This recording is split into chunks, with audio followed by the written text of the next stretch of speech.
I audible? Yeah, yes, sir. Okay, please. Shall we start, sir? Yes, go ahead. Okay. Thank you, sir. Honorable Vice Chancellor, Kerala Agriculture University, Professor R. Chandrababu, Coordinator, Nasi Kerala Chapter, Professor Edathil Vijayan, Dean, College of Agriculture, Vellanikara, Professor Miniraj N., eminent scientists, dignitaries, delegates, dear students, a warm good morning to all. I welcome you all to the one-day national webinar on emerging techniques in molecular biology for crop improvement, organized jointly by the National Academy of Sciences India, Kerala Chapter, and the Center for Plant Biotechnology and Molecular Biology, Kerala Agriculture University.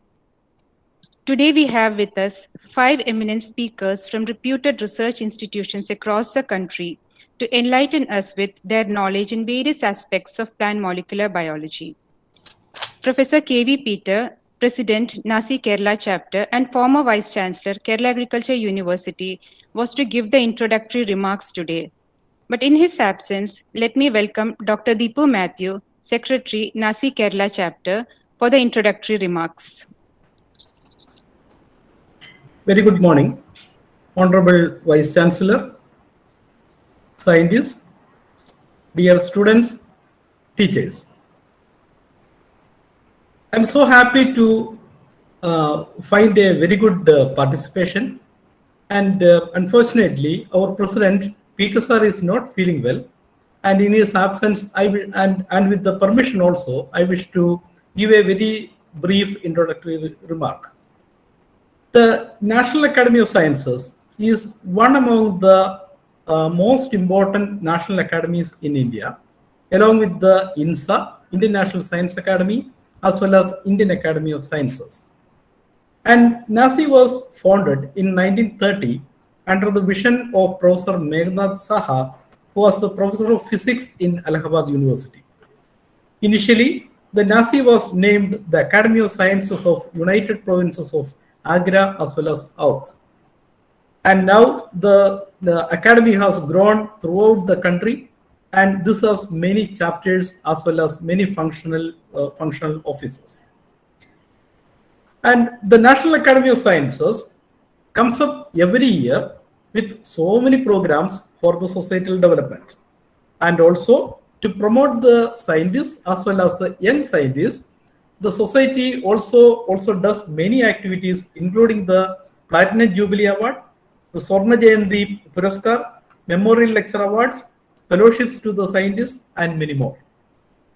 The Kerala chapter was established in 2019 under the guidance of the first secretary, Dr. B.M. Kumar, as well as the president, Professor K.V. Peter.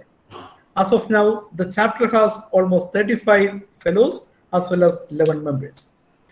And we organize the programs in every national as well as internationally important days. And this is the first time we are coming out with a day-long program.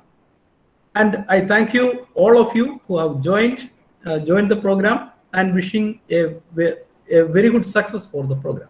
Thank you so much.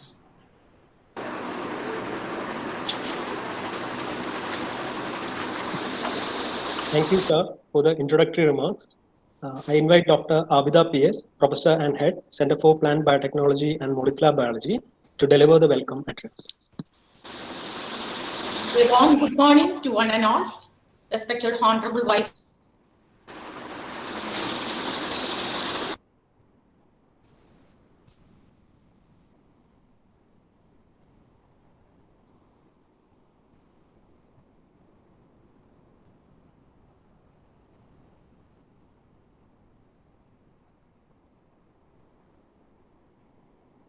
Ma'am, please unmute your mic. Abida ma'am, please unmute your mic.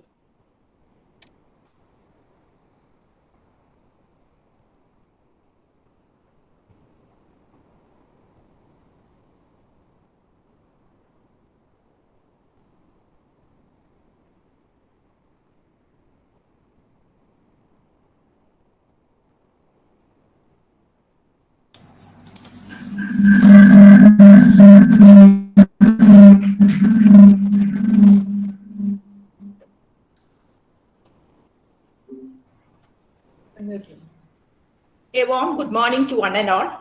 Respected Honorable Vice Chancellor of KU, respected President, National Academy of Science, India, Kerala Chapter, and former Vice Chancellor of KU, Dean, College of Agriculture, Velanikara, Coordinator and Secretary, NASI Kerala Chapter, eminent resource persons, participants from other reputed institutes, my dear friends of science.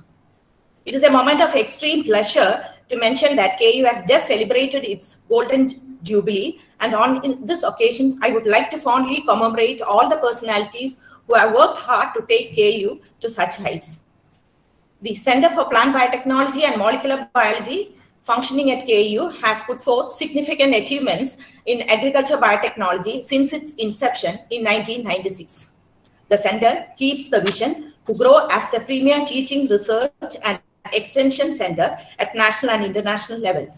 It is the hub of plant molecular biology and biotechnology research in KU and performs research in latest technologies in plant biotechnology, including genome editing, cisgenics, transgenics, etc. And I'm confident that we will continue to deliver our expertise to strengthen agriculture sector. Crop productivity is limited by environmental constraints that need to be addressed urgently in order to avoid an imminent humanitarian crisis. Crop performance in a target environment is determined by the permanent physiological traits governing metabolism and growth. Fundamental advances in molecular biology have increased our understanding of biochemical processes and pathways in plants. The advent of omics and high-throughput sequencing technologies, along with molecular breeding initiatives, has led to the discovery and utilization of many new plant genes, genomic regions related to primary and secondary metabolism. We all know that it is impossible to attain the future of agriculture crops without taking biotechnological gadgets into account.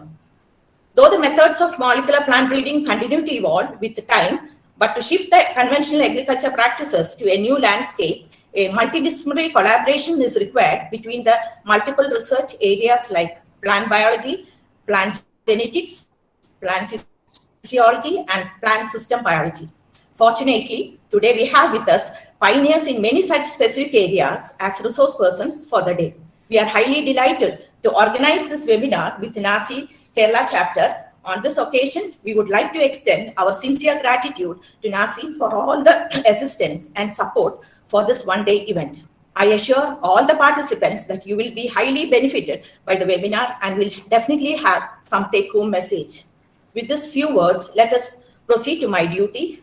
It gives me immense pleasure to welcome Dr. R. Chandrababu, Honorable Vice Chancellor of KU, who is here to inaugurate the webinar and deliver the inaugural address. As the Chief Executive and Academic Head of our university, your contribution towards advancement of quality in academics and research and translation of deliverables to the society are highly commendable, sir.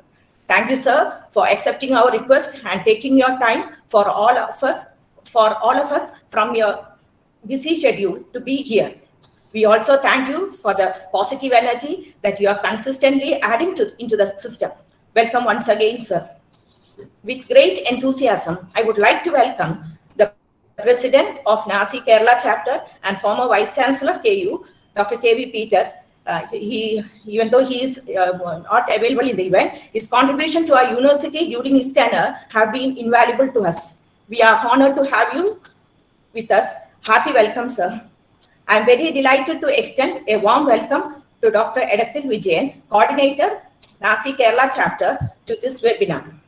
So your contribution to research and academics are well recognized internationally. We are happy to have your esteemed presence here. He will be delivering an introduction and will be elaborating on the activities taken by the NASI Kerala Chapter. I welcome you, sir. I extend a grateful welcome to our beloved Dean, College of Agriculture, Velanikara, Dr. Miniraj, Madam, who is an eminent scientist, and she has always been supportive for all our initiatives. Thank you so much, Madam, for being with us, for extending your felicitation to the program.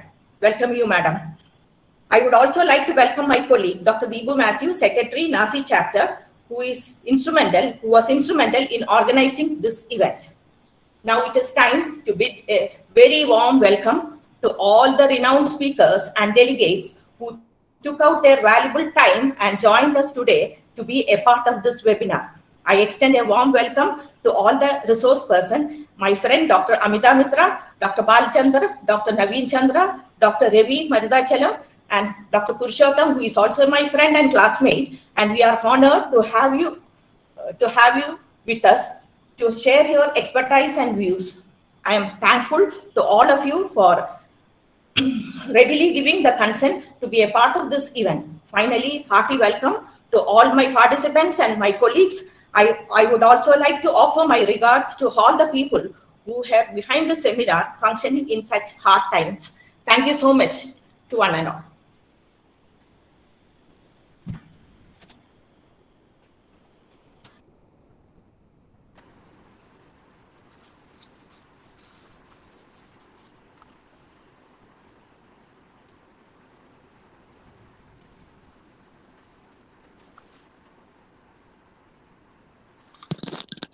Thank you, ma'am. Next, I invite Professor Edathil Vijayan, Coordinator, NASI Kerala Chapter, to give an introduction to NASI and the activities of NASI Kerala Chapter. Over to you, sir. Thank you. First of all, a very good morning to all of you. It's my pleasant duty on behalf of the National Academy of Science, Prayagraj, and the NASI Kerala chapter to welcome Honorable Vice Chancellor and all other distinguished guests and participants to this webinar on molecular biology and recent techniques in crop improvements. A very good morning to all of you again. And Dr. Matthew has already mentioned about the origin of the academy. It was established by none other than one of the distinguished physicists of the country, Professor Meghnadhan Saha, in the year 1930, headquarters in Allahabad, currently known as Prayagraj. We also have two other academies. Subsequently, Professor C.V. Raman established the Indian Academy of Science, headquarters in Bangalore. Then we have finally giving an all-India character, we have called the Indian National Academy of Science, Science Academy, INSA, headquartered in New Delhi. Now, the primary role of all these academies is to formulate guidelines and advise the government of the day in science and technology, policies, programs, and planning and implementation. And besides this, the academy, as Dr. Matthew mentioned, honors, recognizes all the distinguished scientists in the country in all areas of science and technology by way of awarding fellowships and membership and other distinguished chair positions in various areas of science and technology. Now, we also have various chapters in different states, and we have so far about 21 chapters of this academy, and Kerala chapter being the youngest. And ever since it was inaugurated in 2019, under the able and efficient guidance of our KV Peter, the former Vice Chancellor of KVU, and Dr. Mohan Kumar and Dr. Deepu Matthew, and other members fellows from Kerala, we have been engaged in very actively and vigorously following the ideas of the academy by way of organizing various programs. The primary aim of these chapters is taking science and technology to the unreached by way of promotion of science in schools, colleges, and universities by way of supporting seminars, lectures, and workshops. So, Kerala chapter is very distinguished to have organized so many programs under these pandemic conditions, and the full credit goes to our president, Professor KV Peter, and our active secretary, Dr. Deepu Matthews. and of course supported by many of us who are in the running of the Kerala chapter. Now, today's webinar is another example of the activity of Kerala chapter, and Kerala Agriculture University plays a very important role in improving the crop science in the country, and it's very appropriate, and I wish the distinguished speakers of today is going to throw highlight and throw more light on the future technology in this area. Crop improvement area is going to take us.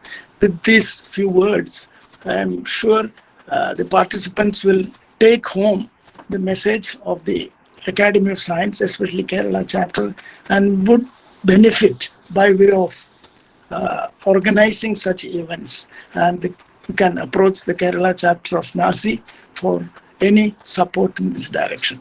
With these few words, I again, on behalf of the Academy and Kerala chapter, welcome all participants and all of you. Thank you very much.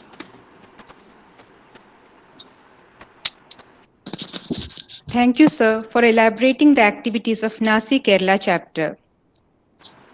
Our Honorable Vice Chancellor, Professor R. Chandrababu, is with us today in spite of his busy schedule.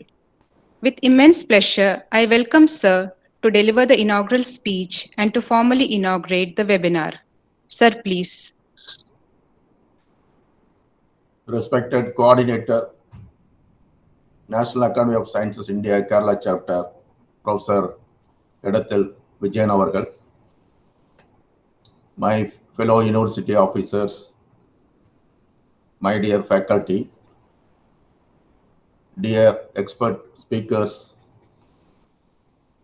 dear young student friends and participants, a very good morning to all of you.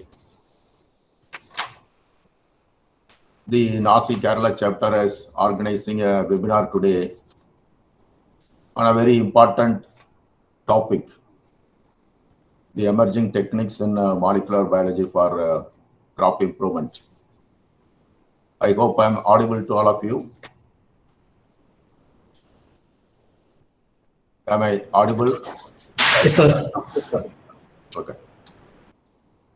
This is one field, very important tool in the hands of plant scientists to improve the traits which are otherwise not possible through the conventional approaches. I think this technology has advanced very rapidly, like any other field in the, I think, life sciences, molecular biology, and it's leading to biotechnology, various techniques and development of tools has helped in developing or designing improved crop cultivars with the traits which were not possible earlier. And in the days to come, this technology is going to play a very critical and very important role in improving the yield, improving the resilience of crop cultivars, improving the quality parameters, and also in sustainability of soil health, and improving the all all input use efficiency, I will generally put across, which includes natural resources and also other chemical inputs that we use in agriculture. I think since 1996, this molecular biology and also the biotechnology tools have delivered immense benefits to the farming community, especially the smallholder farmers in developing countries. They help in reducing the cost of cultivation, increasing the yield and the quality parameters, coming out with the crop cultivars with the novel traits. And this molecular biology techniques, very rapid advancements in the new knowledge generation and also development of new application tools. Whether you take sequencing of genomes,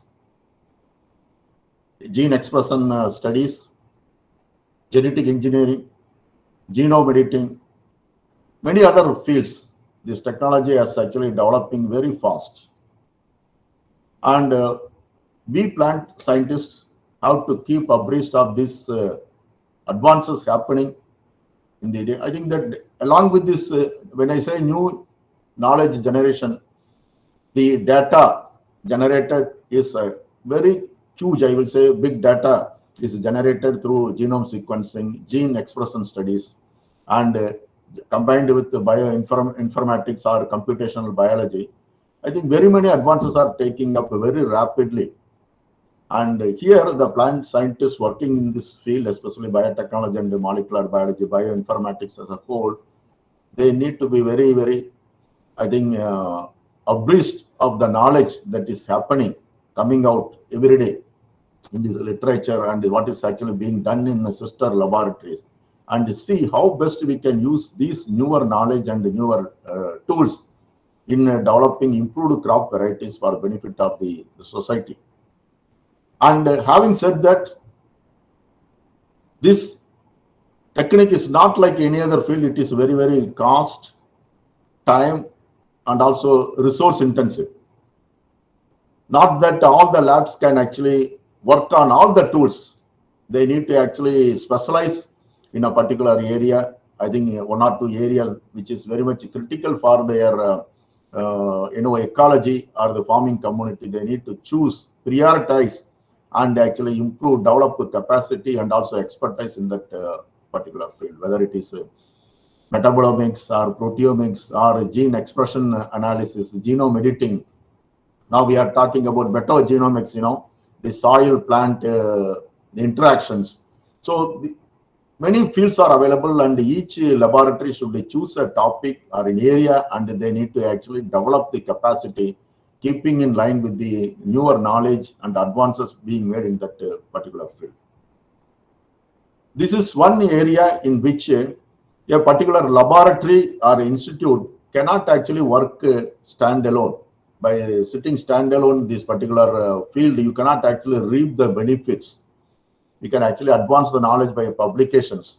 But when you want to actually develop a crop cultivars for the benefit of the community, then definitely you need to have a team working with you. It's a multidisciplinary team working, not within the university alone, but across the institutes within the country as well as abroad. Then only we can actually move faster along with these rapid advancements and deliver the goods to the community. And as I told, the expertise needs to be continuously upgraded, and the new expertise in the emerging areas also need to be developed in every institute.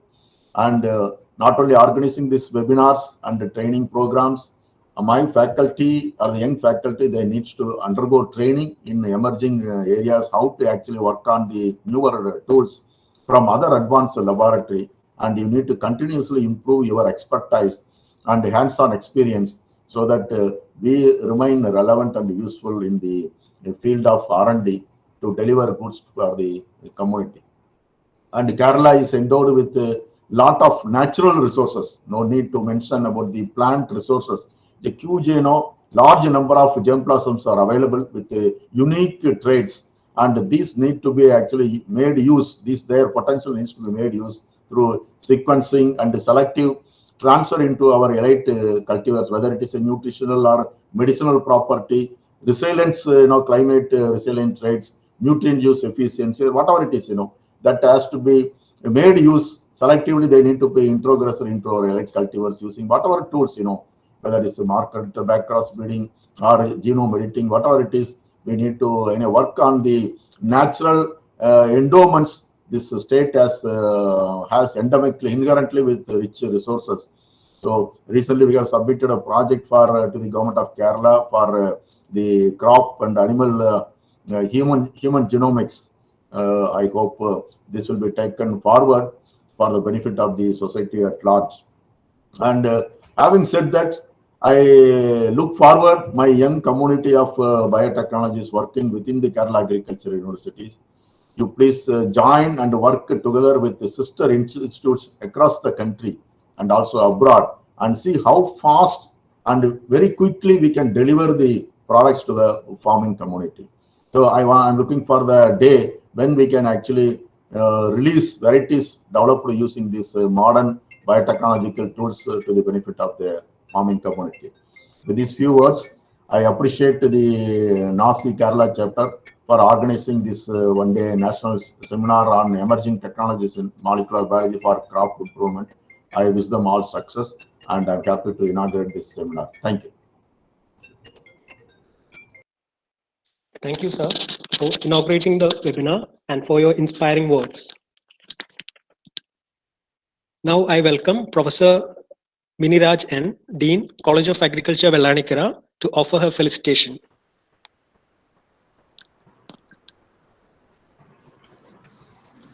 Honorable Vice Chancellor Dr. Chandrababu sir, Professor Dr. Vijayan, Coordinator of Chapter Dr. Apita, Head Department of Plant Biotechnology and Molecular Biology, eminent scientists who have kindly consented to speak in the webinar in their respective fields based on our request, members of the faculty and the participants of this webinar. A very good morning to all of you. Rarely only we get such a reputed group of speakers for a day-long webinar like this, and let me offer a warm welcome to the dignitaries and to the scientists as remarked by our Honorable Vice Chancellor. The molecular techniques have become an important tool in the hands of plant breeders and the crop scientists. And I hope and I wish this webinar will discuss the new tools and techniques of molecular genetics in crop improvement. And I also think, I also wish the participants, especially the research scholars and the young faculty of our university, will be able to update their knowledge and their skill in these molecular tools and techniques. And let me also appreciate the efforts taken by the NASI Kerala chapter. I know Dr. Deepu Matthew, he has been, as secretary, has been doing great work in this line. And I have heard of a lot of short day webinars organized by the Kerala chapter under the leadership of Dr. Deepu Matthew on various aspects of the subject. But all those were for short duration, and as mentioned by him, rightly pointed out by him, this is the first time we are having a day-long webinar organized on various aspects of the molecular tools and techniques. And that is a great effort, and I think it is ably supported by the coordinator also, Dr. Vijayan. And let me also thank you, sir, for from your words, I understand that this is the youngest chapter of Kerala, the Kerala chapter being the youngest, but I also understand that it's a dynamic chapter. So this all this support we will be able to, or will be glad to coordinate with our the NASI Kerala chapter activities, and we expect your cooperation and support in our future programs also. And let me also appreciate the head department of plant biotechnology and the entire plant biotechnology team for organizing such an important webinar, and wishing all success for this program. Let me sign off. Once again, thanking you all. Let me sign off.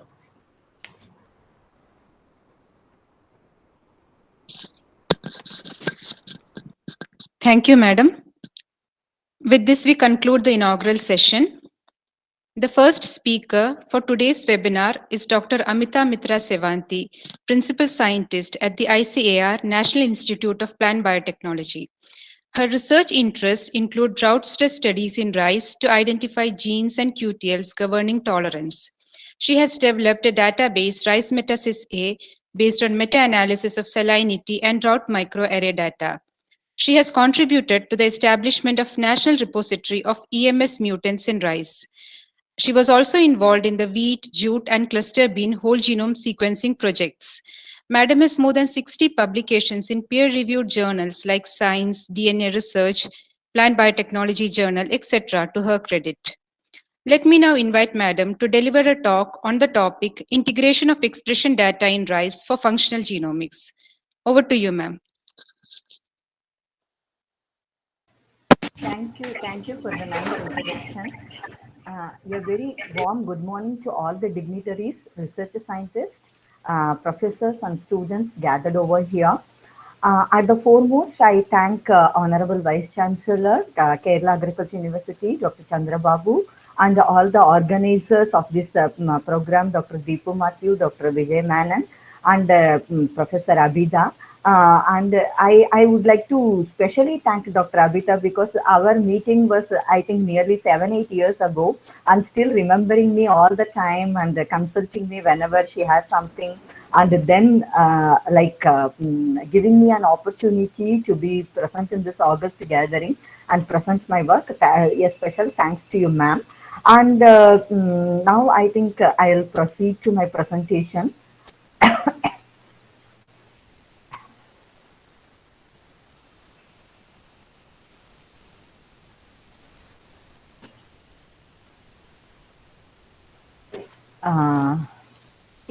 It's comparatively a very are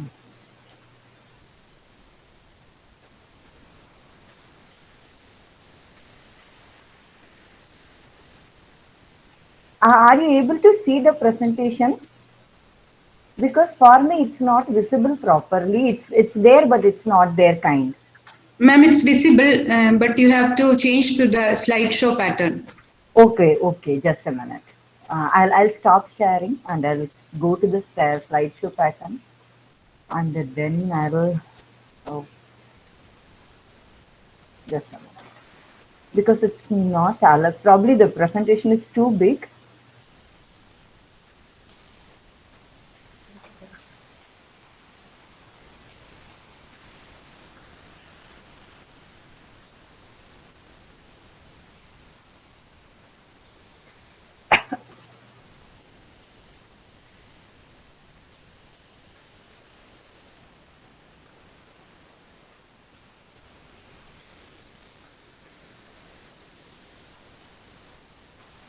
Okay.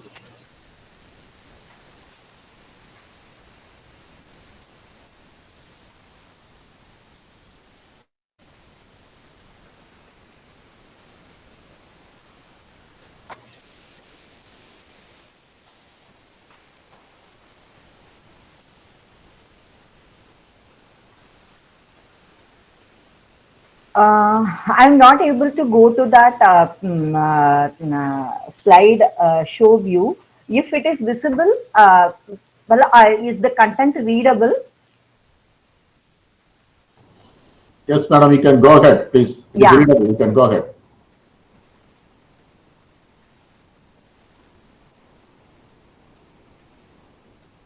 No, it's not moving anywhere. Oh, okay, fine. Now it's fine.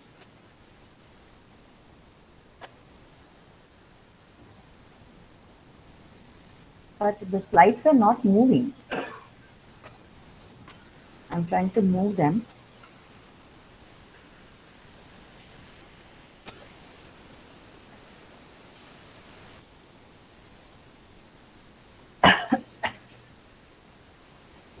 Oof.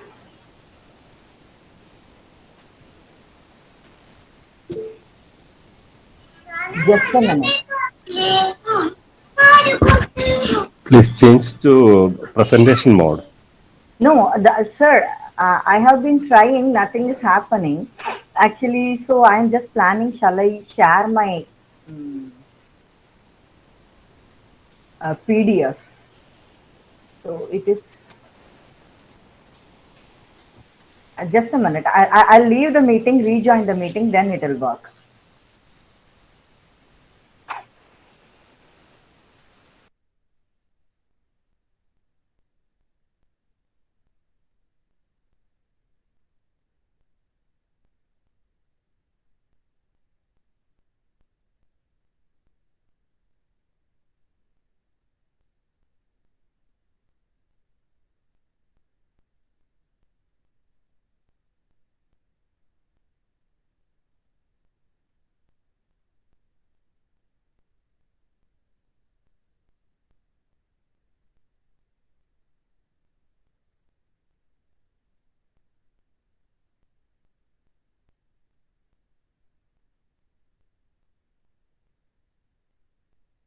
Ma'am, please try to share the entire screen.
Ma'am, you're mute.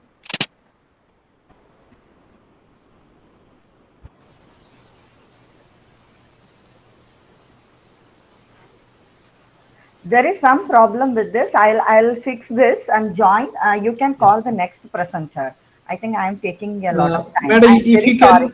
if you can send us the presentation, we can present it from here. Yeah, certainly. I can send you the PDF as well as the presentation. Just hold on. Give me a moment. Please Both send are it to there. Abhida, madam. Yeah, okay. We shall do it from here. Okay.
I have just now sent the PDF because the PDF is nearly 12 MB. The presentation is nearly 75 MB. So I'll be sending that also. Just give me a moment.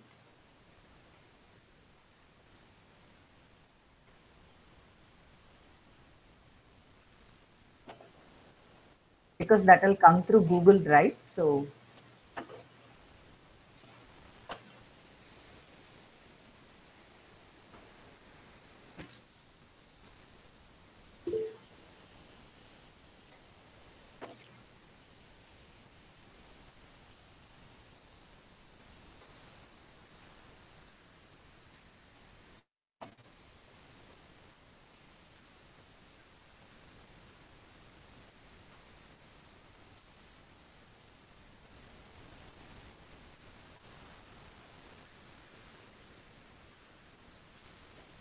If you have received the PDF, sir, you please share that.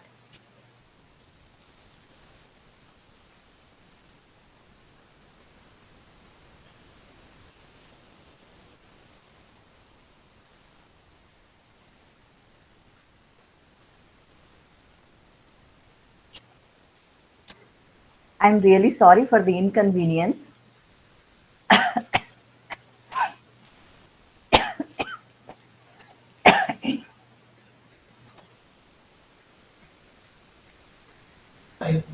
And we have received the mail. Yeah, please. It will be shared shortly. Yeah, thank you.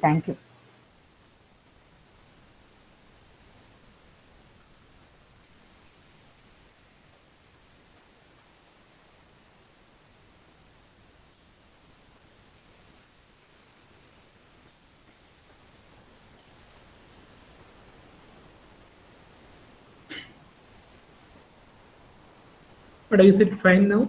Yeah, it's perfectly fine. One day, I think the control is there. You'll be changing, right? Yeah, you please tell me to change. Yeah, accordingly. sir. Yes. So, I think it has gone to, it was there, now it's not there. Yeah, thank you. So I'm really sorry for the inconvenience. I'm taking a lot of time. Sometimes it's unavoidable. I'm once again sorry for that. Let's go ahead. This talk is about integration of expression data in RISE for functional genomics. So I would like to first, next slide please. So I would like to first talk about, just to take a minute and talk about my institute. Since I work in this institute, my work is also along the mandate of the institute, along the lines of the mandate of the institute. So our institute, if we briefly say what's in two important areas, one is genomics of crop plants and sometimes microorganisms. That is very few, mostly crop plants. And then it also works in crop improvement in crops like brassica, rice, pigeon pea, chickpea, and wheat. It works in that area, but the main area is the structural genomics. At least till 2010, 2015, that was our main area, structural genomics. So you will see a lot of papers in Science, Nature, and everywhere. It had from 2001 onward, it was a very big partner with this. So we had developed this functions area. Next please. So now the logical next step was to move on to functional genomics. So when we joined this institute, initially we were also I was also in the group who was doing structural genomics and then using it through identification of genes through Qtl mapping and then functionally validating them. But we got an opportunity in 2015 to work in functional genomics. So then we were asked to write a project, a small level, but still we were asked to write, develop the functional genomics part. So what we started looking at Arabidopsis model, what is there available, and then we also looked at what are the available expression data in RISE, and then how to work trait-based genomics and functional genomics. And then we moved on to work specifically on abiotic stress tolerance and biotic stress tolerance. Along with this, we also worked on EMS-induced mutants for functional genomics and also product development. So we can move on to the next slide, sir. So the idea is that, what are the resources available in Arabidopsis? What was the current status in 2015 to 2017 then in RISE, and how to move ahead? And we also kept this point in our mind that Arabidopsis is a model plant, whereas RISE is not just a model plant for monocots, it is also a crop plant. So we need to deliver some products. We need to work on a specific trait. So having these considerations, we looked at what are the things by then Arabidopsis had. It has extremely well-developed genomic resources, not just in terms of genome sequences of the important ones like Landsberg, Erecta, and Columbia, but also lot of resequencing data, SNPs, and lots of pipelines, and lots of expression data all integrated in PAR website. And also there was a plant system architecture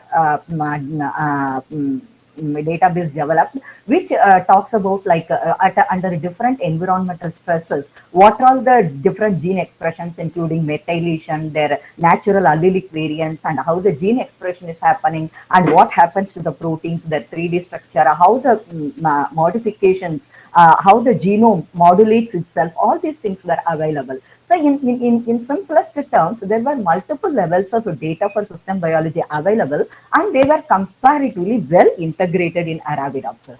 Next slide, sir. But when we moved on to rice, we saw that, of course, there are a lot of resources available, no doubt. By 2017, we had a lot of resources, and they are still keeping on increasing, because now, in addition to the rice explode, where a lot of expression data are available, we have rice 3000 genome sequence developed, and from that SNP-seq database is available, where we can call all the SNPs. But at the same time, we also noticed that there are only 47 Indian germplasm represented in this 3K, which are in which can be readily exploited, or they are obsolete varieties or land races or something. That is something to do with the Indian varieties and Indian germplasm. We have only 47 material available. And then we also looked at, this was one of the very extremely, Variza base is an extremely well integrated genomic resource. But even then, if you want to look at it right-wise, the QTLs were available separately, the SNPs were available separately, and the expression databases were available separately. There was no way these were integrated. And also the number of the integration in the rice XPro was also at a not at a trait level. It is at a not at a genotype level. This is what is more important for a plant breeder or for a plant geneticist. If they are working in crop improvement directly, then they would like to know, like, what is that gene I can exploit? What is the QTL region I can exploit? What are the, now with the genomic selection, they would like to ask us, okay, give us, because even genomic selection, though it doesn't exactly work on marker per se effect, we know that genomic selection improves if the markers that are per se with some effect are included in genomic selection. This is well proven. So a breeder will always be asking, what are the important genomic regions for me? And I don't want to just put one trait at a time, because that will take my breeding program maybe 5 years, 10 years back with the whatever the elite variety is started with. So now the breeder is asking comparatively more challenging questions, like, give me the set of all those genes which matter to me. So if we have to do that, then we have to work on traits, and we have to integrate all these things, and then to look at a huger set of genes. For that, first, the step would be to integrate the expression data sets available based on traits and based on genotypes. So this is what we realized. Despite having a huge genomic resource, despite having some level of integration, there was not complete integration, especially to answer the questions that a trait-based improvement would need. Next slide, sir. So then we just took a list of what are all the gene like expression platforms available. We had RiceFlex, mainly one developed by NAPGR for transcription factors, then the complete expression atlas from UK, and then ePlant. ePlant was like Arabidopsis, it was there for rice also, but it doesn't have the kind of resources Arabidopsis have. All of them have tissue stage experimental variables they had included. Some rice expo has even hormone growth cycle, those kinds of variables. And Gene Investigator these are all publicly available ones, free of cost. But Gene Investigator is a paid platform where again the resources are well developed. It is not just for rice and Arabidopsis, it is for any species. Even for if you are working in pharmaceutical area, we can go and exploit this. So it is an extremely well developed one meant for all species and information. So this was the status when we started the work. Next slide, please. So our idea was, again, we also looked at, other than these databases, whether there are any QTL databases available. We had two, Qtl and Qlic, these were the Qtl databases available. But nowadays in the rice IRI database, we do have all the Qtls integrated, but it is useful, but not highly useful also. Like if you want to know which are the genomic regions implicated, certainly we will get that information. But anything beyond that, too much exploration is not possible in that database also. So, some of them only have done meta-analysis. Many of them have not done meta-analysis, because the idea is to integrate trait-specific databases and then do a meta-analysis and bring out genes which are all very important for that trait. Next slide, please. So having that in mind, we just understood that we cannot search, because generally breeders will work with one or two genotypes, some varieties. So they would like to know what is happening in this variety, what is happening in that variety or a genetic material. So we cannot, that it will be very important, for a breeder to have information in a genotype specific manner. And then genotype and phenotype data were always not available at one place, diffuse the information. And the main thing was that if you want to perform a meta-analysis for your trait, it was not possible to do. So the lab to field utility was comparatively limited. So we alternate, next slide please, we alternately thought that why don't we work on rice metasis, initially taking at least one or two traits and try to see how we can go about this. So next slide please. So what we did was that we in this endeavor, we developed multiple databases. I will come to them one by one. Initially we developed for drought and salinity, then we simultaneously developed for heat stress.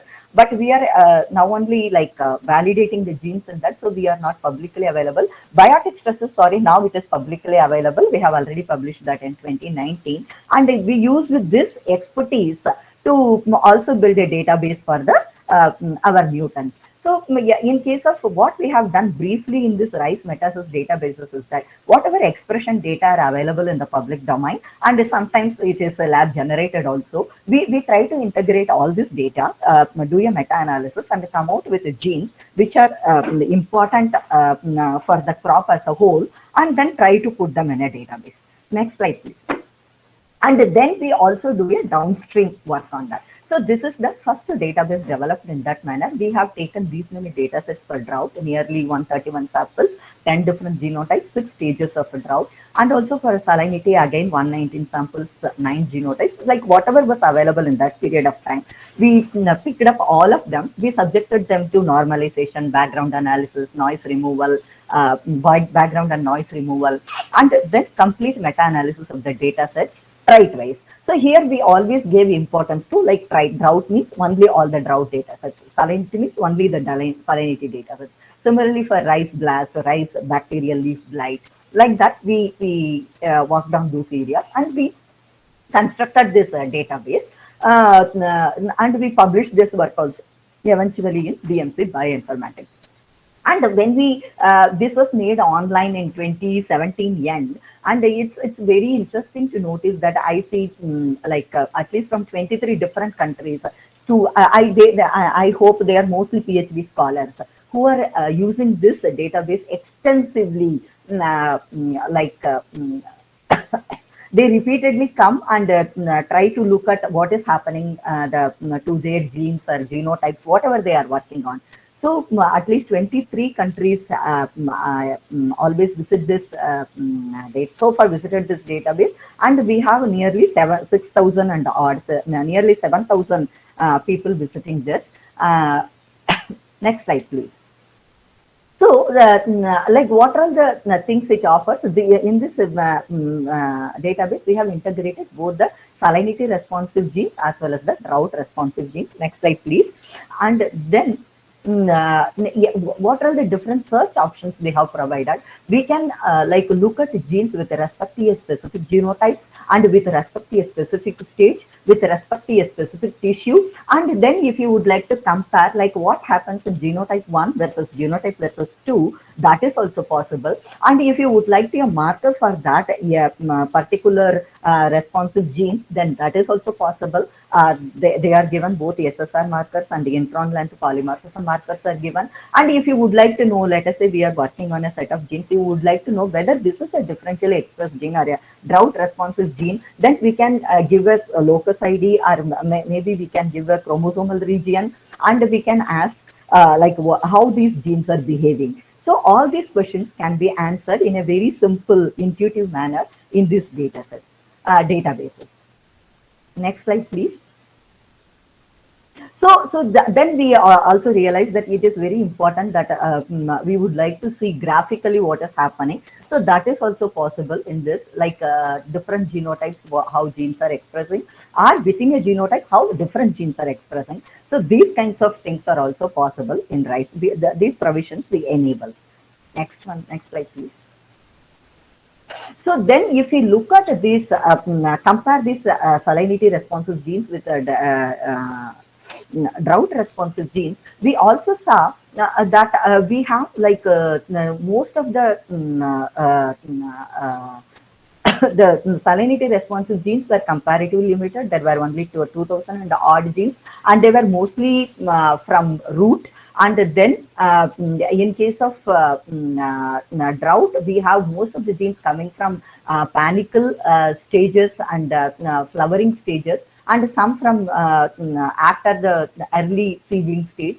And again, we also saw that we had more of drought responsive genes, nearly now 9,000 and all. And we saw like 70% of the salinity drought responsive genes were a subset of the drought responsive genes. There were hardly any, there were very few amount of unique genes in case of salinity. So if we improve drought, more often than not, we will improve salinity also. It may not be always true, but at least more often than not, it would happen. Next slide, please.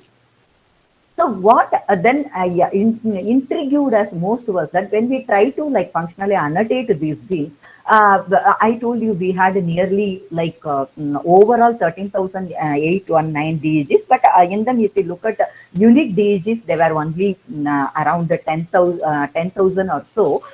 So when we try to do that, we could, there was 18% DEGs common. This is from the point of view of the DRGs, not from the point of view of salinity responsive genes. If we look at that way, it is 70% of the genes were common. And what is more important, we realized was that many of the genes were functionally not annotated. They were like mostly they were like expressed proteins.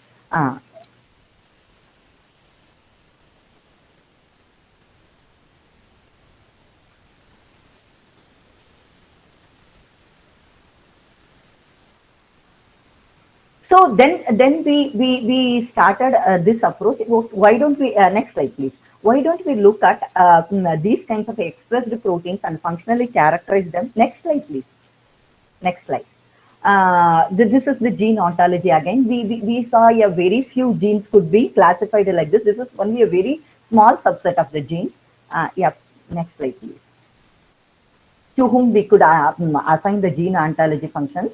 So our idea was to now look at these expressed proteins and see whether they are really important, because their function is not known so far. That's why they are annotated as expressed proteins.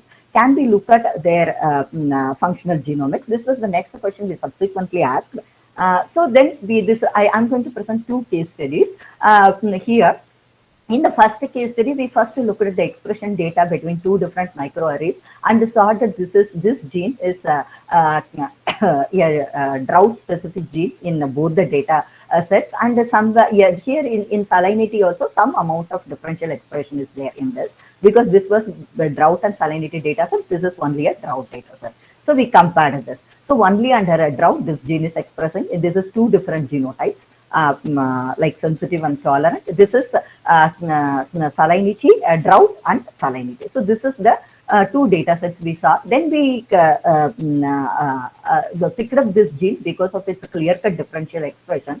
And what we did was we searched this in the database, our database, and we found that it was an expressed protein, and it was like differentially expressed in multiple genotypes. And interestingly, in some of them they are upregulated, in some of them it is downregulated.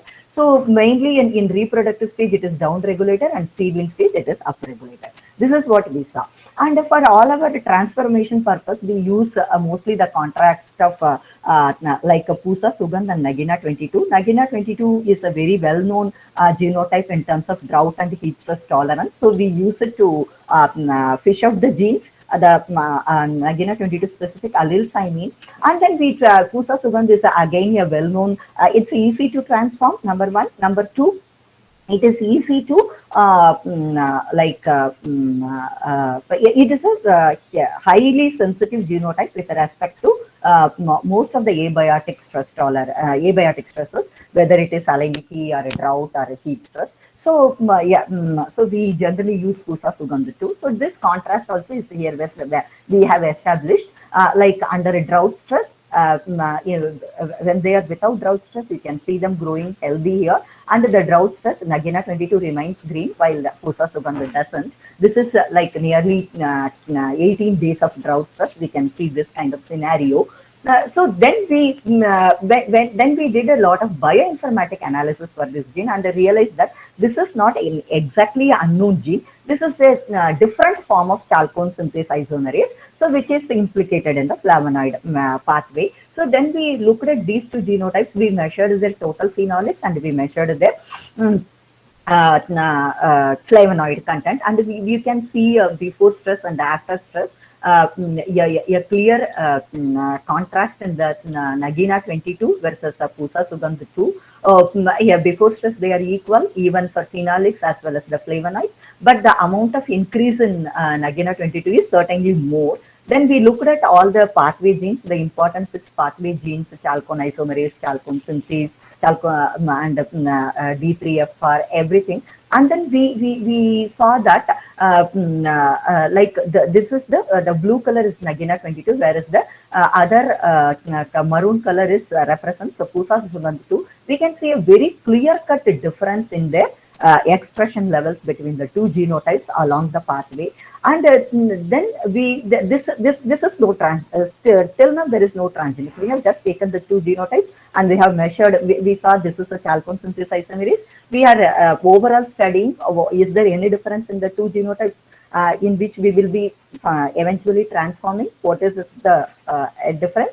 And then we saw that yes, there is a difference in the expression levels in the genes. There is a metabolite difference, and then there is a phenotype difference.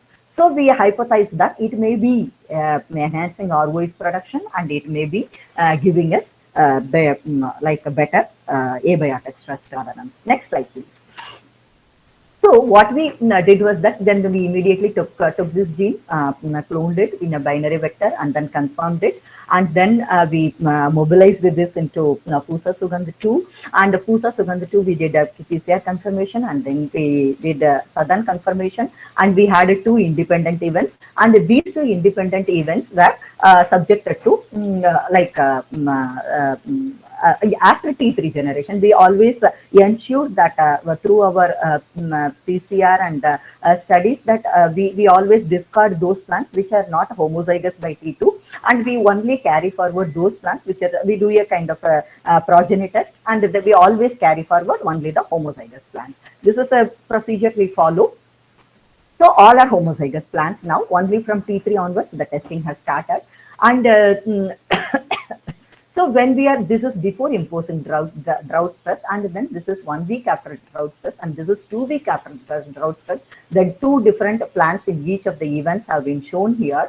And with respect to then after recovery, 7 days after recovery, we can see how PS2 wild type has not recovered at all, while all the transgenic plants have recovered substantially. So this is something we could prove with this approach by taking this gene, and eventually this work was published last year. And then what more interesting thing here is that we saw this just for lack of time and to give the precise, I have shown only the drought, but we have also seen this in the salinity also, cold, as well as we tested in heat, but it did not give any stress tolerance in heat, but it gave us an excellent tolerance not only in drought but also in salinity and cold stress.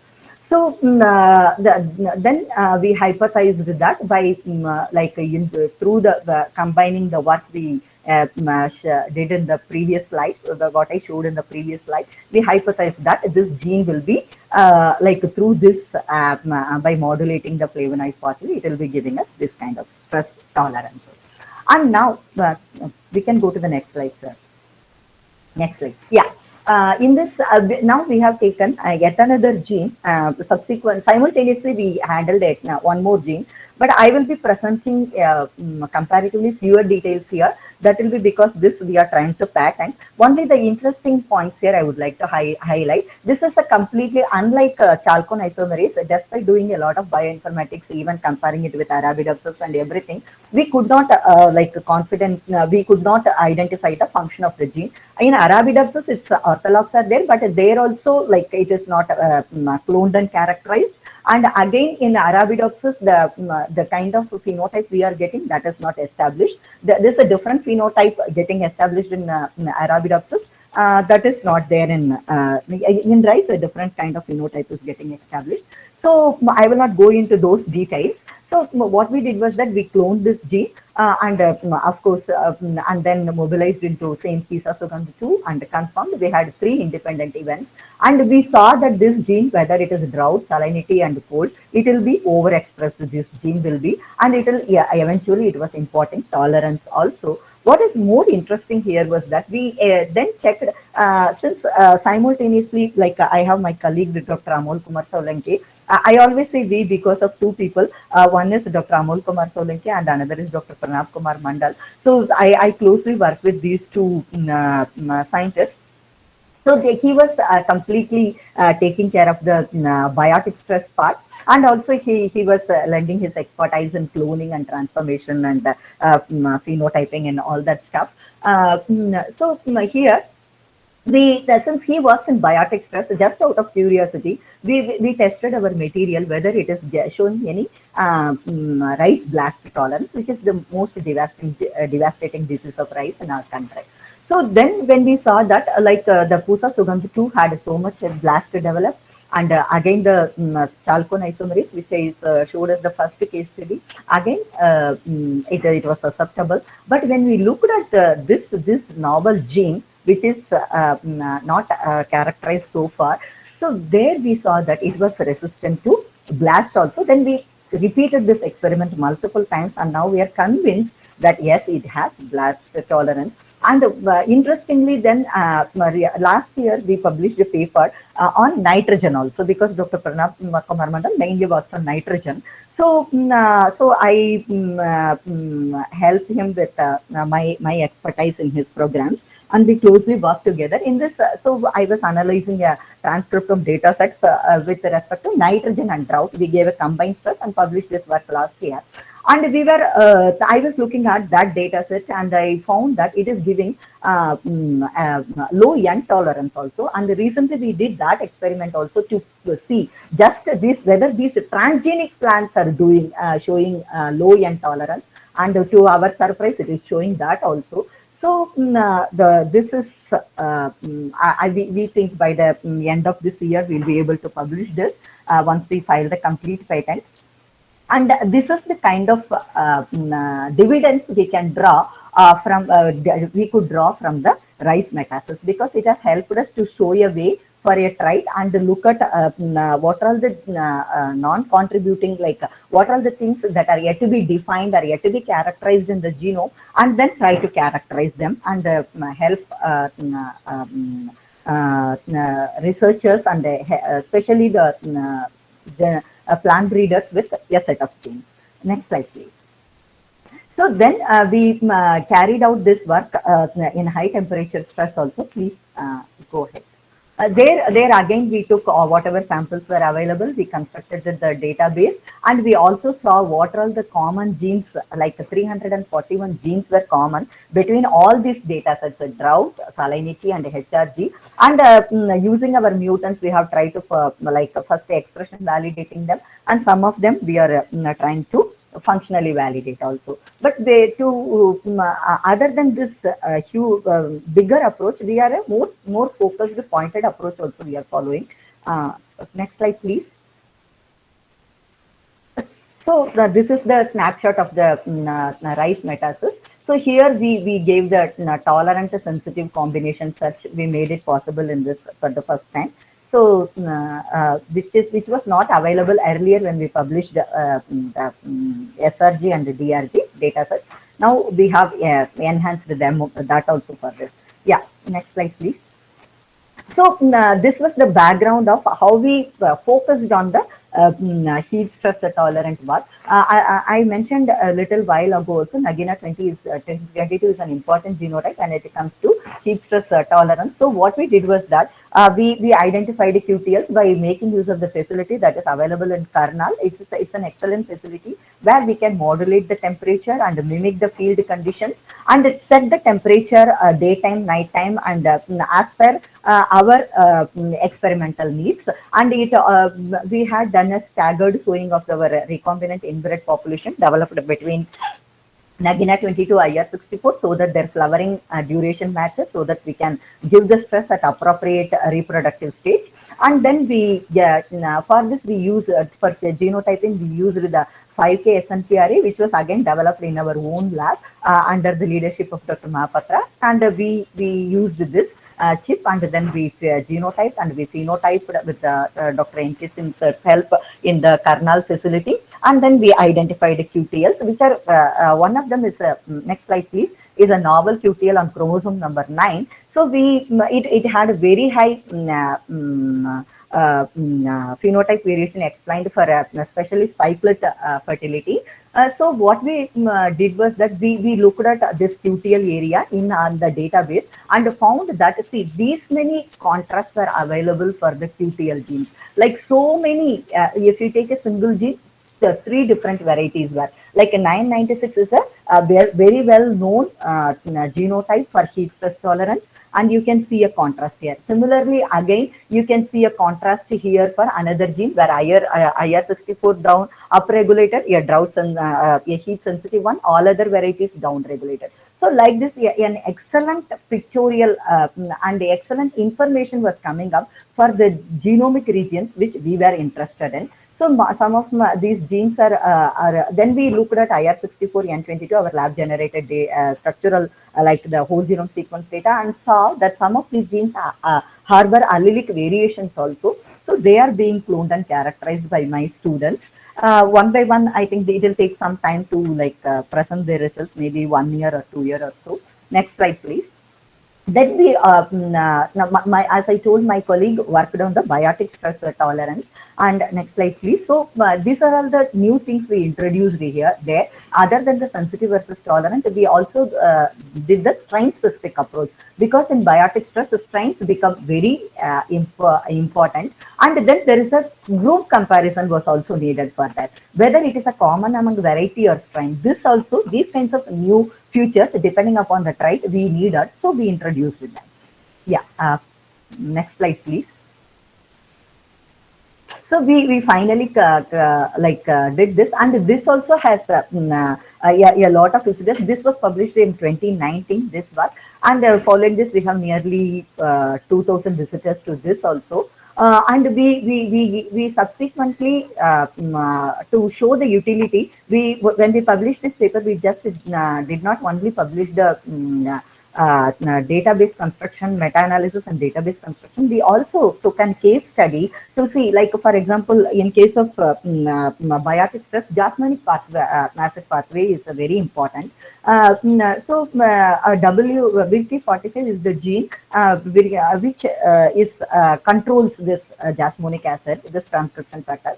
So what we did was that we looked at what are the viruses that are important for bacterial, rice blast caused by Nanopore, varicose. We took a set of genotypes, a tolerant genotype, susceptible genotype, resistant susceptible genotype, and also some wild rice genotypes which are available from Dr. N.K. Singh's collection of wild rice, which were showing tolerance to blast disease. And we try to identify which are all the key genes that are important for this biotic stress tolerance. So all this could be done with the this was possible only because of the availability of this database. We all we did was we just gave the locus IDs of all this working and then saw how it is performing. From then we narrowed down the important genes and then we established them in the some set of known genotypes. So next slide, please. So so these are all the different search options available here. We can move on to next slide. This is like in case of BLB and as well as in bacterial blast disease, we saw that there are lots of transgenic lines developed for a specific gene. So we also like gave a, it was possible to narrow down the major genes. It is possible to compare the transgenic versus the non-transgenic wild type and see how the genes are behaving. Next slide, please. So this is like the candidate genes across strains we can look at. In a specific strain we can look at. So then we can, once we get this, we can see the results in this format, both the graphical as well as in the tabular format. Yeah. Next slide, please. So subsequently, what we did was that one of the things when we did this blast work, we realized that all the data sets that were available were only for leaf blast. None of the data sets were available for panicle blast. So that made us to find us the gap also. So we developed the panicle blast transcriptome and identified the gene. And another question we asked was that how long we will be relying on the R gene. So can't we like change our approach to give a better basic baseline immunity to plants? Then what are those genes that will be important for that? So there are two things that came out of it. One thing was that it was the cell wall modification that is very important for panicle blast. That came out from the transcriptome. And then what are the baseline genes that are important for providing blast resistance? This came out combining the panicle transcriptome with the leaf transcriptome. Say, for example, here you can see the VWF genes. So what Dr. Solanki subsequently, when he identified this through the database, then he went ahead and this was a comparatively this was for the first time his students worked on this, and the entire family has been characterized, because though they are implicated in human, in blood clotting, they are known in plants, they are known in a very limited way, and their knowledge is very scattered. So it gave us an opportunity to study a new gene family. Next slide, please.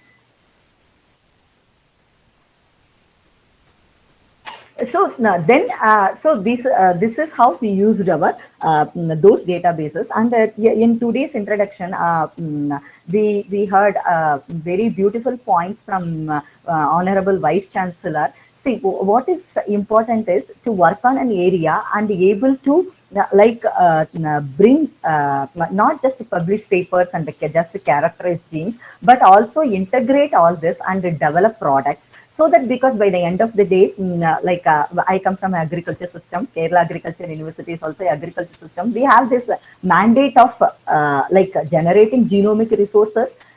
Being in Plant Biotechnology Institute, we have this mandate of generating genomic resources and characterizing them. But at the same time, the idea is not fulfilled if we concretely give something to the society. So we always keep this in mind. So this project, integrating mutants for functional genomics, started with that idea. Next slide, please. Actually, yeah, we have generated a mutant resource, because if we want to understand any gene, the simple old wisdom, conventional wisdom is that mutate it, as Muller said. So this is the conventional wisdom we have. So we have a great repository generated, and we also saw that these kinds of genomic resources can be created, which has been done in the Qtl, very popular rice genotype, which is a routine photo insensitive variety, routinely used in molecular biology experiment. All rice molecular biologists will know this. And there is a mutant database and the genomic browser available for this. This also inspired us in this background. Next slide, please. And also, like as I said, if you want to understand the gene, we need to mutate it so that we understand its function. Next slide, please. So, and also that was the 2007 was the time when we had successfully completed the structural genomics of rice, and we had to like land on the like a functional. We have to initiate the functional genomics.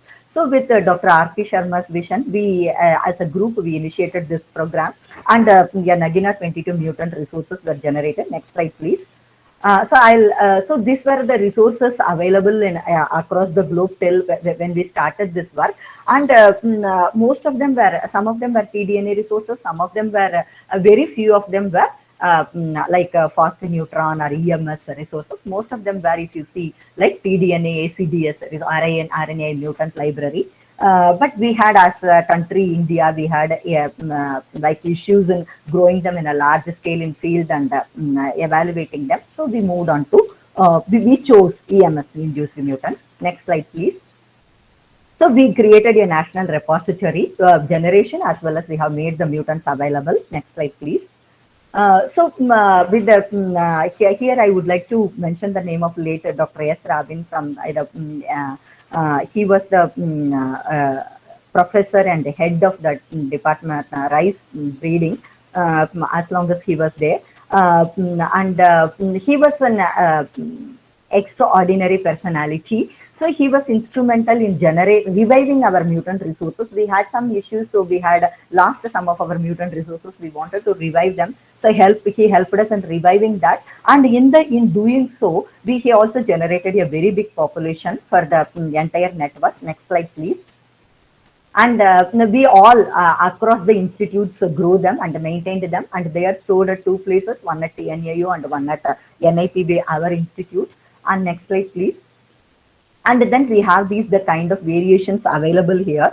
Next slide, please. For across tribes, again for leaf and panicle architecture tribes, you can appreciate the kind of variation available in the material. Next slide, please. So again, this is because I work in this closely, though I'm not going to present this work here.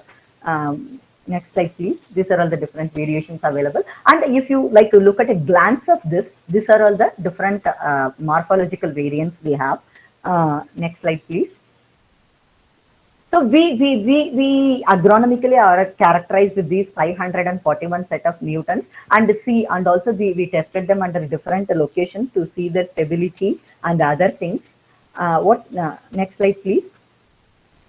Like we saw that nearly 80% of the mutants were true to type, though they did have some amount of this. Like this is a generally stability analysis, what's with yield and those kinds of quantitative traits. But for the first time, we tried them to define the mutants based on the dust characteristics and the SSR markers, and saw that the N22 similarity index was pretty high for most of the mutants in the set we study. We chose for in-depth studies.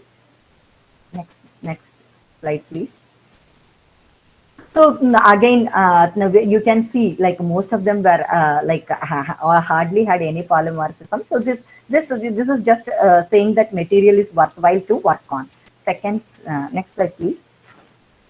So then we had a lot of demand from other institutes, like some scientists from NAPGR, from Amity, from SHIAT, from many people started approaching us. But most of those scientists were coming from abroad. Their idea was to again work on a specific trait. So they asked us whether they can search for a specific mutant. So we immediately asked these questions to ourselves and try to find a solution. Next slide, please. So we immediately constructed a mutant database. We try to give the pictures of the mutants, and we also it is possible to search mutants trait-wise in this in the mutant database, so that they can take it to a logical functional genomic pathway. Next slide, please. You can now go ahead, because I have very little time also, 5 minutes. Yeah, these are all the different features of the, you can give plant height, and you can select only the dwarf plants. which are from the mutants. So like this, then you can look at what is the NGNA22 sequence available, and you can compare it with, you can, whatever material you have chosen, you have compared the cDNA sequences of your mutant with this, and then go ahead with the work. Yeah, next slide, please. So all this we made possible, and we again published this resource-based work in Frontiers in Plant Science. Next slide, please.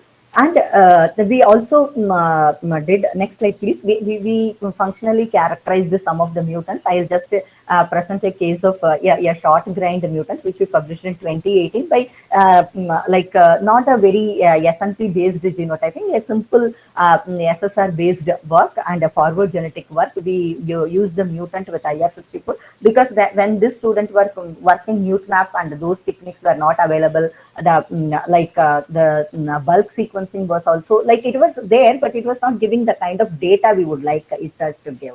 The resources were not that developed when the student was working, so we followed not a MuteMap kind of a path, but we followed a conventional path. And by the end of the day, by making these crosses, we could find the mutant to the SRS3 gene. It was a different allele of this gene. So encoding kinesin 13 family protein that was established.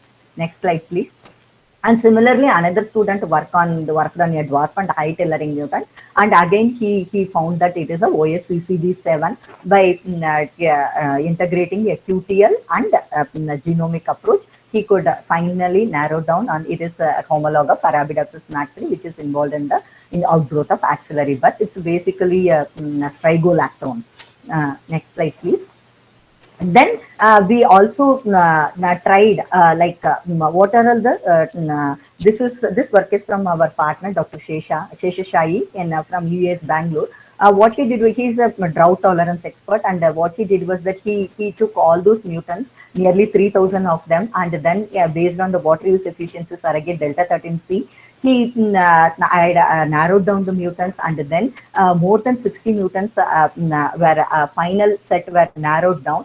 And then what he did was that he for these 60 mutants, he did a targeted gene sequencing, and then finally landed on Hoxton gene. This he proved again with a genetic approach, and then these are all the backcross derived lines, how they look different. High volume segregants are the mutant allele, so which signifies the role of Hoxton gene in root proliferation. So these kinds of functional genomics using the mutants also we do. Next. So what is then different institutes, especially one of the next slide, main work we do it is in the area of low phosphorus tolerance from Hyderabad, and they have in our country the only low P tolerance facility available is at IIRR, Indian Institute of Rice Research, Hyderabad. They use this very efficiently, have developed a series of at least 10-12 papers on how to screen them, how to study them, and then what are the mutants they have, and what is the pathway, how do they improve the low P tolerance, what are the resources. So all these have been done by that team. So again, using mutants for functional genomics. Next. So this is the comprehensive study, and some of these mutants were finally the one of the well-known phosphorus tolerant material in Indian germplasm is the RASI. So they always compare it with the RASI, and NGNA22 is the parent, so we use it. And then these are all the 4 major mutants they have identified, and this is being shared with the breeding partners also, so that we can improve because fertilizers are one of the very main area. We are dependent a lot on, we spend a lot of our foreign exchange, and in our subsidy, everywhere we use a lot of phosphorus, for phosphorus, and then of course potash also. We have no potash reserves in the country. Though we have not started working on potash, but we worked extensively work on phosphorus, and also in our group has started working on nitrogen also. So we have narrowed down these mutants, and we see how they enhance the grain yield, and we have sharing them with the breeders for field level utilization. Next slide, please.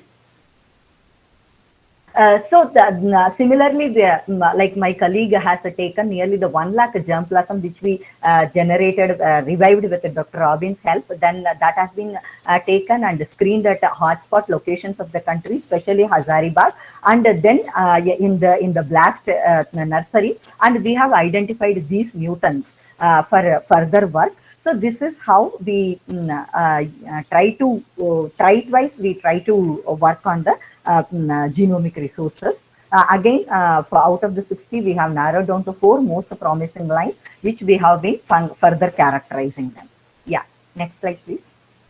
So I would like to end my study. Just I'll take 2 to 3 minutes more with the herbicide tolerance, because generally what happens is like till we give a product, like we are not visible. So this is one of the very few success stories we have, especially a product that will be going from the public sector and which will be taken up by the private sector. So I would like to talk about the in the honor of the late Dr. Robin, the herbicide tolerant mutant is named after him. He was the one who identified it at TNAU. Yeah.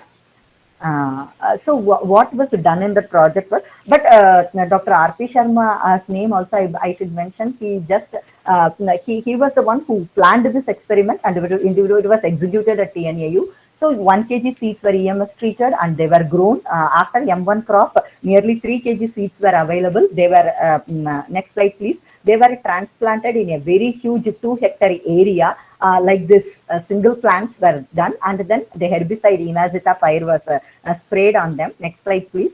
And after that, we recovered 3 plants from this, and these 3 plants were tested for the true to type for 2 to 3 generations. We advanced them, and there finally only this plant shown here. This was the only true to type plant. The other 2 were just the escapes. They did not get probably the herbicide spray properly. So this was the only true to type plant, which was later downstream analyzed, and it was registered with the PGR also. This mutant is, next slide please, now being registered with the CPBMB also. So, so this finally by the M6 generation or so, we could see the very clear contrast between what is happening to the IR64, Nagina 22, and this green area is the imazethapyr tolerant herbicide mutant after the spray. Next slide, please. So then at NIPB and at IRA, we try to find which was the gene responsible. There are many copies of ALS available in the genome, at least 3 copies. So we finally narrowed down it to AHS present on the chromosome 2 was responsible for this, and subsequently we identified the, next slide please. We identified the mutations that were there, and we looked at their protein models, and we next we then used this mutant for next slide please. This is the role of AHAS for those students who are present here. It is responsible for the branched chain aliphatic branched chain amino acid production. ALS is very important. It is also known by the name AHAS, acetohydroxyacid synthase, acetolactate synthase, more popularly known in prokaryotic systems. This is there in all organisms because of its importance in amino acid biosynthesis. So this is that got compromised with this mutant. So when this pathway is this is most of the herbicides work on the principle of binding the some of the important gene sites. So the imazethapyr is the herbicide which binds to the ALS site. So this, because of the mutant that created in the herbicide tolerant mutant of our resource, the imazethapyr could no longer bind. So that is how the plant is tolerant to herbicide. Next slide, please. So then most importantly, we have mobilized this to the varieties like Pusa 1121, Pusa 1501, Naveen, Pooja, Sahabagidan, Swarna Sub 1, Anna 451, ADT 43, I have left PUSA 44 in this slide, all this, and we have released these versions with Dr. At IRI, the versions of PUSA 1121, which is PUSA 979, PUSA 1509, which is called as PUSA 1985. They have been dedicated to our country by our Honorable Prime Minister a few months ago. So this is how we could finally culminate working with the functional genomics and finally trying to give the project, because we were focusing on tribes. So that was made possible. So next slide, please. So this is all these varieties, the near isogenic lines have been, you can see a very clear cut picture, while the variety early variety is completely wiped out. All the nils, the nils are surrounding these lines, the nils of these lines. The elite variety is wiped out. You can see slowly dying and it getting wiped up, whereas all the nils are standing so proudly in the field. You can see this. Yeah. These varieties are suitable for DSR cultivation. They have the potential to save nearly 20,000 crore to the country in labor alone in transplanting. And this is an area with a socio, not just economic, but also social impact also, because it's women who always do the transplanting and it's a drudgery for them. So that will relieve them of that also. So this is from functional genomics to a product with a socio-economic phase has been made possible. Yeah. So these are all the. Yeah, it's not that we have generated the mutants and we only work on the mutants. We share these mutants with with whosoever approaches us, and these are all the different scientists who have to whom different research labs we have supplied the mutants, and some of them work very closely. Also, they sometimes take a advanced material also, we have identified, we have characterized. After that, they try to do the their laboratory, because we should know what we can work on, what we cannot work on. Those things we cannot work on, we always share it with those labs which have the still better expertise to work on them, and we do share them. So this way we have shared our low-P mutants with the two Ramalingasamy fellow scientists also. So we share our material so that it benefits the society. So with this, last slide please. Next slide please. Yeah, with this I once again thank the organizers and also all the participants and also my fellow speakers for patiently listening to me and then for your kind attention. Before I end up, I convey my sincere thanks to all those people who who have nurtured my work in one or the other stage. Dr. Mahapatra, Dr. R.P. Sharma, Dr. T.R. Sharma, Dr. Mahapatra and R.P. Sharma for mainly the mutant work, Dr. T.R. Sharma for the initial integration work I presented, and Dr. Mandal and Dr. Amol for working with me in different tribes, and again Dr. N.K. Singh for the heat tolerance work, Dr. A.K. Singh for taking ahead the mutant in the breeding, and especially late Dr. S. Rabin and his team, especially Dr. Ravindran and the entire network of PIs and co-PIs in both these projects, in the ICR funded system biology project and also in the DBT funded mutant project. I thank one and all. Thank you so much. Thanks for the opportunity. Yeah. I'll be glad to answer questions. Thank you, ma'am, for the very informative talk on functional genomics in rice for stress tolerance and also on databases and other resources involved. So now the topic is open for discussion.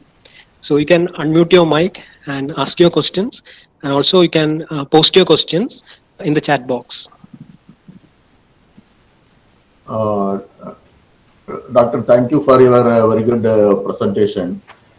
And also, thanks for remembering the work of Dr. Robin and Dr. Ravindra, because they were my colleagues in TMAU. And I really appreciate the observation of Dr. Robin in identifying this herbicide tolerant mutant from Nagina 22. And this is what actually I would expect from my colleagues in KAU. If we can deliver, these products useful to the farming community which are developed through these modern biotechnology breeding tools, that will be from a public institute. That will be really great. And of course, the benefits, what you have told about this herbicide tolerant mutant, in the climate change scenario, the water, the DSR is going to be the major, I will say agronomic practice in all the rice growing areas. And this variety, you introduced the elite varieties across the region. So that is really great. And I want to compliment and congratulate this your hard work and the team. I understand right from Honorable DG. I know this work because from CPMB, I was closely following this publication and the delivery of these mutants.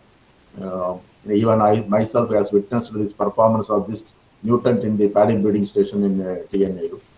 That's really I want to appreciate and see this is the role model kind of research work that youngsters should pick up and work focusedly so that we can jointly deliver products. This is an example of the teamwork. How a material developed in one laboratory and its use is actually discovered in elsewhere, and jointly they can deliver the product to our farming fraternity. I really appreciate your presentation, especially the product delivery to the community from public institutes across the country.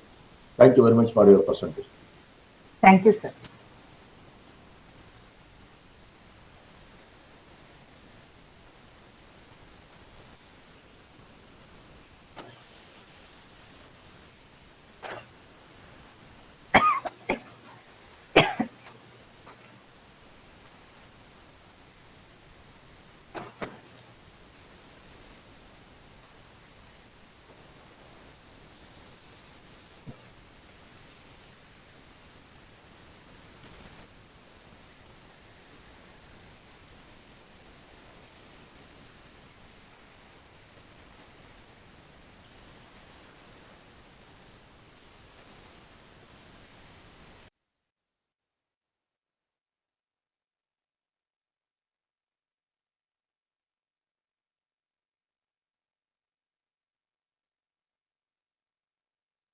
If there are no questions, I think we will move to the next speaker. Thank you, ma'am. Thank you.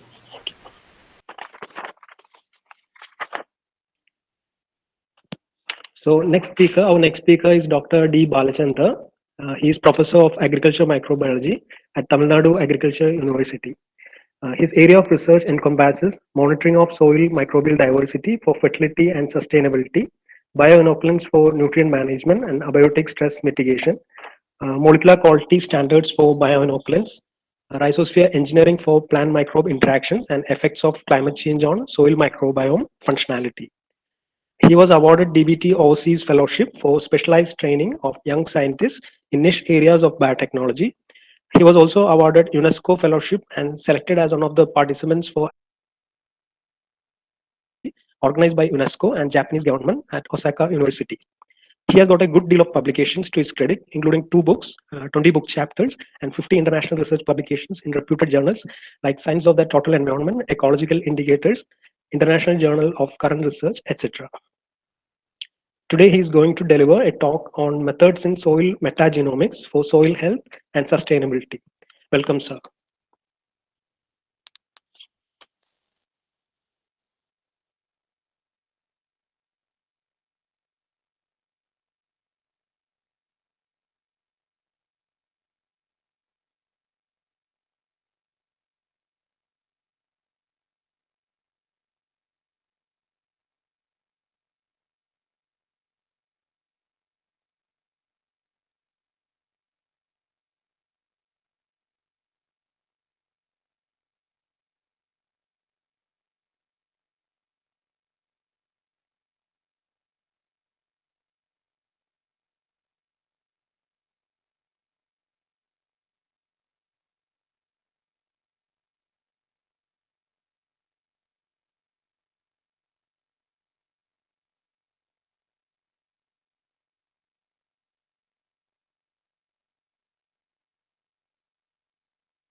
Hello, am I audible? Yes, sir, you are audible. Yeah, there is a problem in the little bit. Please wait 1 minute. And can you see the slides now? Yes, sir, we can see your slides. Yeah, thank you. Yeah, first of all, respected Vice Chancellor of KAU, our teacher, and hello. Yeah.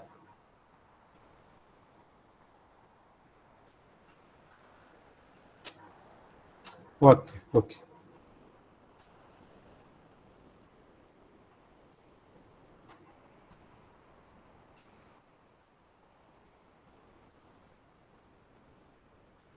Hello.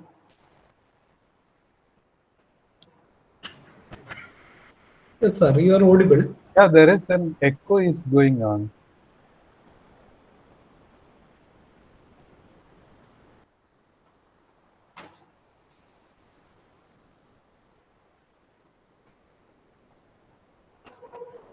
Hello, can you hear me? Yes, sir, we can hear you. Yeah, there is an echo was going on, so that's why I stopped.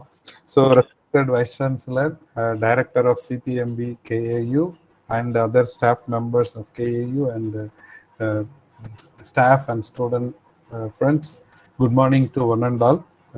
Thank you for giving this opportunity to present my work and some theoretical background about this area before you.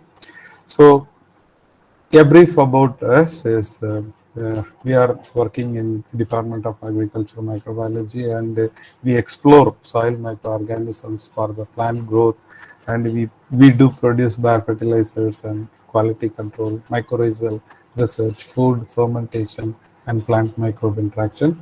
And I am especially working on soil biodiversity and the soil microorganisms for nearly last 15 years, and I am the principal investigator for All India Network project on soil biodiversity, and we are exploring the soil health and monitoring the soil health that was affected due to either nutrient management or tillage, or due to the elevated CO2 and so on.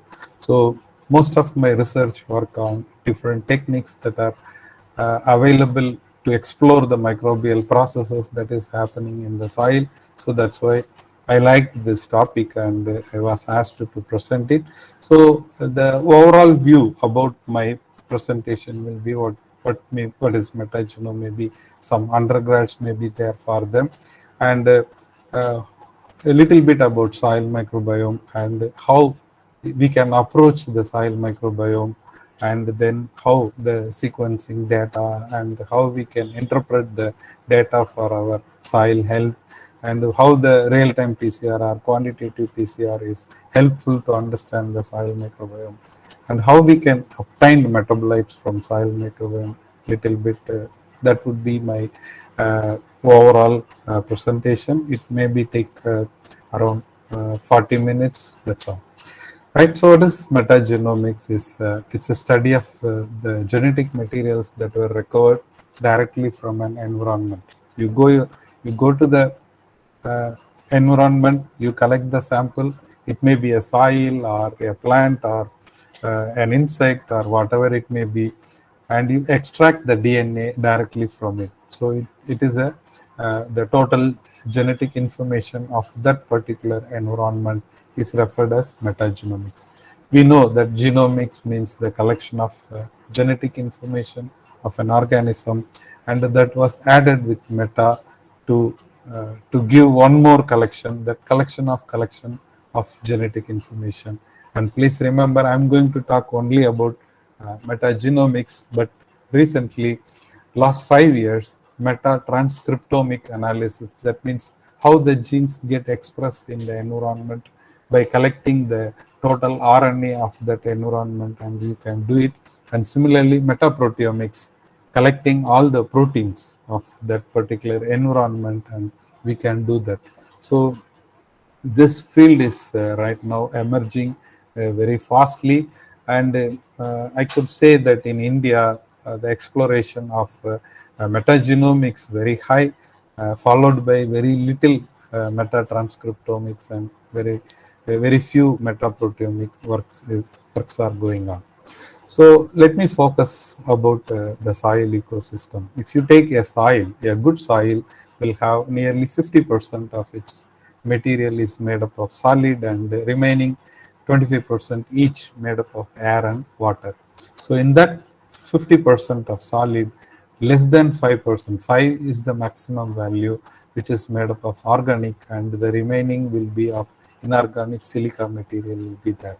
So if you dissect that 5%, you will have only the living microorganisms at 5%, and all dead organisms, dead organic carbon will be the remaining 95%.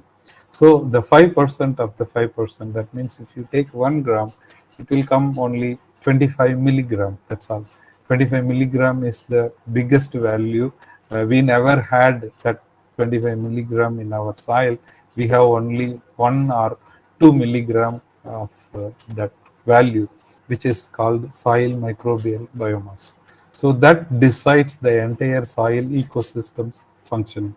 And if you remove that 5% of 5%, that means if you remove that organism from the soil ecosystem, that's all. Your soil is supposed to be the dead one, right? So in that sense, if you remove if you don't have that soil microbial biomass, then our agricultural productivity and everything goes in a negative manner. So in that sense, the soil microbes, which comprises of very tiny by weight in the soil, are playing very crucial role, but we didn't understand their functions, their community structures, how they exist in the soil ecosystem, and how they successfully succession of microbes. All these things are very complicated nature, and what we understand is very limited one, right? So so far what we understand from the last 20 years of research, that their population may be 10 power 12 cells or counts may be present, but what we count, what we extract in the laboratory is only 10 power 9 or 8. So that means 0.001%. So we assume that the remaining portions are unculturables. That means they can't able to grow under laboratory conditions. So if you say in terms of ribotypes, at least 5,000 to 10,000 different ribotypes, that means the taxonomical units are present in 1 gram of soil, and they have very complex life, and their interaction, microbe interaction, plant microbe interaction, and their variability across the space as well as the time is very enormous. So, and then the community structure, all these things are very complicated, and which make tough job to explore the soil microorganisms and to study the community structure and functioning is little bit tough job one, right? So what are their functions? This may be useful for the undergrad or postgraduate students, and the soil microorganisms are mainly responsible for the organic matter decomposition, nutrient transformation, soil enzymes. They are the source for soil enzymes, and if any harmful chemicals or toxic chemicals are present in the soil, they will do remediation work and the carbon sequestration. That means storage of carbon in the soil for the future use and buildup of the soil biological activity. So these first 5 are naturally, even if you didn't do anything, they will do their job, and the remaining 3 are for our human health. So we can explore the soil microorganisms for novel metabolites like antibiotics and enzymes, and the genes are nowadays a very good resource for human, animal, plant, and environmental applications. So in that sense, the soil microorganisms are both for agriculture and human health. They are playing very crucial role. So right now, so far what I discussed is how the soil is comprises of, and how the microorganisms are present, and how they are, why they are important for agriculture and human welfare, right? So what we need from the soil. So if you take one few soil, then need means what kind of information we want it from that soil. First of all, who is there? This itself a very tough question to answer, right? How many different microorganisms are there, and what are their relative proportions? Which one is predominant, which one is very low, and when which one will build up, and which one will go in negative, and what are their interaction? All these things are very tough job. So first question will be who is there, and then what they are doing, right? So what kind of soil functions are responsible by these soil microorganisms would be the second question we need to get the answer. And the third one, how they are doing, whether they produce extracellular enzymes, or they produce some metabolites, or they have some interactions, or antagonism, antibiosis, like phenolic compounds, you name it. Do they have some biofilms, quorum sensing, like many ways they are doing their job. And if we know all the three answers, then we can know that the soil is how the soil is functioning, and why it is important, and how it get disturbed because of our agricultural practice. But unfortunately, present molecular tools, still we were not able to answer all these questions. Right now, the soil microbiome is like searching a black cat in a dark room, right? So whenever we approach it, it will escape from us, and this cat mouse like play is still going on. And here comes the metagenome, which improves our understanding to a little bit more as compared to nearly 15-20 years ago, right? So why we have to use metagenomics for soil is, as I said earlier, it is very complicated, and there are enriched, and they are unculturable. And what may be the reason for that they could not be grown in laboratory condition? Number one, they are very low in population. So if you take 1,000 cells, if one or two are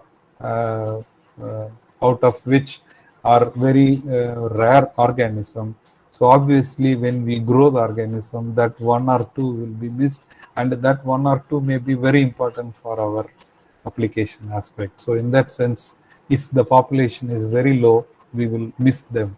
And then they may need very complex metabolism, which is present in the soil ecosystem, but we are not able to provide them the same kind of nutrients under laboratory condition. So obviously we are going to miss that population. And the third is the environmental. So we could not give the real environment as that of soil ecosystem in the laboratory condition. And lastly, the succession. So since the microbes have very short life, so one organism will grow and they will die, and that metabolites will be the source for the another group of organism, and so on. So there is a succession is going on in the soil. So that also made it to omitting some of the species when we do culturables, right?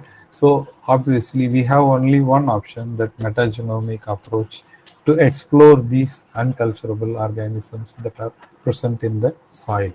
So this is a very classical graph, I can say. So here you have culturable versus culture independent approach. And if you see the culture dependent approach, that means you take the soil, do some serial dilution, isolate them, you will get predominantly the proteobacteria and a little bit of actinobacteria. And these four alone nowadays used for agricultural, industrial, environmental, and human health purposes, right? So all these biofertilizer, biocontrol agents, plant growth promoters are the antibiotic producers from for the human health. You name any microorganisms that are useful for any application in our ecosystem. They are all from culturable approach, right? So only they are all from these four groups. So we didn't, but if you do the culture independent approach, we have acidobacteria. So the acidobacteria is a big phylum which accounts nearly 20% of the total microbiome of our Indian soils, but we never have a chance to isolate them when we do our classical microbiological approach. And what they are doing and what is their function and why 20% of the population is made up of acetobacteria, but still how they are useful in the soil process, we don't have that question, answer for that question. And similarly, bacterioids, even though firmicutes were a little bit more explored by culture dependent approach, still their counts are very high. So the in the parenthesis, they are the species that were explored already for our either agriculture or human welfare, but yet the remaining 99% of that particular group is not yet explored. So that's why metagenome is needed, right? So how we can approach the soil metagenome? So as I said, you can go by cultivable and unculturable methods. So obviously we are turning to unculturable method. And now comes the second question is which gene you want to target, because the soil contains millions and billions of organisms and they harbor every organism will have nearly 400 to 500 different genes, and which one we want to explore. So that question we have to answer. So if we go for unculturable, then the second question will be whether we want to know who is present, that means the community approach, or what they are doing, that is functional approach. So we can get answer who is there or what they are doing. Both we can do it at present molecular techniques, right? So this is the overall view about the unculturable approach.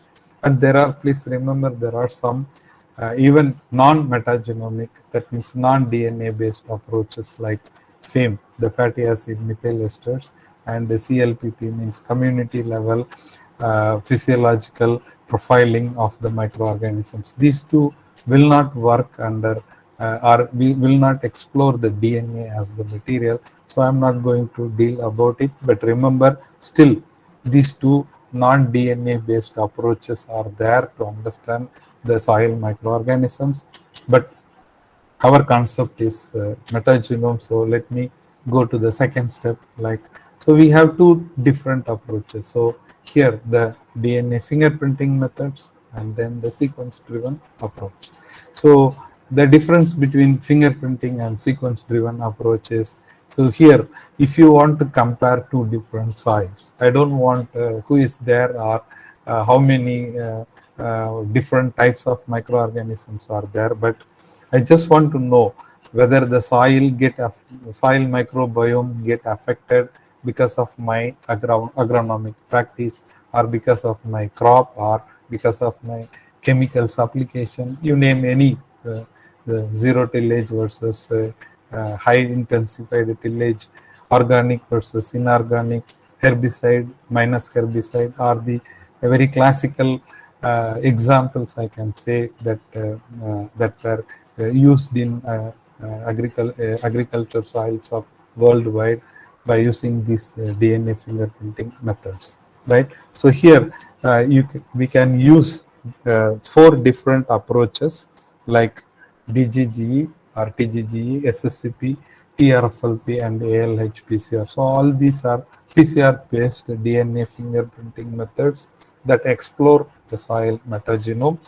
And if we want to go for sequence-driven approaches, the old classical Sanger's DNA sequencing method is there, or present NGS, next generation sequencing, are there.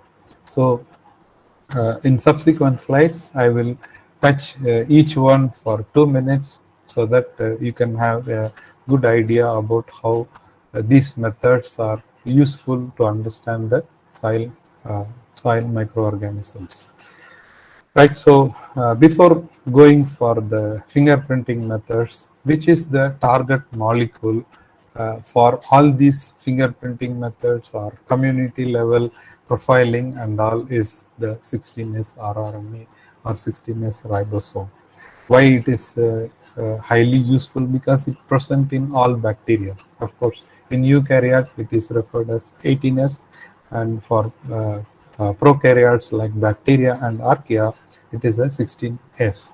So it present in all eubacteria as well as the archaea, and it is mainly for translation purpose, and its evolutionary distance, the change of 16S rRNA is parallel to the evolution, right? So one organ A is evolved into B means, and if you compare the 16S rRNA of A and B, you will get related. So you can't get this relation with any other molecules, like you go for its chemical compositions, you go for physiological approach, yeah, or you go for biochemical approach, you won't get it. So the most quick and simple, easy way or accurate way to relate two different organisms and their evolution is mainly by 16S rRNA, and it is a signature molecule, right? So just like our signature, it is very unique for every organism, and even one base pair change can easily be seen between two different species. So that much accurate database is right now available. So all we need is you get the culture, sequence the 16S rRNA, we can identify what kind of species it is. But the same 16S rRNA is useful for understanding the soil microorganism and its total community by using metagenome approach. So the beauty of the 16S rRNA is they have both variable regions and conserved regions. So all the conserved regions were served as the primers, and all the variable regions were used to compare between two different soils, or between to discriminate the different species of a particular soil, right? So which variable region I can use? We can use any variable region, we can get most successful one. So right now in our lab we use V1 plus V2 or V4 plus V5 for the soil metagenome, or in one case we use the full length of 1450 base pair to explore the soil metagenome to understand the total community profile. For example, if we want to do 1450 full length of the full length of 16S rRNA, then we can't go for next generation sequencing. So if it is short fragments, then it would be easy for NGS sequencing, and the full length you have to go only by Sanger's method. So that is why, even though Sanger's method is little bit outdated as compared to NGS, still it is useful in understanding the soil microorganisms because of its high reading data you can get it. Right, so these are the primer informations of conserved regions. You can use V3 plus V4 or V4 for V4 plus V5 as we like, because of the beautiful structural map of the 16S rRNA is so useful for understand the soil microbial community. And the opposite to 16S rRNA is the functional approach. So I don't want who is there. All I want is what kind of functions the microorganisms present in the soil is going to do. So here I put a diagram about only the nitrogen cycle. So you can apply it for any process. You can apply for a particular chemicals degradation like bioremediation or carbon cycling, how the carbon is released to carbon dioxide or the carbon is fixed in the form of organic carbon, or you can go for phosphorus. It depends upon the purpose for which you want to know the functions of soil microorganism, and accordingly you can do. And why I put this nitrogen transformation is that's our area of specialization, and we are monitoring the soil nitrogen cycles continuously by using metagenome. So that's why I just give this example. Don't think that it can, this is the only functional approach we can apply for any kind of transformations or reactions, biochemical reactions that are happening in the soil. So if it is nitrogen fixing, nitrogen transforming, you want to know how the nitrogen transformation, that is the functional approach, in the soil is happening by the microbes, then you can target 3 or even 4 different nitrogen transformations. One is nitrogen fixation, which from nitrogen gas to ammonia by using NIF gene. So you can search the NIF gene and how its diversity and so on. And similarly, nitrification. So ammonia get oxidized into nitrate by ammonia monooxygenase, which is referred as AMOA.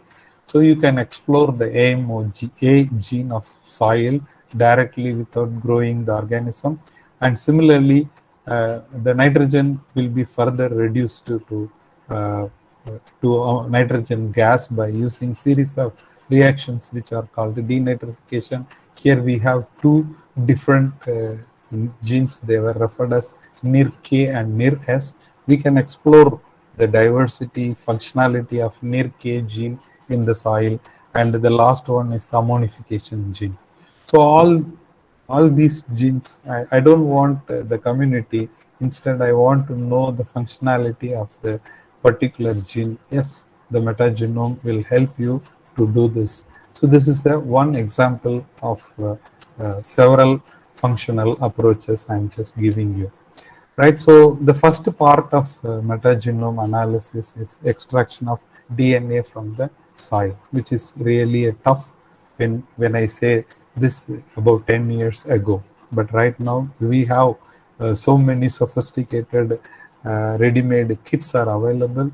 By using that kit, we can extract very high quality DNA. In olden days, if you extract the DNA, it will look like brown color. Because as and when you extract the DNA directly from the soil, so along with DNA, humic acid will also get co-precipitated with the DNA, because the chemicals which we are adding to extract the DNA and made it into precipitate form will also do the same process for humic acid, and they also will get co-precipitated, and the humic acid and DNA will bind together. So you will get very good quantity of DNA, but it is useless for further analysis like PCR or restriction analysis or cloning work. So that's why in about 2010 before 2010 we suffered a lot to remove that. So we attempted to localize the techniques to remove the humic acid. We attempted many methods, but right now you don't need to do all these things. All you need is you buy a commercial kit and use 1 gram of soil, and you can extract very high quality sufficient microgram or nanogram of DNA in your sample within a day. So that much sophistications are right now available. All I want to tell here is the purity of the DNA extracted from the environmental sample plays a very crucial role for understanding or for using them in the future metagenome work. Right, so with this, I hope right now, so far what I explained is why the soil microorganisms are important and why the metagenome is very important. and how we can explore them. Either if we go for 16S rRNA, we can know who is there, or if we know a particular functional biochemical reactions and their reaction, then we can know what they are doing. So either functional approach or community level approach we can go. And the second step is how the metagenome analysis or the fingerprinting methods are working. So there are 4 different DNA fingerprinting methods are right now available, even though the next generation sequencing are right now coming up very fastly and slowly. These 4 classical fingerprinting techniques of metagenome is slowly getting reduced their importance in the soil metagenome research, I can say. So in 2020, I could barely see few articles relating these 4 different DNA fingerprinting methods. And of course, in our lab, we did all the 4 methods for our soil. And later, we also nowadays stopped to do this fingerprinting methods, and we moved to sequence-driven approach. So why this DNA fingerprinting method is more useful than the sequencing method is because of its quick and cheap one. So you don't need to spend any money for sequencing, which was for one soil. If you want to do sequencing by Sangers, it will take at least 1 lakh to 1.5 lakhs. And nowadays the NGS sequencing cost around 20,000 rupees. But these 4 DNA fingerprinting methods cost only few gels and their chemicals, and we can understand, we can discriminate the soil based on the profiles. So this is the cheap and quick one. So you can do it by ourselves, and we can interpret our results, and we can get the results by ourselves. We don't need to rely on the companies for sequence data and so on, right? So the first one is DGGE. So here the DGGE stands for denatured gradient gel electrophoresis.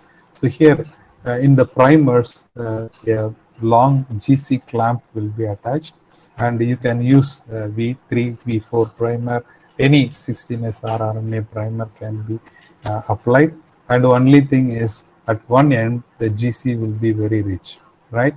So after the PCR amplification, when the community DNA or the metagenome DNA with V3 plus V4 region of 16S rRNA with the GC clamp, if you get amplified, so and then if you run through a gradient gel, so during the gel electrophoresis, the DNA get separated.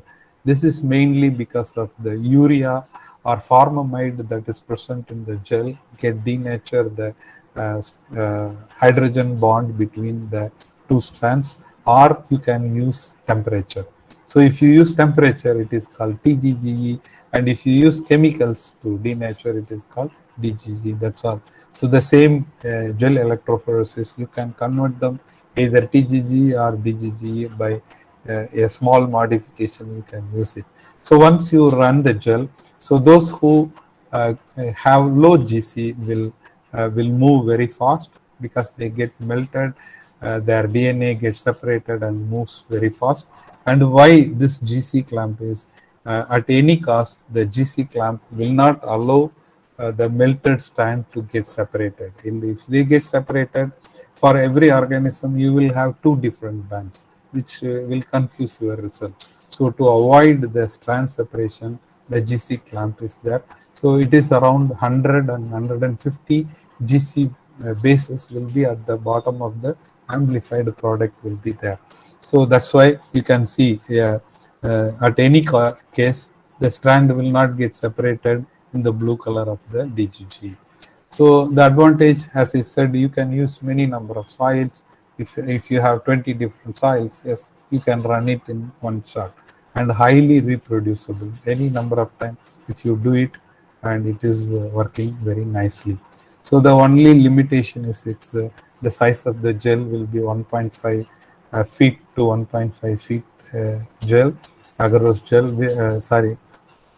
page gel, which your handling should be, you have to improve your skill. So this is the very classical way of getting the soil DGG profile by using V3, V4 region, and it was obtained from the permanent manurial experiment, and you can compare by many statistical tools are there to visualize and reproduce your results so nicely. And the second one is SSCP, single strand conformation polymorphism. So in the first case, what we did is in the DGGE, we will amplify the PCR product from the soil, and when we run during that time, we will make the double strand DNA to form single strand. Whereas here, you amplify your gene of interest, namely the 16S rRNA from the soil, and now the PCR product is a mixed or you can say heterogeneous in nature, because every Amplicon will be from one different organism. So it represents the entire microbiome of that particular soil. So here you remove one strand. So this is the protocol. So you get the metagenomic DNA, you amplify V1 plus V2 or V4, V5 as you like. And after purification, you remove the one strand of the DNA by using exonuclease, and then you run the gel in a normal page gel. You will get very beautiful diversity analysis, right? So this is again a soil metagenomes SSCP profile that was as influenced by nutrient management, which we obtained it. Right, so here we proved by using some pure cultures and how the length variability through SSCP can be discriminated.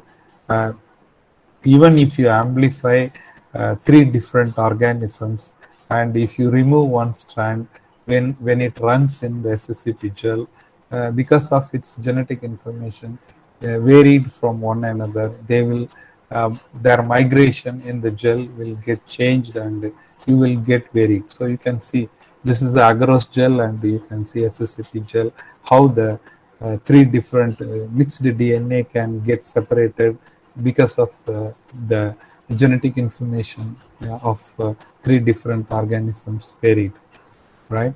So the third one is TRFLP. So here you need a gene scanner.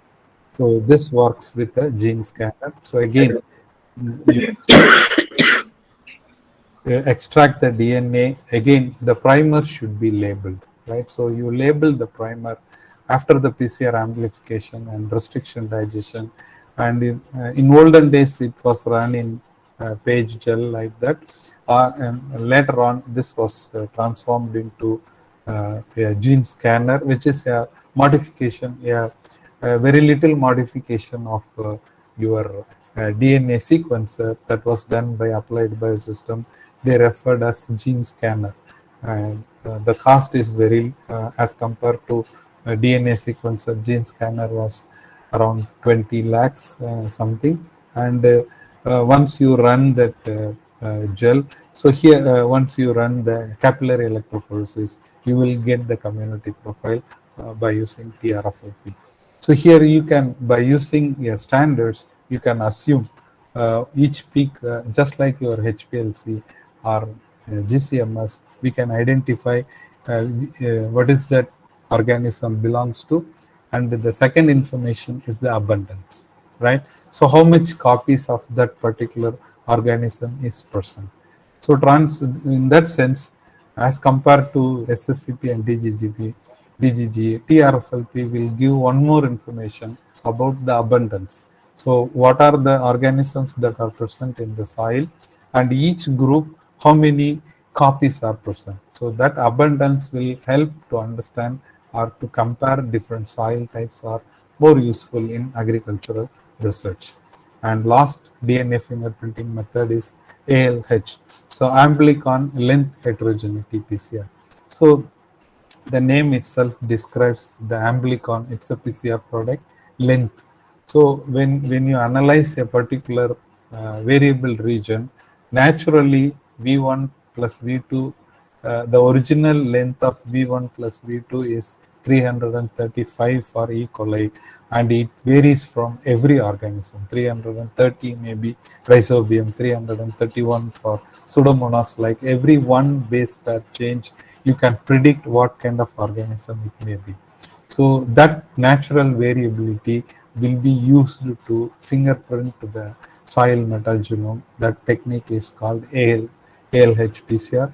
So this is our result, which compares the 100 years or 110 years old soil which is present in our campus, which was started with Rotham State University of UK, and we did this ALH profile for our soil, and we compared organic versus inorganic and so on. You can refer the paper for further details. And these four are the DNA fingerprinting methods like DGG, SSCP, TRFLP, and ALH-PCR. And please remember, for the last 5 years, I could not see any paper on these aspects, very few. Only the classical workers who are still maintaining their these DNA fingerprintings are DGG. Among these four, DGG is very popular among the soil biologists, and slowly now they were replaced by the sequence-driven approaches. So in my next few slides, I'm going to describe about the importance, how the cloning and sequencing was done. So here also there are two. One is the Sanger's-based sequencing, another is the next generation sequencing. So in 2010, so in that period, 2010 to 15 or 18, in our lab, we did the Sanger's-based sequencing to understand the entire microbiome of that 110 years old agricultural field. So you can see these are some of our results. So this one I want to explain, which was published in 2011. So here we took the soil and extracted the DNA directly from the soil, and we get full length amplified product V1 to V9, and then we clone for every soil. We obtained 450 clones for control. Inorganic, this soil received only the NPK fertilizer, and inorganic means sorry, here it should be organic. So the organic soil had only the farmyard manure. So we compared all the three by using Sanger's full length of sequence and who is there and all. So please recall my lecture about the acidobacteria, which is predominantly nearly 20%, 25%, 33 and 30. Right. So this is organic. Please, sorry for the small mistake here. This one is organic and this is inorganic. When you apply inorganic fertilizer alone, the acidobacteria goes down. So their population goes very minimal. So in that sense, we discussed it. I don't want to explain the causes and all, but this is the way we explore the community profile of 110 years old soil. Of course, this makes almost 110 years old, so that's why I put 100 years old data of this one. And we also did for several environmental issues, how the biogas biogas effluence and influence affects the soil microbiome. Again, this is by Sanger's method. And opposite to Sanger's method is the next generation sequencing. So in next generation sequencing also we have 454 sequencing, solid platform and Illumina, and now recently the pyrosequencing is 454 and so on. So Nanopore based sequencing also there. Of course, Nanopore is right now I didn't see any literature about the soil metagenome, and it is highly useful for pure cultures of bacteria. So the next generation sequencing, you can extract the DNA, you can concentrate either the community or the total metagenome profile, anything you can do it by. Of course, there are so many steps are there. which I presented in this chapter. And this is with reference to our soil metagenome, right? So if you take the 9 variable regions, so the Roche 454 mainly concentrate V1 to V3 or V3 to V5 and again V6 to V9, and MySeq always go for V3 to V4. So MySeq is almost like the iron torrent based sequencing, and of course you can go for full length sequence also. So you have variety of options. All you need is you extract the DNA directly. You extract the DNA from the soil and purify it, and you send the sample to a company which has these platforms, and you say I need V3 to V5 or V3 to V4. You name the region, and they will do all the processes. Again, they have to do the PCR based, and they will add the adapters and all, and they will do it, and they will teach you how to interpret your results. So we did, as I said earlier, we studied the rice rhizosphere as influenced by elevated CO2 and temperature. So we have at wetland of our agriculture university, we have a open top chamber in which one chamber was maintained with elevated CO2 of 550 and 750, and another one the temperature of around 40 degree. So the rice were grown inside, and the rhizosphere population was the rhizosphere microbiome was described as Illumina. That was published, and we had a collaboration with Indian, and right now it is named as Central Rice Research Institute. Now it was named as Indian Rice Research Institute, Cuttack. So we had a collaborative research on NASF fund. And this is again, last year we did this iron torrent based NGS sequencing of our 112 years. So we did it almost in 2011 and now in 2021. And now we are comparing after 10 years what kind of changes we obtained. And that one was the Sanger's one, and this one is the iron torrent based NGS data. And now we are in the process of this long-term neural microbial population community dynamics related with the other soil functions.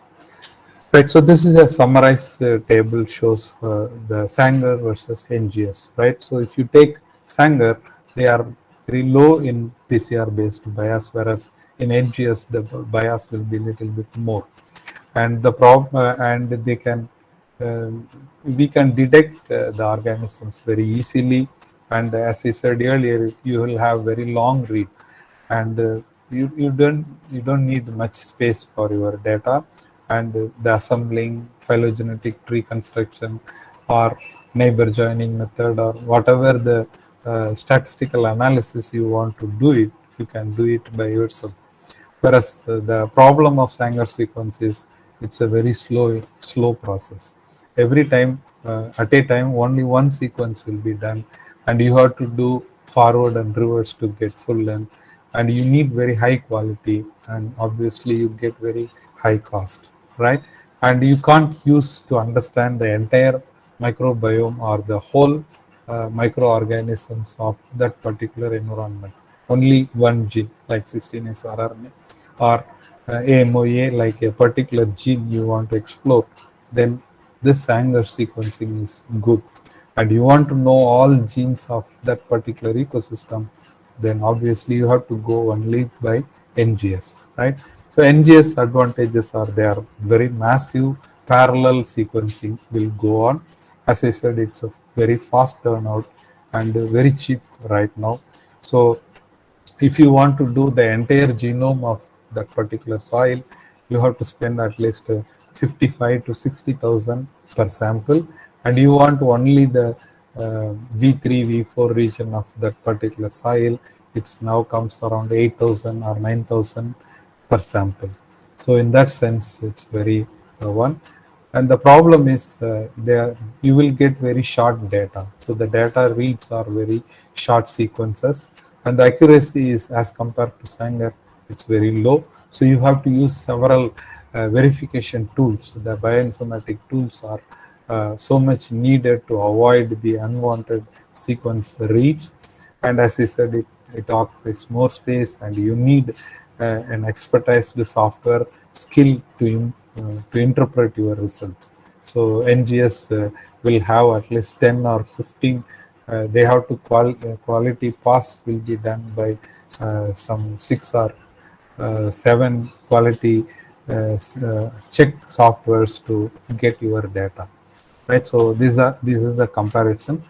And lastly, the Qpcr, right? So the quantitative PCR will allow, of course, before Corona, very few knows about Qpcr and RT-PCR, but nowadays RT-PCR is a very common term, which you can see it in our streets.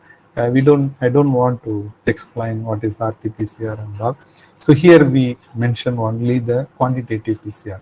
So use your primers to amplify the particular gene of interest from the soil and how many copies are there. So that will give you the abundance of that particular gene. So this is also a powerful tool to understand the soil microbiome and its functions. So if you check around 20 different genes as per your interest, and you relate it with your soil biological processes, then you will come up with very good story about your functionality of the soil. So that's what we are doing it in our lab. So we used to record, as I said, the N transforming genes routinely in the permanent manurial trial, and we related with how much ammonification is going on, how much nitrogen get fixed, and we related with the carbon sequestration and the nitrogen transforming.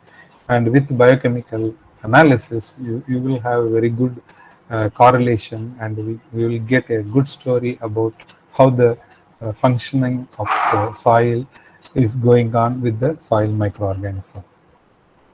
And the last few, maybe I have only 2 slides about the metagenome for the products. So right now what I explained is, if you have an agriculture soil and you want to know how the microbes are present and what they are doing, how they are doing, like that.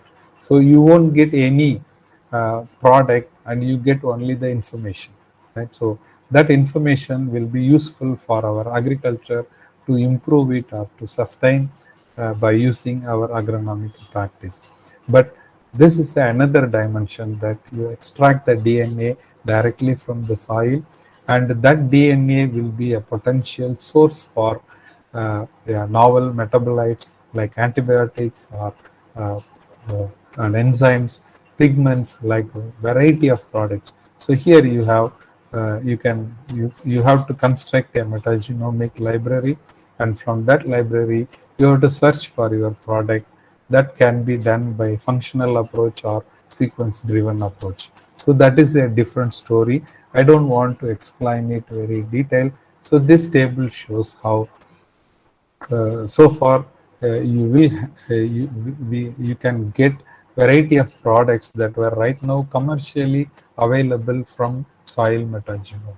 So these are some of the summarized tables showing the enzymes and novel genes that were directly obtained and right now commercially useful for the human welfare, that can be done by metagenomic clonal library, right? So how my approach should be. So I have agricultural soil, and I want to discriminate, I want to monitor my soil. Then you can go for Qpcr, Sanger sequencing, or next generation sequencing of V3, V4, or whatever it may be. Or I want, this is the low degree and this is very high degree. And if you want to explore my soil for welfare of human, environment, animal, whatever it may be, then you have to go for the next generation sequencing of the whole genome of that particular ecosystem, or I can say NGS metagenome. So that will give you a lot of metabolites and genes that can be explored for future use. Right. So with this few words, let me summarize that the DNA that was directly extracted from environment is called metagenome, and if we do the analysis, it is called metagenomics. So it is a direct approach for the complicated understanding of the complexity of microbial diversity, and of course you can also useful for gene mining for human welfare and all. And as I said earlier, the extraction of high molecular weight metagenomic DNA is the most crucial step, but right now we have a lot of options are there. So as the DNA fingerprinting methods were predominantly used until 2010 and 15, and later on they were slowly not in use. And right now, to understand the soil, you can either go for community approach or functional approach, and the sequencing can be done by Sanger's Dodiax method or next generation sequencing. Of course, the Qpcr, the real-time PCR, is also useful to understand the soil microorganisms along with their soil biological processes. And as I said, the sequence-driven approach or functional-driven approach of the total soil metagenome clone can be useful for the products that can be obtained. So with these few words, I thank the organizers for giving this opportunity to present my view about the methods that are available to explore the soil microbiome. Thank you, one and all, and I'm happy to share any if you have any questions. Thank you, sir, for throwing valuable insights on methods in soil metagenome analysis for sustainable soil health. Sir has very clearly explained us the different approaches and steps in soil metagenome analysis. And if any doubts, the topic is now open for discussion.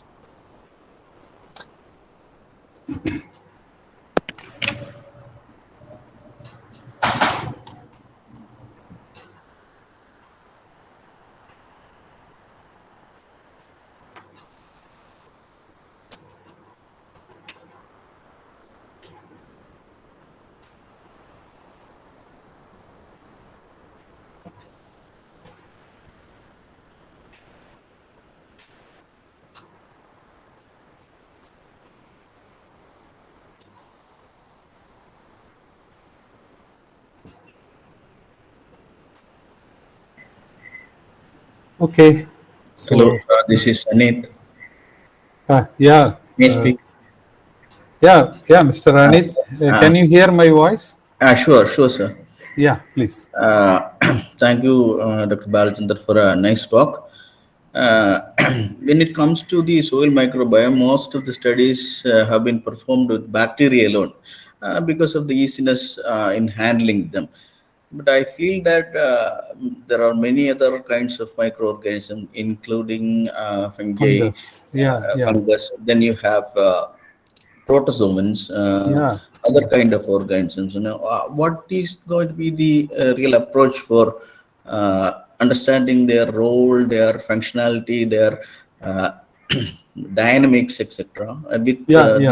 That's a very good question. Actually, as I said earlier, the soil metagenome and its analysis is still its primitive step. So maybe right now we were in the step 2, from step 1 to step 2, and we have to go a long way, right? So in that sense, why mostly most of the worldwide publications and including our lab, we always go for bacteria and archaea is they are the very good indicator of soil health, and our goal is to discriminate the soil health based on the particular human activity, anthropogenic activity. So that's why we restrict our work to only the prokaryotes. But as you said in your question, the eukaryotes and their diversity and their functionality is also very important. Maybe in due course of time, that data also come up very quickly. I hope it will also be added with the total metagenome of in the future, I think. I hope you will be satisfied with my answer. Thank you, sir. Thank you, sir. Thank you. Thank you. Dr. Balachandran, I have one question. Yes, sir. Good morning. Yeah. Good morning, Dr. Balachandran. So, very interesting talk. And you talked about this particular, actually mostly about bacterial biocommunity in the metagenome sequencing. So we also have some interest on this part because we are working on a secondary metabolites, which is glucosinolate. These are nitrogen and sulfur-containing secondary metabolites in Brassicaceae family only. Okay. So while working with this metagenome experiments, we found there is something very interesting. And I would like to see to hear from you also.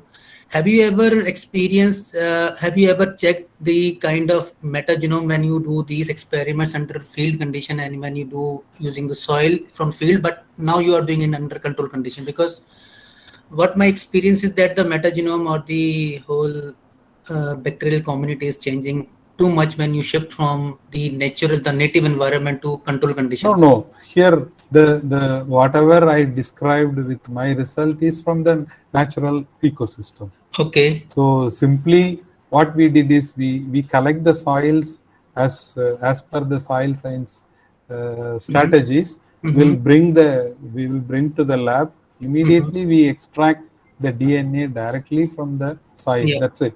We even many cases we won't store it also, because the storage of soil may also affect our metagenome and its quality and the microbiome diversity. So it's all the direct field soils that were extracted directly. So there won't be any problem at all.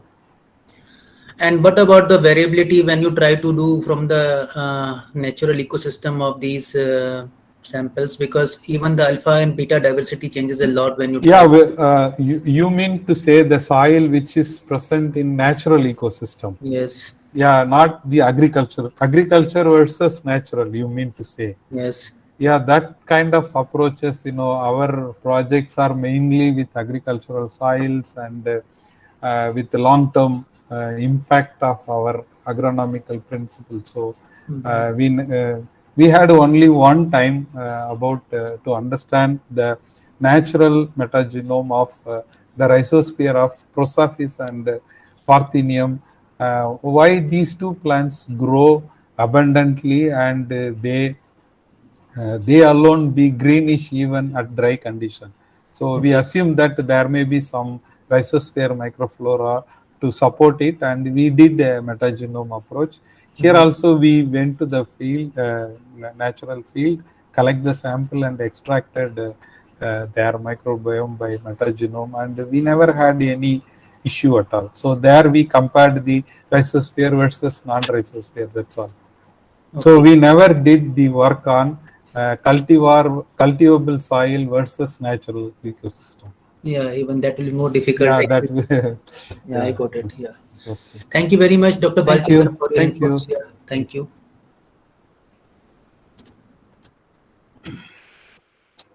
Dr. Balachandran, sir, I am Kiran. I am Assistant Professor at Center for Plant Biotechnology and Molecular Biology. Good afternoon. Good afternoon, sir.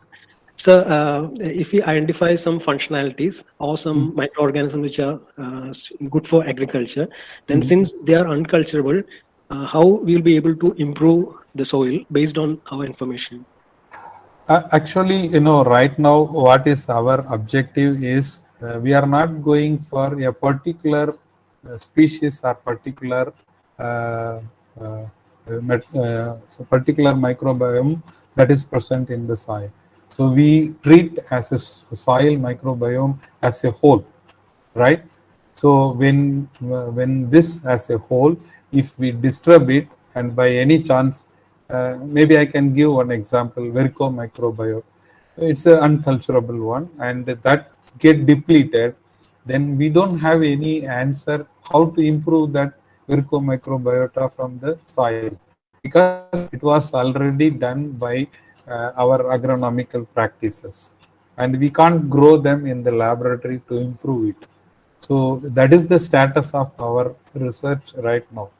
So how you can improve that unculturable in the soil by using any method, I have no answer for it. So I can say that it get affected, but how I can improve it, sorry. So that is the bottleneck of our metagenome, also the other side of the coin. So you can get very good information, but how to rectify that problem is really an issue in metagenome work. It's all will be in the documentation, but in the real field application, their role will be get minimized because of this bottleneck. Thank you, sir. Thank you. Thank you.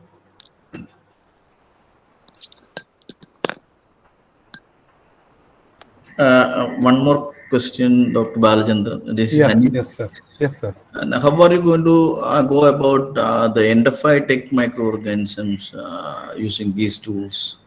Yeah, we can do it. Right now, one of our students is doing it. What she did is, all you need is what kind of endophytes you are looking for. That should be the first one. At what stage of the crop you want to know it. So then you grow the organism in that particular soil ecosystem, and then you remove the plant, do a proper surface sterilization, and you can extract the entire microbiome. And there are so many beautiful procedures are there, and that metagenomic DNA, you can extract the DNA without extracting the plant DNA. There are so many procedures are there, and use that as a metagenome to explore your endophytic diversity. So that's what one of our students is right now doing it. Yeah, it's very easy to do work on endophytes rather than the soil microbiome. Thank you, sir. Okay, thank you.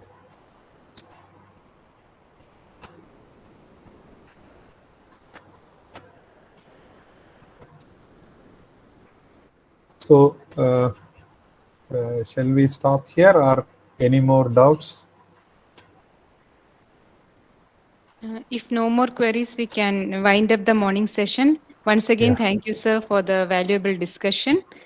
We will break for lunch, and we can join sharp 1:30 p.m. for the afternoon session. Okay, all the best for your one-day seminar, and good luck. Okay, Thank I will you. stop here. Okay, thank Thank you. Bye.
Good afternoon, everyone.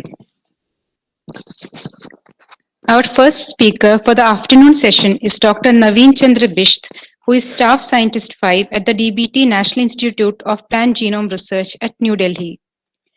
Sir is working on the molecular genetics mechanism of glucosinolates for enhanced nutrition and plant defense. His group has developed stable low glucosinolate transgenic mustard lines. Sir's group is trying to engineer CRISPR-Cas9 vector system that can provide high-frequency editing of multiple homologous genes in the polyploid brassica crop. He has an impressive list of publications in reputed plant science journals like the Plant Cell, Plant Biotechnology Journal, and so on. He has 4 patents to his credit.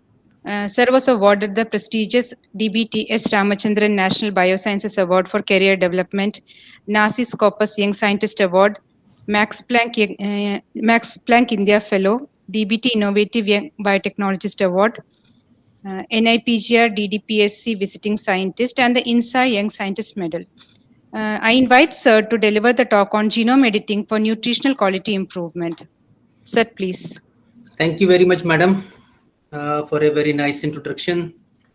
And I would also like to thank the organizer and the NASI Kerala chapter for inviting me and inviting me in this one-day webinar. And I will be trying to present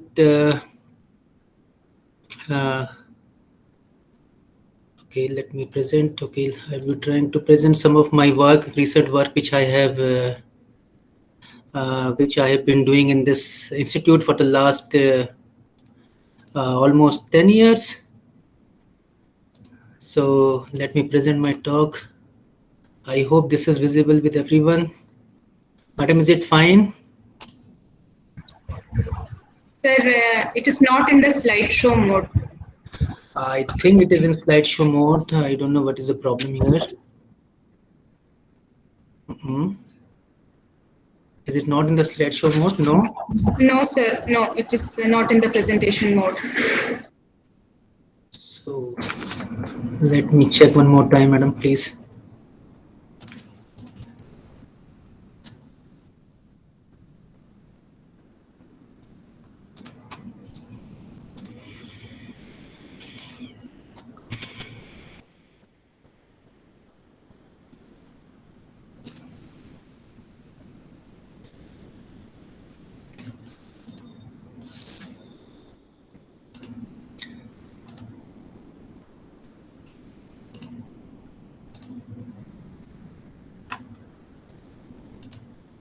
Is it okay, ma'am? Sir, we can't see the slides now. Okay.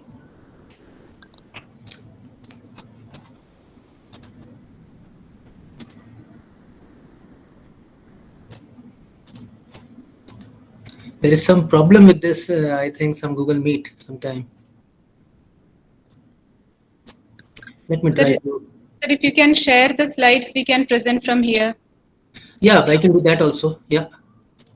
So whom to send it, ma'am? I can send it to Dr. Matthew. Yes, sir. Okay, I'm just sending it. It's a big slide. I will try in the meantime.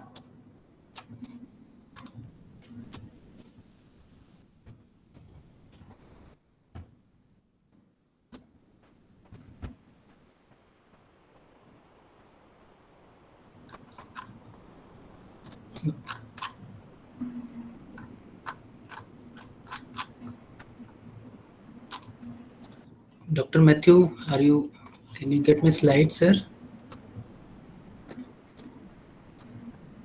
I got the slides. I shall download and do it right now. Okay.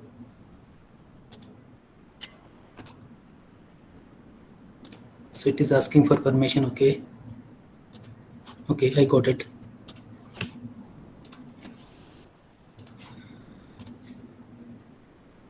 Let me try to present it one more time, please. Okay, sir.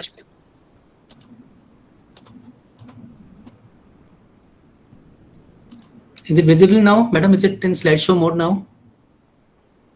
No? It is visible, but not in slideshow mode. And the slides are moving? No, it is the first slide now. Okay, so I have another way to do it, but then in that case, I won't be able to show. No, it is okay, sir. Now we can see. It is in. Okay, no problem. But then I cannot.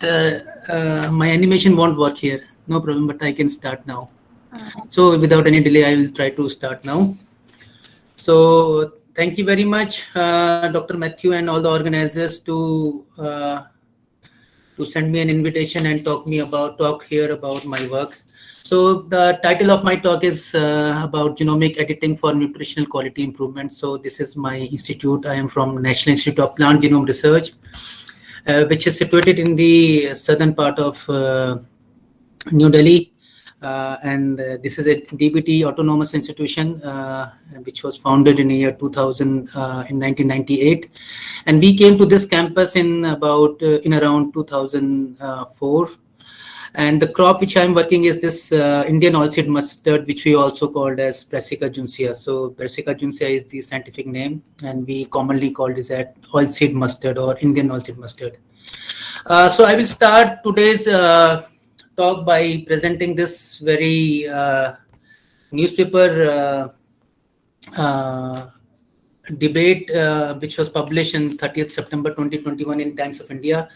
This is a debate about for and against of this genetically modified crops or GM crops, as well as which also takes care of genome editing. So Professor Deepak Pintal, who was former Vice Chancellor, and he was, luckily I am one of his PhD student.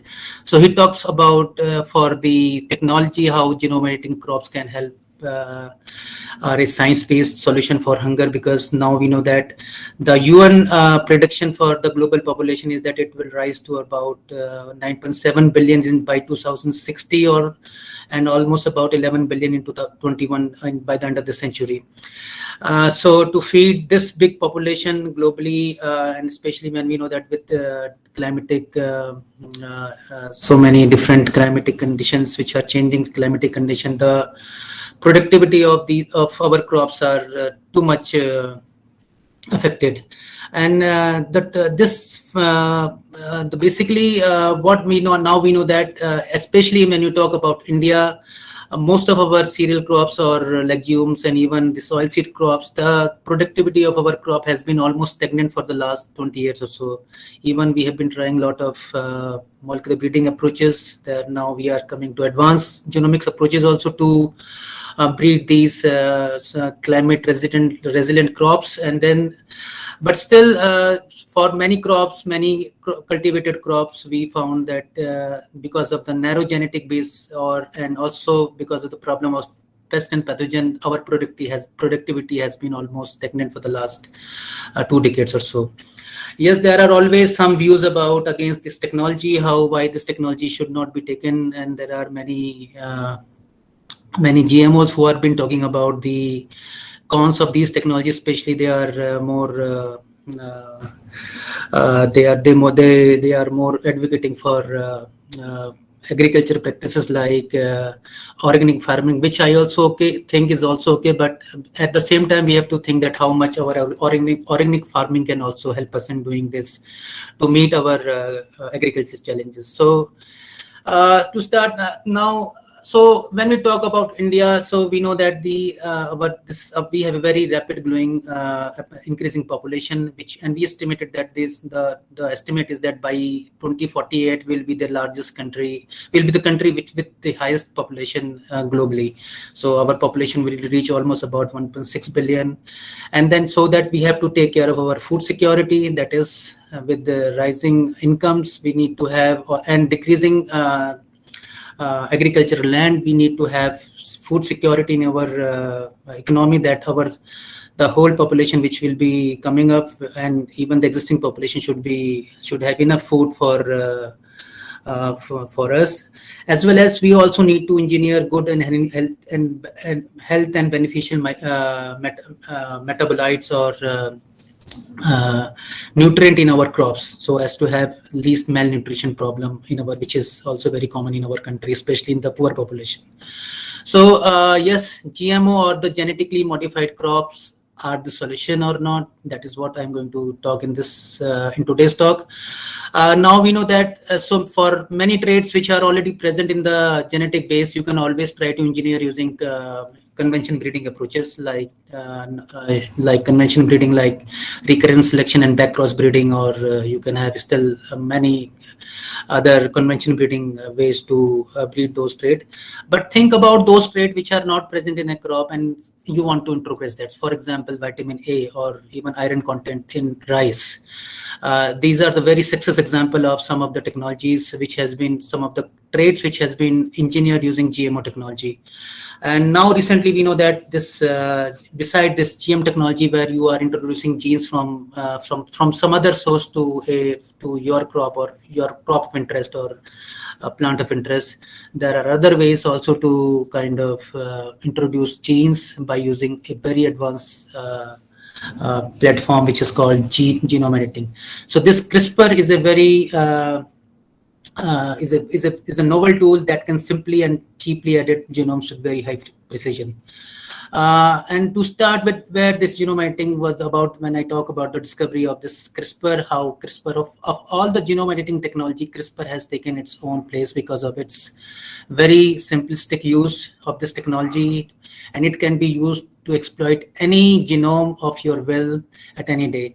So the discovery of this CRISPR was almost about 30 years back in 1993 when it was discovered in bacterial system. And we know that this system has evolved like anything. In 2003, it was known that CRISPR is an adaptive immune system which can be used, which bacteria basically use to protect itself from the invading phages or bacteriophages. So it somehow sends some kind of RNA guided molecules so that they cleave the foreign DNA to protect itself from the invasion. Later on in 2006, the experimental evidence also came how this CRISPR confers this adaptive immunity. And in 2012, almost 2012, when these two great ladies, this Jennifer Doudna and Emmanuel Charpenter from UK and mostly French, and this Jennifer Doudna from University of Berkeley were working together, and then they basically solved the kind of puzzle how this CRISPR-Cas system is working and how this can be engineered for editing any genome of your will. And for this discovery, they recently, as we also know, that these two scientists got Nobel Prize in Chemistry in 2020. So when I talk about CRISPR, what is this CRISPR is all about? CRISPR stands for clustered regularly interspaced short palindromic repeats. So how does it do it? This is a very important bacterial immunity system, which bacteria basically use to protect itself from the bacteriophages. And what it does is that the bacteria basically uses some kind of signals which they called as trans-activating CrRNAs, that is tracer RNAs, and then it basically helps bacteria to protect to cleave the bacteriophagic DNA.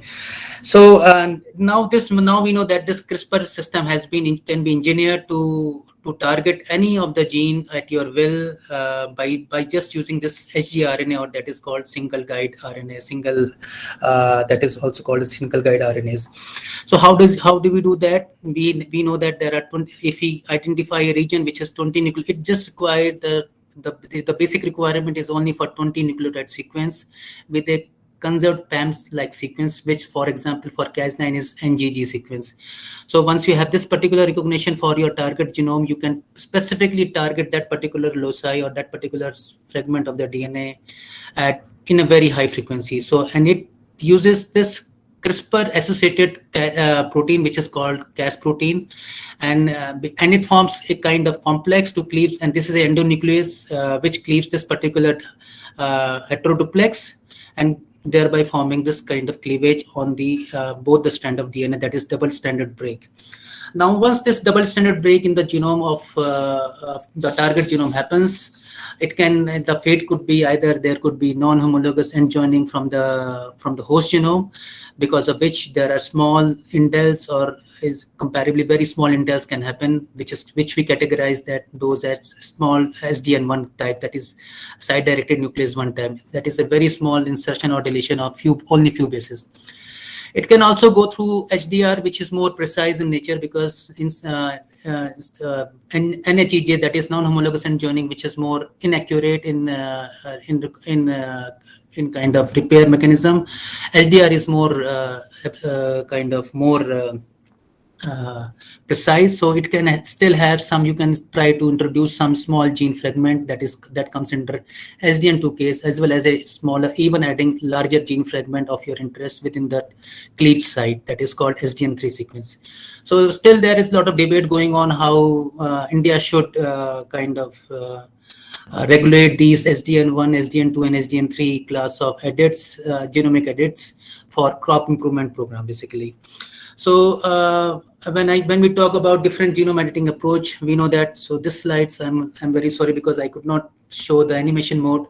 So when we talk about different breeding approach, the cross breeding, basically how genome editing is better than the cross breeding. Now we know that in cross breeding you need to, especially when you know that the traits are basically coming from allied varieties to the donors, from any donor variety to your allied varieties, which you cultivate in your land, in your subcontinent. And then when you try to do this, you have to do multiple round of recurrent selection breeding. Basically, at least 6 to 7 generation of backcross breeding is required, so that it requires at least 6 to 7 generation.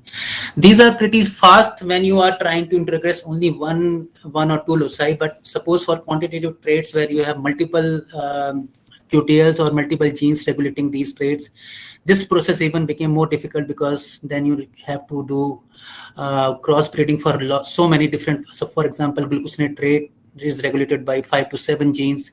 Then your problems became too much, because then you have to handle a big population size to introgress that particular trait. And people have been using mutation breeding also, where the use of certain chemicals which are mutagens, which we call mutagens, can also mutate these genome. But again, these are very random, and you cannot do at your desired site of where you want these changes for.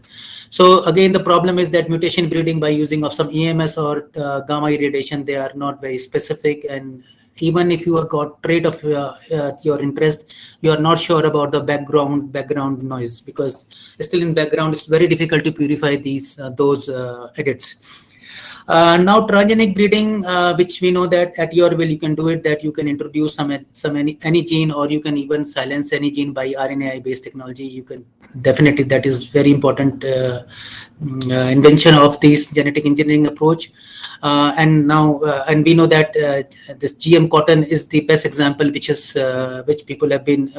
farmers has been using since last couple of 2 decades almost, by introduction of a gene from a bacteria, that is a bacterial gene, into a plant system, and then how this is giving immunity against a lot of helicobacter or herbivores to the cotton plant.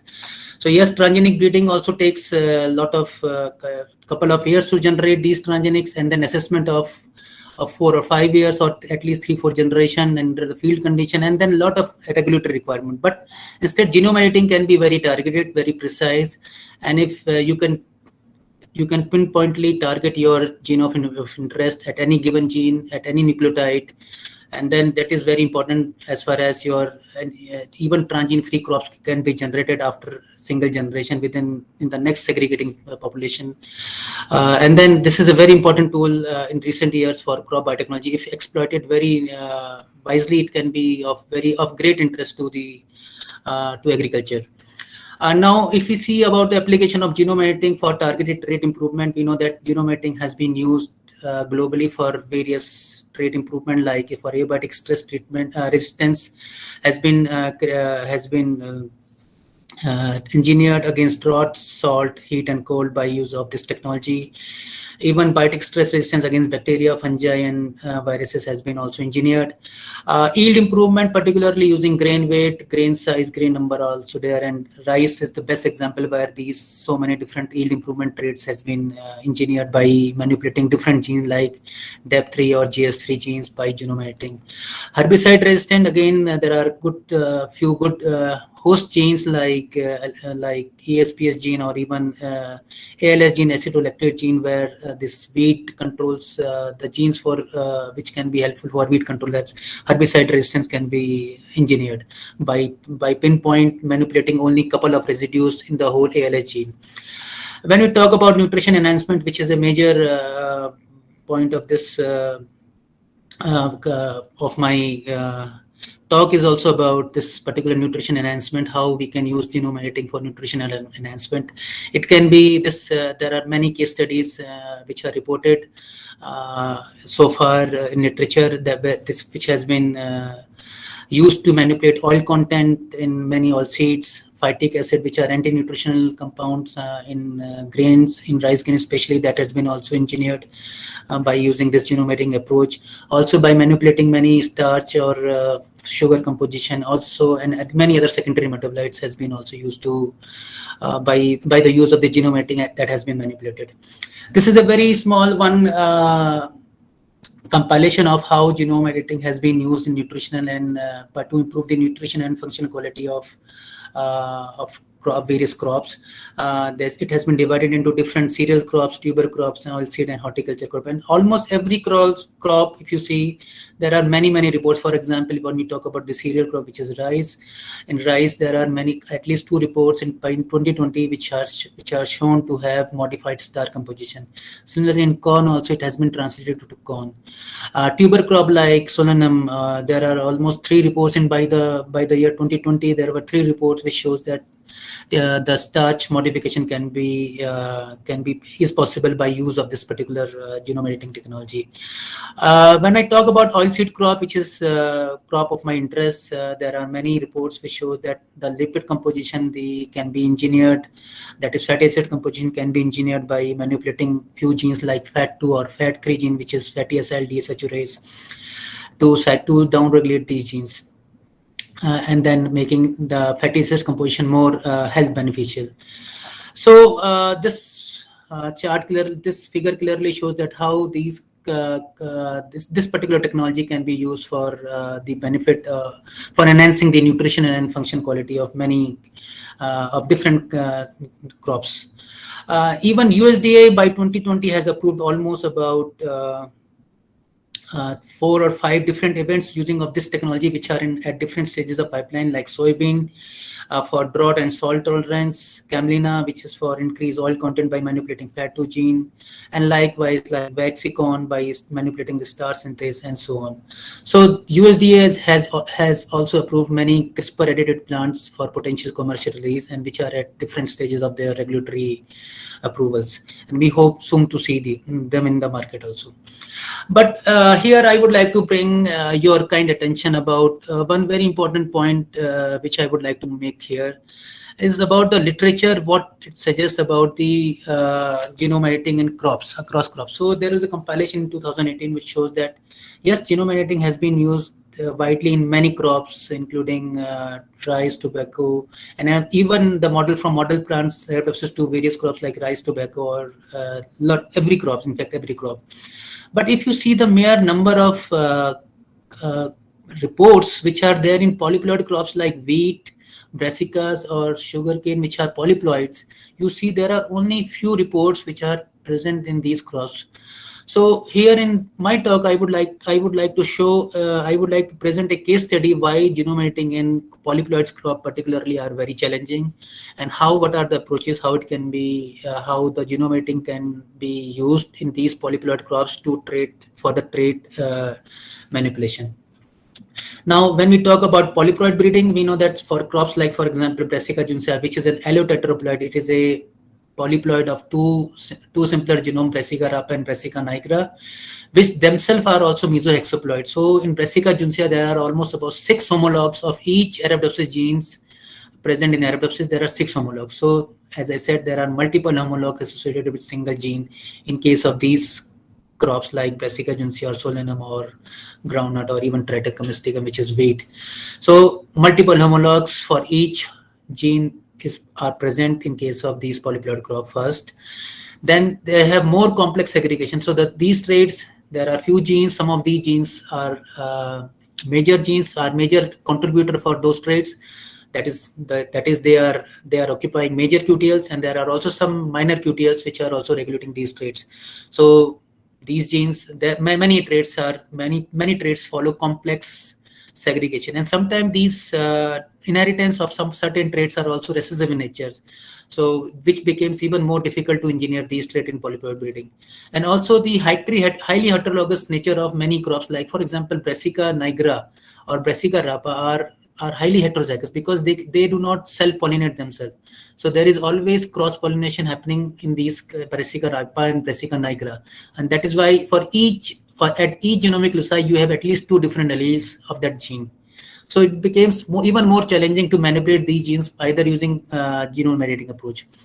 So here in my, after this slide, I will try to present some of my recent work which I've been doing to manipulate this mustard oil bomb, which is also known as glucosinolate myrosinase system in Indian oilseed mustard using CRISPR-Cas9. A lot of a large number of data which I'll be presenting here is unpublished. So I would like to ask everyone who are sitting here not to kind of take any photograph or any data from here because this is still under the first stage of preparation. So when I talk about Brassica crop, what are Brassica? These are very important source of dietary vegetables, oil seeds, condiment, and animal feed. So you see so many. This beautiful picture shows so many Brassica species like Brassica oleracea, cabbage, cauliflower, and then even turnip, also broccoli, which is the nutritional giant of this family, is the broccoli.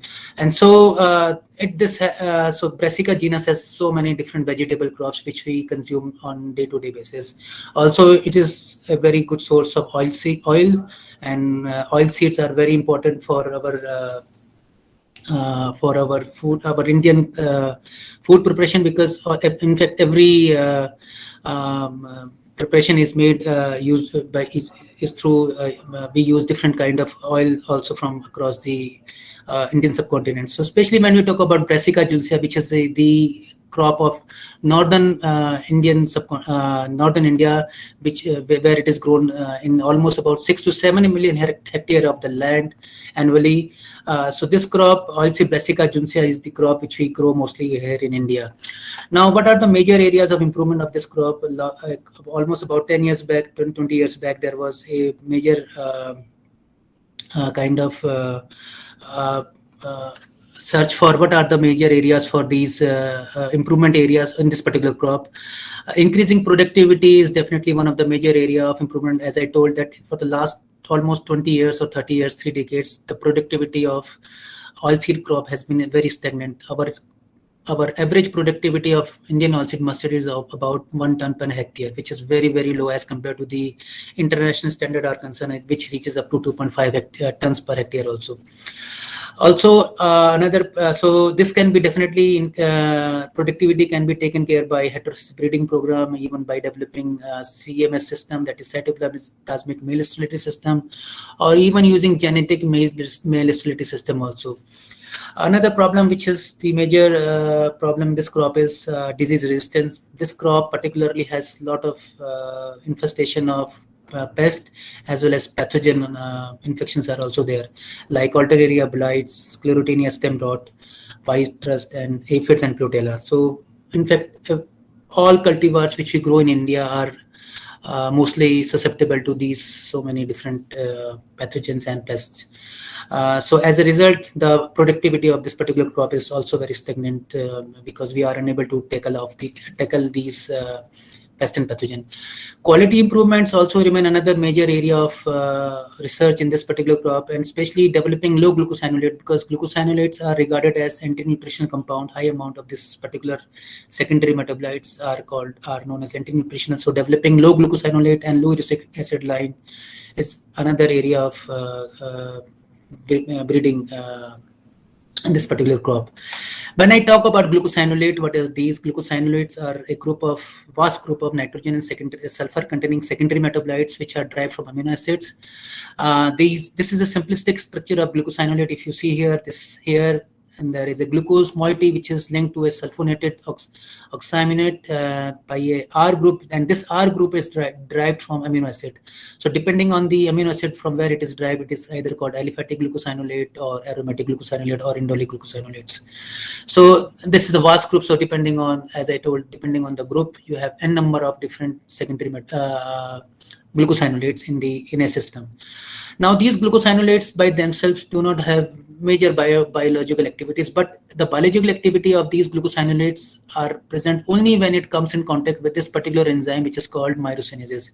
Now these myrosinase are also host-driven myrosinase which are activated only whenever there is any injury or any wounding in the plants. So these myrosinase get active, and then it forms a series of active compounds, which mostly of which are isothiocyanates. So now these isothiocyanates, these glucosinolate derived isothiocyanates are the one which are having biological activities.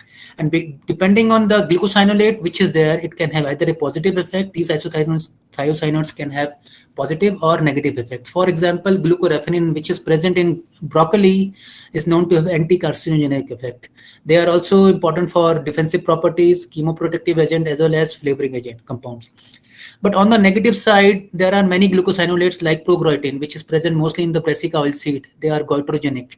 And as a result, it affects the animal growth because of the goitrogenic properties, and also it reduces the taste of the meal, that is the meal palatability. Because the meal which is used, leftover meal which is used for animal feed has very the taste of that meal is bad because of this high amount of this particular glucosinolates. Now, when we talk about glucosinolates, Indian oilseed mustard, Indian Brassica juncea have very high amount of seed glucosinolates, which is more than 120 micromoles. This is the standard value of glucosinolate estimation, almost more than 120 micromoles per gram deep fat seed meal. And this high amount of glucosinolates are considered anti-nutritional because of their pungent odor, biting taste, and also reduced palatability. So they are goitrogenic to livestock. Now, the international levels for these glucosinolates is about 30 micromoles per gram dry weight, which is the standard levels for any oilseed cultivation.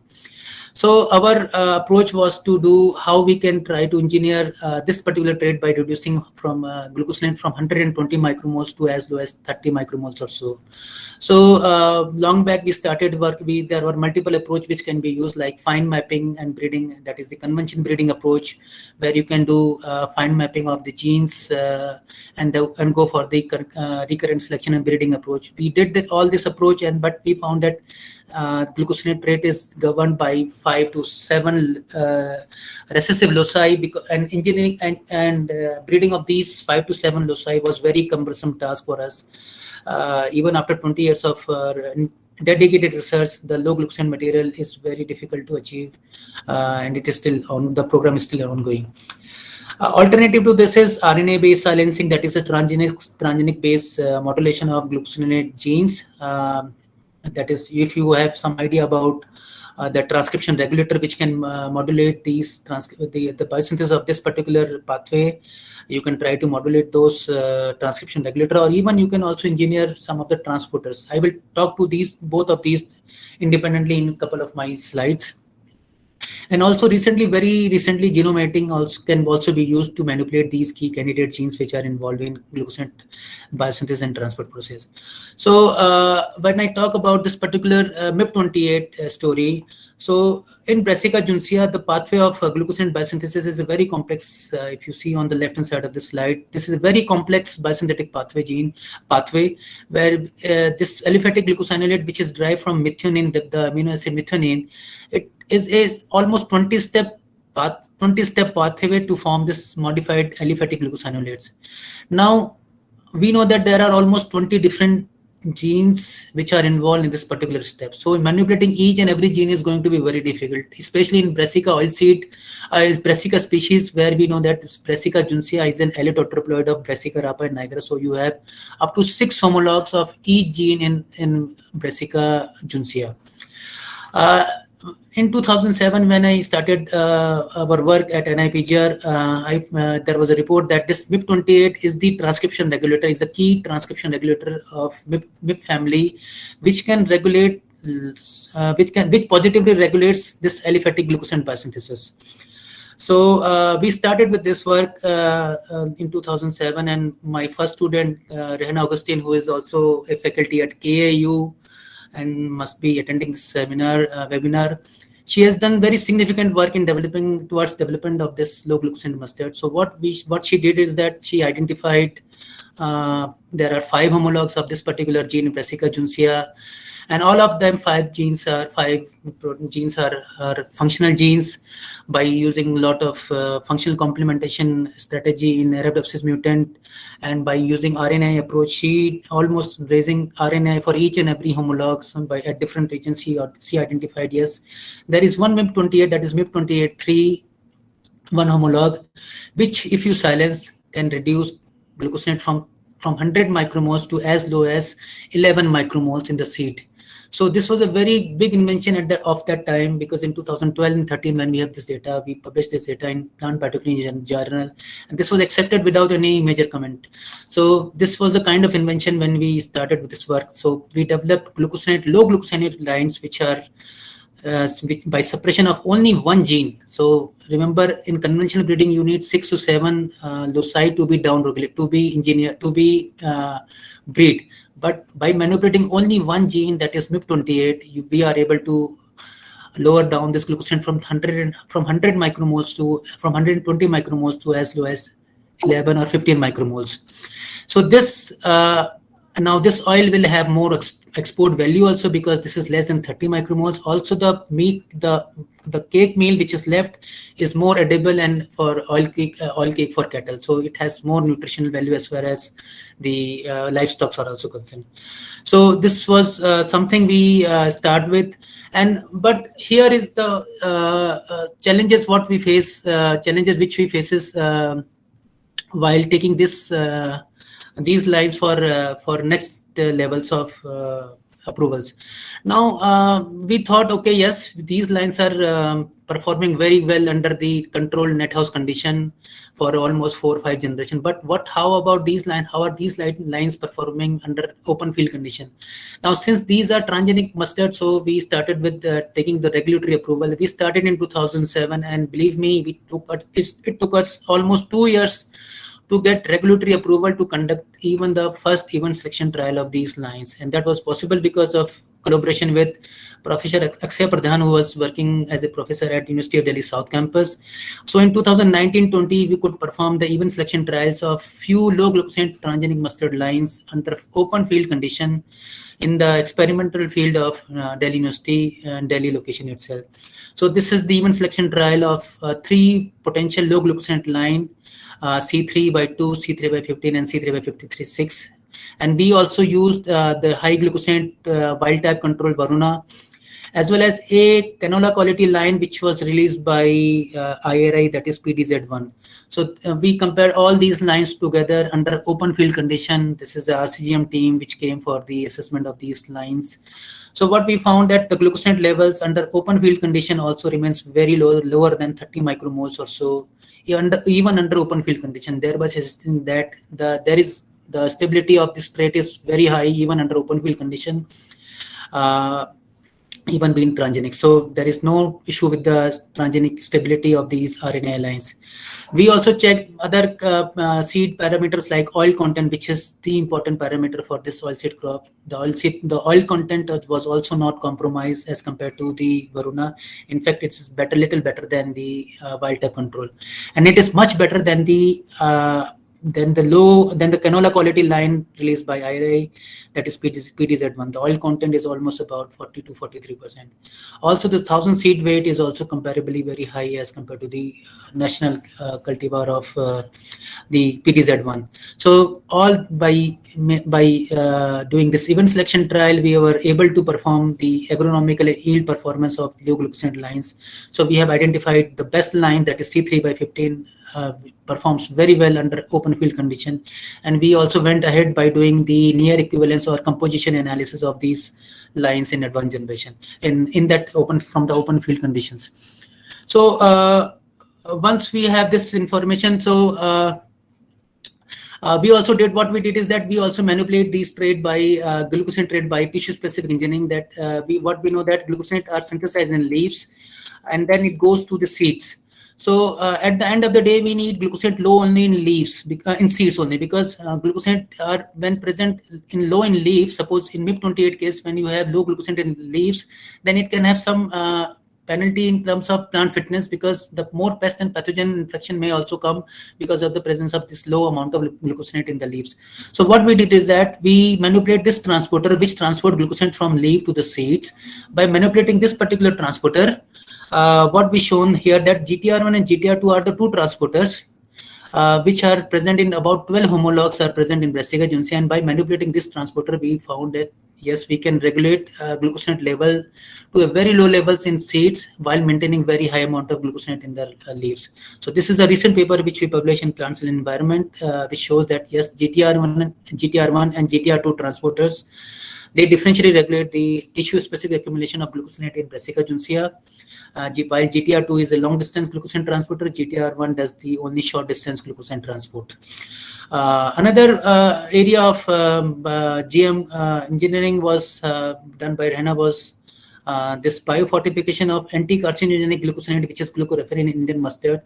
Now, in this pathway, as I told, this progroitin, which is the end product of glucosinolate, is known to be anti-nutrition, progroitin and gluconapin. These are anti-nutritional glucosinolates and are present in very high amount in oilseed brassicas.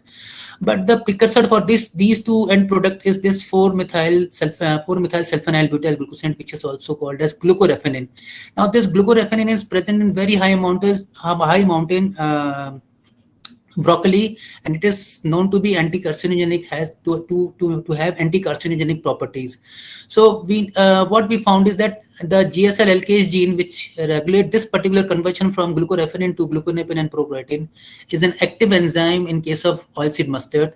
So what we did is that we did RNAi silencing for this particular GSL LKS homologs, and we did silencing of this particular homolog by RNAi, and we found yes, we can reduce these anti-nutritional glucosinate, and can enhance high amounts of anti-carcinogenic glucosinate to almost about 50 micromoles or so, accumulating about 50% of the total glucosinate is now glucoraphanin. So our Brassica oilseed, which is Brassica juncea, can now be used also as a vegetable crop, has very good potential for vegetable crop because it accumulates very high amount of this anti-carcinogenic glucosinate, which is glucoraphanin.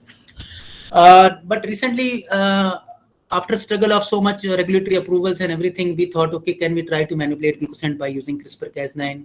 Because the system is very simple, and then we can try to manipulate so many genes. Now we have information using RNAi-based approach. Can we try to do it? So what we did, we start with this CRISPR-Cas9-based transgenic based gene editing approach, so as to have aim that at the end we have some transgene-free plants with us. So what we did is that, but there are what we found that are major challenges in the CRISPR-Cas9 based genome editing. First is the design of guide RNA, how it has to be the design of guide RNA. The whole editing depends on this, how efficient is your guide RNA, and how efficiently is this basically silencing, editing all those multiple homologs, especially when in polyploids Brassica juncea, where you have up to 6 homologs for each gene. So your guide RNA design has to be very accurate. Even Cas9, the expression of Cas9 and sgRNA expression also need to be manipulated. In our study, what we found is that the use of few promoters are not very good for when you use in Brassica juncea, but some other promoter system are very good. And even the modification of Cas9 for Brassica can also help you in doing this. So designing efficient delivery delivery vectors by agrobacterium or protoplast can also be done. And screening definitely in advanced generation for transgene free is another major challenge.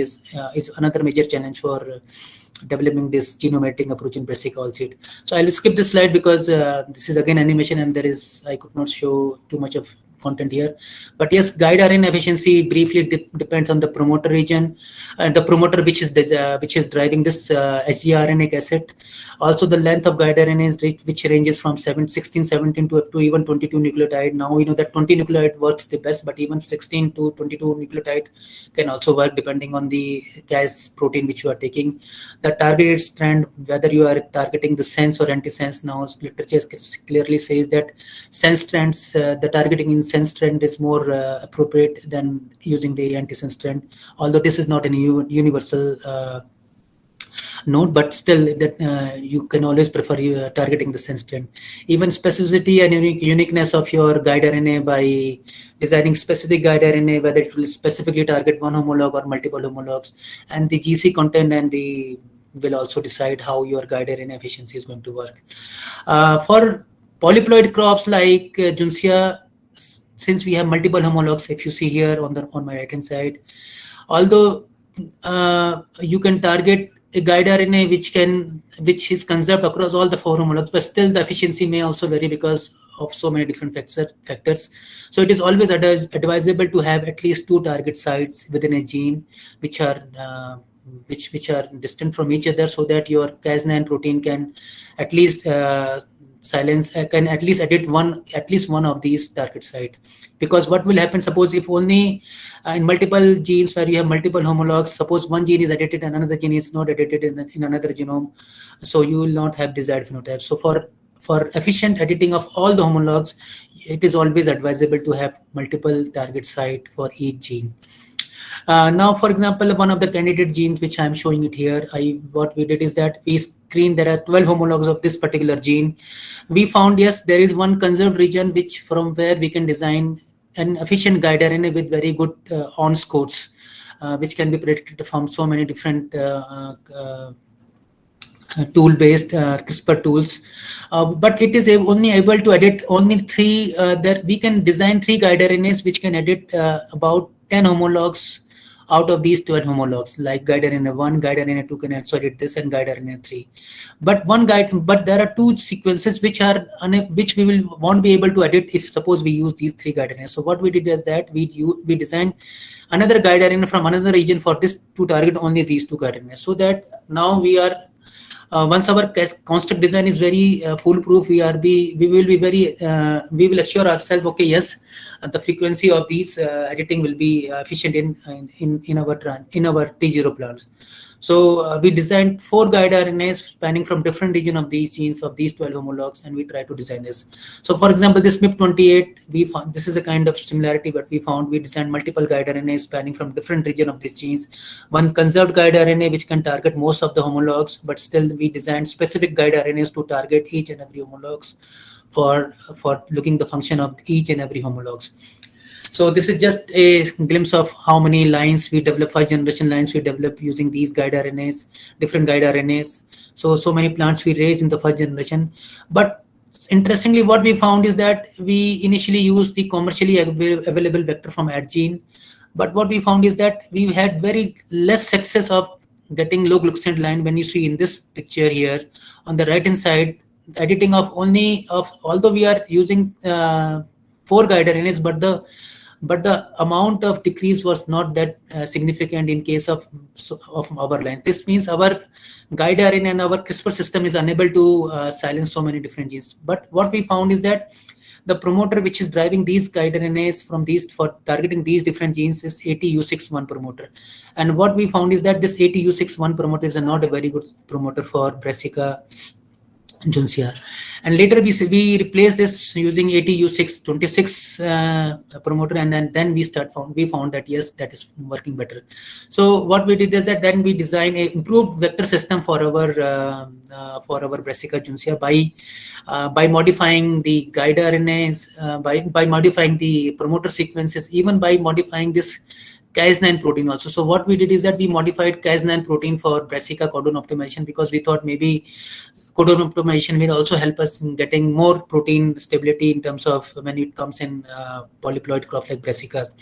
So we designed different series of vectors like brassica codon optimize, just vector system. Also, we have some brassica codon optimized protein with a leader sequence which will enhance the translation of this, the transcription of this particular codon optimized protein. So we use a synthetic leader sequences, which is a 28 nucleotide leader sequence at the 5' region of this gene to have more amount of mRNA or transcripts in case of in brassica juncea. And we compare that with SP-Cas9, that is the wild type Cas9 proteins. So what we standardize these under using Western blot, and we found that Cas9 protein we are able to detect as low as 10 nanograms of the protein we can detect by Western analysis. And in these different lines, when we did Western in different lines, we found that the codon modification along with use of the synJ can enhance the protein, the amount of expressed protein in the plant to a very high levels when you use this brassica codon optimized Cas9 and its leader sequence upstream to this codon optimized mRNA. So this shows, okay, yes, now we can engineer proteins, brassica codon Cas9 protein for brassica system to have higher Cas9, and possibly it will help us in basically getting more efficient guide RNA editing and editing of multiple homologs. So this is the first data set which we receive for this one particular homolog. Because it is unpublished data, so I'm not disclosing the genes. What we found is that the total glucosamine is also decreasing in from compared to wild type control. We found that the many events now we are generating where we are able to generate lower glucosinolates in the leaf and seeds also by using different guide RNAs and use of this particular codon optimized Cas9. This is a typical chromatogram, and then we went for the screening also. Once we have data from the phenotypes, we look for the molecular data of how our homologs have edited. So this wild type sequence will be a very single kind of sequence in chromatogram, but whenever you have editing, you found that after the PAM sequence or wherever the editing is happening, you will have mix of sequences here. Likewise, for example, this is a case where you have a 6 base pair deletion of this guide RNA sequence. Similarly, you can also have indel. So all these are these different kind of patterns we got in chromatogram, and we later confirmed it by some in silico based prediction approach, as well as by cloning these fragments and then amplifying and then sequencing these different clones. And then what we did is that we generated T1 lines which are transgene free. So in first generation, we sell these plants which are edited for most of the homologs. We segregate them, and we found by BASTA herbicide, because we used BASTA as an herbicide. By BASTA painting, we selected lines which are BASTA negative but are having editing. So we look for those lines which are herbicide free, sorry, Cas9 free, and also having genes, having edits which are mostly homozygous types. So we identified lines in T1 and T2 generation, those lines which are transgene free and having most of the target homologs in biallelic homozygous format in T2 generation. So this is one of the only data which I'll be showing here now in the last slide. So in comparison to T1, if you see, this is a vector control. Here we are targeting almost 12 genes. We found that yes, most of these genes are now edited here, and most of these genes are in biallelic homozygous form. What we found in first generation itself, we found there is the trait, the seed glucosine trait has reduced to less than 30 micromoles, almost about 5 to 6 micromoles, as low as 5 to 6 micromoles. In advanced generation, in T2 generation, when we have these, when we have homozygous, these made these mutations or these alleles in homozygous form, then we have even these two lines shows very, very low. All the progenies which we identified are having very low amount of seed glucosinolate by editing of so many different these genes. So last slide shows that how CRISPR studies has been used in polyploid brassica. There are now, beside glucosinolates, which is mostly for the nutritional trait improvement, we have lines like for there are many literature now which are in literature beside glucosinate. There are reports for oil content improvement. FAT2 gene has been used. Similarly, for anti-nutritive elements, ITPK gene has been used for nutrition quality improvement. Similarly, for biotic stress resistant VIRK70 has been used for sclerotinia stem rot by CRISPR-Cas9, and also for abiotic and yield traits. So many genes has been edited in literature till date for manipulating these many agronomical traits. So at the end, I would like to state that gene editing plants are indistinguishable from plants that could be produced with conventional breeding approach, which have very long history of safe use. And I'm sure that the gene editing lines will see the light of the day. And it is high time for India to set up a positive framework to use genome editing or genome editing approach or lines for its use in the farms. So here I would like to acknowledge all my this work would not have been possible without the support of my dear students who are some of which who are in this picture, and some of those who are my former lab members. The work, especially the work which was glucosant work, was started by Rehna. And then followed by Deepti, Juhi, and now Pawan also working on it, and Avani also is working on it. So we have different people who are working on different aspects of these glucosinolate research. Collaborators, my collaborators, Dr. Deepak Pental at the University of Delhi South Campus and Professor Akshay Pradhan also at University of Delhi South Campus. They have been very instrumental and very supportive in my supporting my research for so many years, and I've been getting fundings from different sources like DBT, SARB, BIREC, and DBT, BBSRC, and even IYB and NIPGR Go Grant for doing all this work, which led to the development of low glucosinate lines by using genome editing also in coming future. So at the end, I would like to thank everyone who are sitting in, and I invite question from this talk. Thank you very much. Thank you, sir, for enlightening us on the nuances of genome editing and demonstrating its immense potential for crop improvement through your commendable work in Brassica for its nutritional quality improvement. Now the topic is now open for discussion.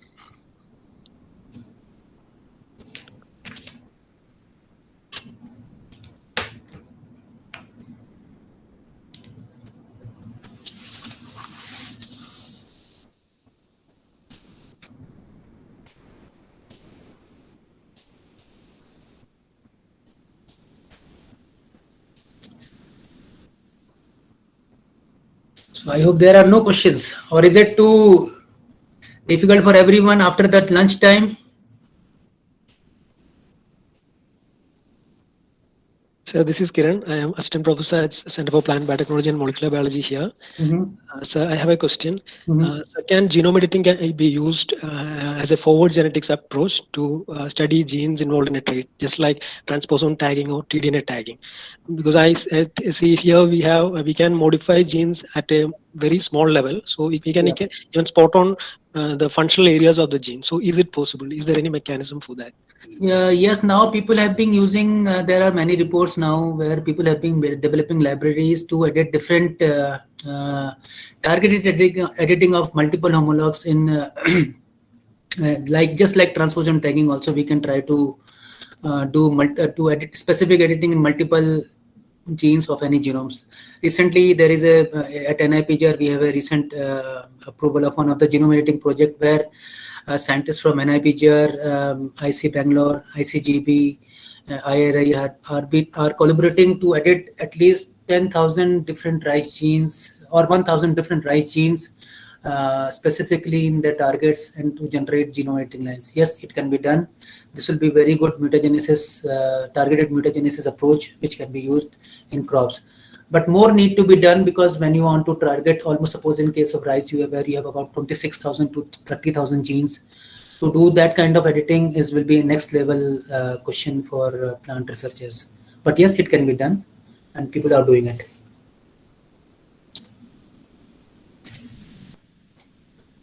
Hi Naveen, this is Ravi from Mysore. So nice work and nice talk. So I had a question, like your transgenic lines So I see the seed yield is less compared to the wild type or the control standard. So do you want to comment on that? No. So the one which I showed is the comparison of seed yield from our transgenic lines and the one canola quality line which was released by IRI. So in the line D, that is the PTZ1 was the line which was released by ICR. Okay. And what we found is that line, which is a canola quality line, it has lower seed size, but not the lines which we have developed. The lines which we have developed is only targeting MIP28, and it is not having any ill effect or any detrimental effect on the seed quality traits. I have shown that data also. Okay. Not only seed quality, even the seed size is also comparable to the wild type vector control, all the wild type lines. Okay. So this MIB is a transcription factor, right? So how do you think it is bringing down the glucosinolates?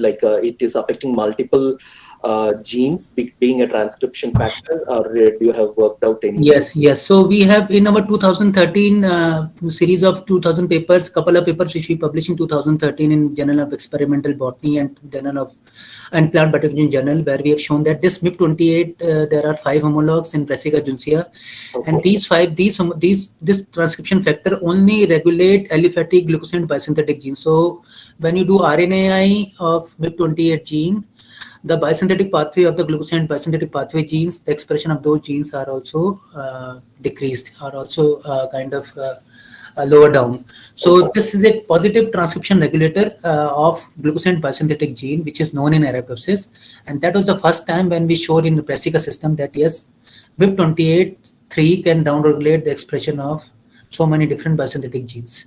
Okay. Yes. So the one more last question. So since Brassica is a polyploid, so if you want to generate genome editor lines for a particular gene, so of course you have explained about the multiple edits. So how many plants you have to minimum screen to get one? I believe it's a lot of work and. So with our experience, what we found is that if a guide RNA has to work. So if a guide RNA is working very good and your Cas9 is also standardized in terms of editing and everything, it is giving you good efficiency. So even if you analyze 20 plants, that is more than enough, because in our experience, if you get data in 20 to 25 plants, then you are going to get your edits. But yes, again, the segregation of edits in different homologs is a big question. For that, I do not have any particular mathematical calculation what should be the minimum size. Yeah, because if you want to make a homozygous edited line, I got it. I don't know how. It's really working in polyploid is a pain. Yeah. So the screening, that is why once you have these 20-25 the independent transgenic T0 lines, you segregate them in next generation, and then basically tracking those edits in segregating population is a big challenge actually. Yes. The screening is there difficult. Yeah. So you start with, so in our case, what we did is that we don't look for edits first at first end. What we do is that we look for trait first. Okay. So once we have low glucosinolate trait in seeds, then we are confident instead of screening 100 lines, we screen only for trait. So once we get trait lines, 4 or 5 lines which are only having low glucosinolate in seeds, then we take those lines further rather than taking all 30-40 different lines. So that reduces our work, because first you look for traits and then go for the if the trait is visible in the first generation itself. But not often you will see trait manipulated in the first generation. So in that case, yes, you have to see at least 20-30 independent lines to go in T2 or T3 generation for the trait evaluation. Okay. Yes. Yeah. Thank you. Thank you, Ravi. Yeah.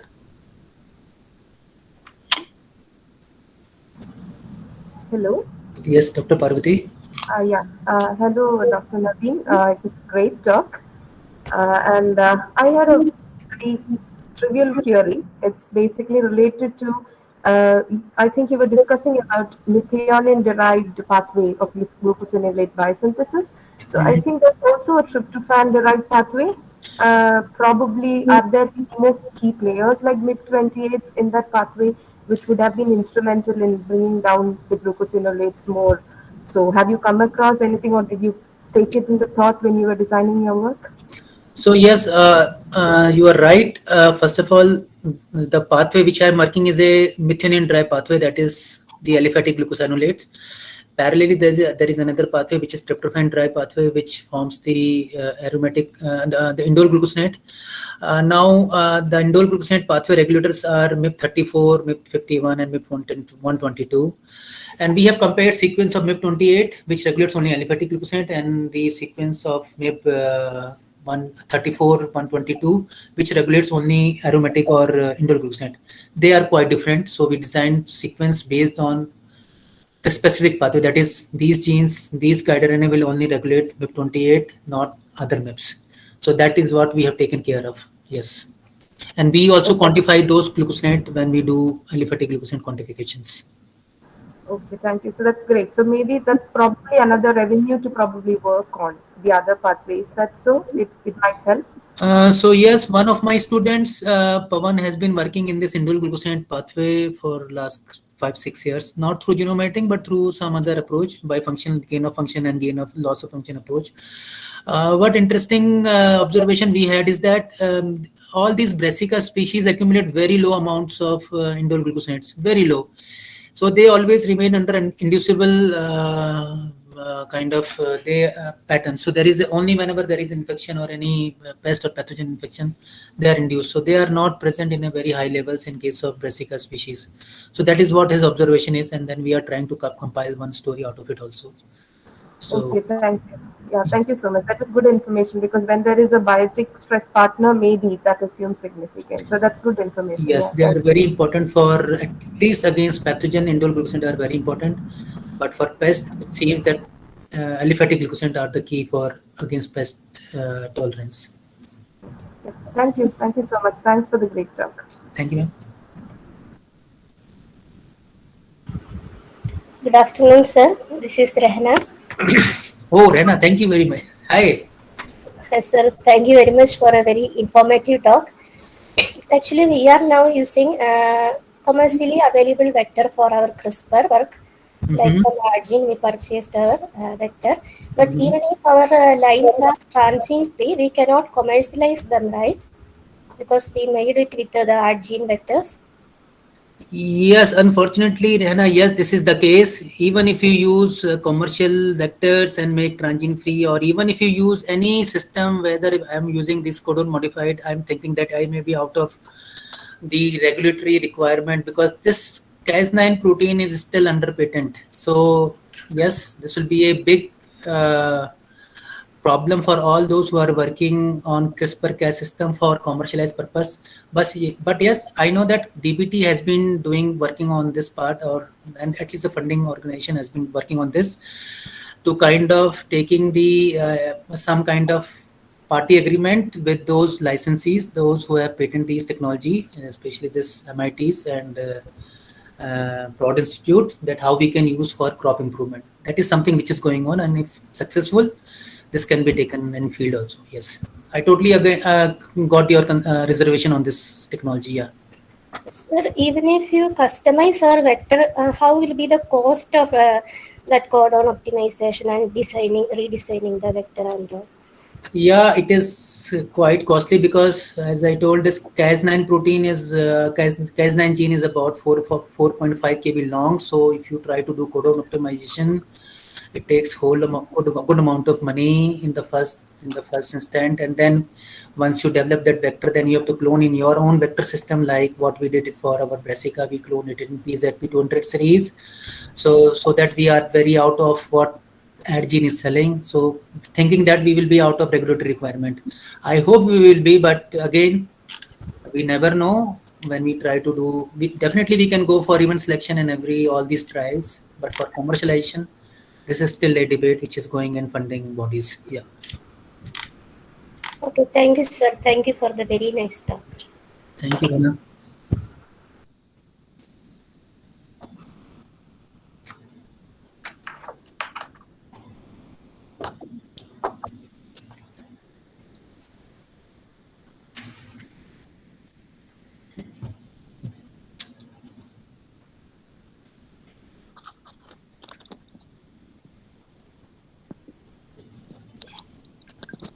I think if there are no more questions, we'll move to the next speaker. Thank you, sir. My pleasure.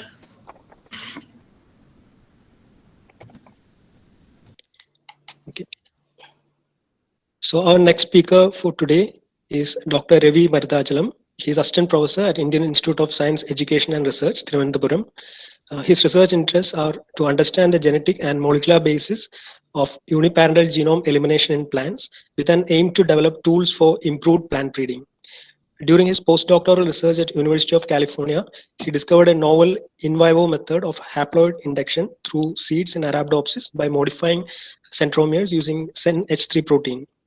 His research works are published in reputed journals like Nature, Science, PNAS, etc. He has 3 international patents to his credit.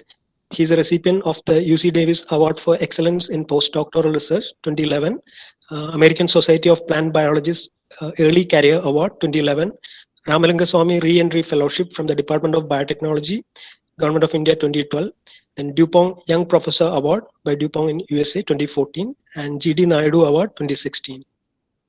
I invite Dr. Ravi Maridhachalam to deliver his talk on the topic manipulating centromeres to induce haploids by uniparental genome elimination.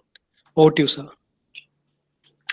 Yeah, thank you for a nice introduction. And I think I'm audible, right? And you all can see the slides? Yes, you are audible, sir. We can see your slides. Yeah, thank you. So at the outset, I would like to thank the organizers, especially Gibbons, for inviting me to share our work. So in today's talk, so I will be talking about how we manipulate cell division to develop novel tools for accelerating plant breeding and genetics. So the brief outline of my talk is like in the first part of the talk, I will briefly introduce about the an interesting phenomena that we observe in distant crosses, namely the uniparental genome elimination. And this is what my lab works in detail, and followed by the importance of uniparental progeny, mainly the haploids. And then in the third session, I will be talking about the how we can manipulate centromeres for modulating cell division, and thereby we can trigger uniparental genome elimination in plants. And finally, I will be giving examples of how we can exploit uniparental genome elimination for accelerating plant breeding and genetics. So, like, what is uniparental genome elimination? So, yeah, so when you cross 2 different parents, so obviously, like in case of sexually reproducing organism, you end up in producing a hybrid progeny. On the other hand, in case of uniparental genome elimination, after successful crossing or fertilization, so one of the parental chromosome set is selectively eliminated, and as a result of which you end up in producing a progeny exclusively from the containing the genetic material from the father or the mother. Okay, so here in the cartoon, I've shown that the parent B's chromosomes are eliminated, and you end up in producing haploid progeny exclusively from the parent A. And this can be happening on either parent as well. Okay, so do we observe uniparental genome elimination in nature? And of course, in nature, it is not prevalent, but it is seen as one of the genetic consequences of distant or wide crosses. So we know that the plant breeders, in order to combine beneficial traits from 2 different species, they attempt to do interspecific or intergeneric hybridization, or in short, it is called as distant crosses. And of course, due to speciation barrier, in majority of the cases, you end up in seed abortion and the progeny won't be successful. On the other hand, in certain plants belonging to the families, mostly in the Poaceae and Solanaceae family, so plant breeders have reported that when we cross 2 different species, apart from the seed abortion, you end up in getting 3 different genetic consequences. So the first desired consequences for a plant breeder is the creation of a new interspecies hybrid. So in this hybrid, both the chromosomes from both the parents, they exist in harmony, and they end up in giving rise to a new interspecies hybrid. The other extreme case of this interspecific cross is that one of the parental chromosome set is selectively eliminated, and as a result of which you end up in producing a haploid embryo. And this haploid embryo, in most of the cases, you have to rescue it and you have to go for embryo culture to regenerate a haploid progeny. Okay, so the other genetic consequence is an intermediate scenario in which some chromosomes from both the parents will be lost, and you end up introducing aneuploid progeny. So in literature, you can see, examples exist for all the three genetic consequences. So the first one is the compatible intergeneric cross give rise to a novel species hybrid. So the first good example is the first man-made hybrid, which is Raphano brassica. So the idea is to combine the beneficial characters of radish and cabbage in one plant. And ironically, what happened was that when Karpachenko crossed this radish and brassica, he got the other way around. So subsequently, the first commercial success man-made cereal was bread, and that is nothing but triticale, which is a cross between bread wheat and rye. Okay, so this is the first commercial successful example of a inter or a distant cross hybrid. So of course, if you visit United States farmers markets, especially in California. So what you see in those farmers market is these fruits, namely pluots, aprium, and plum cots. So as the name itself suggests, this is an interspecies hybrid between plum and apricot. Okay, so basically, I haven't seen in the Indian markets, but this is a common successful example of an interspecies hybrids in fruits, and it is a registered trademark of Zyger Genetics.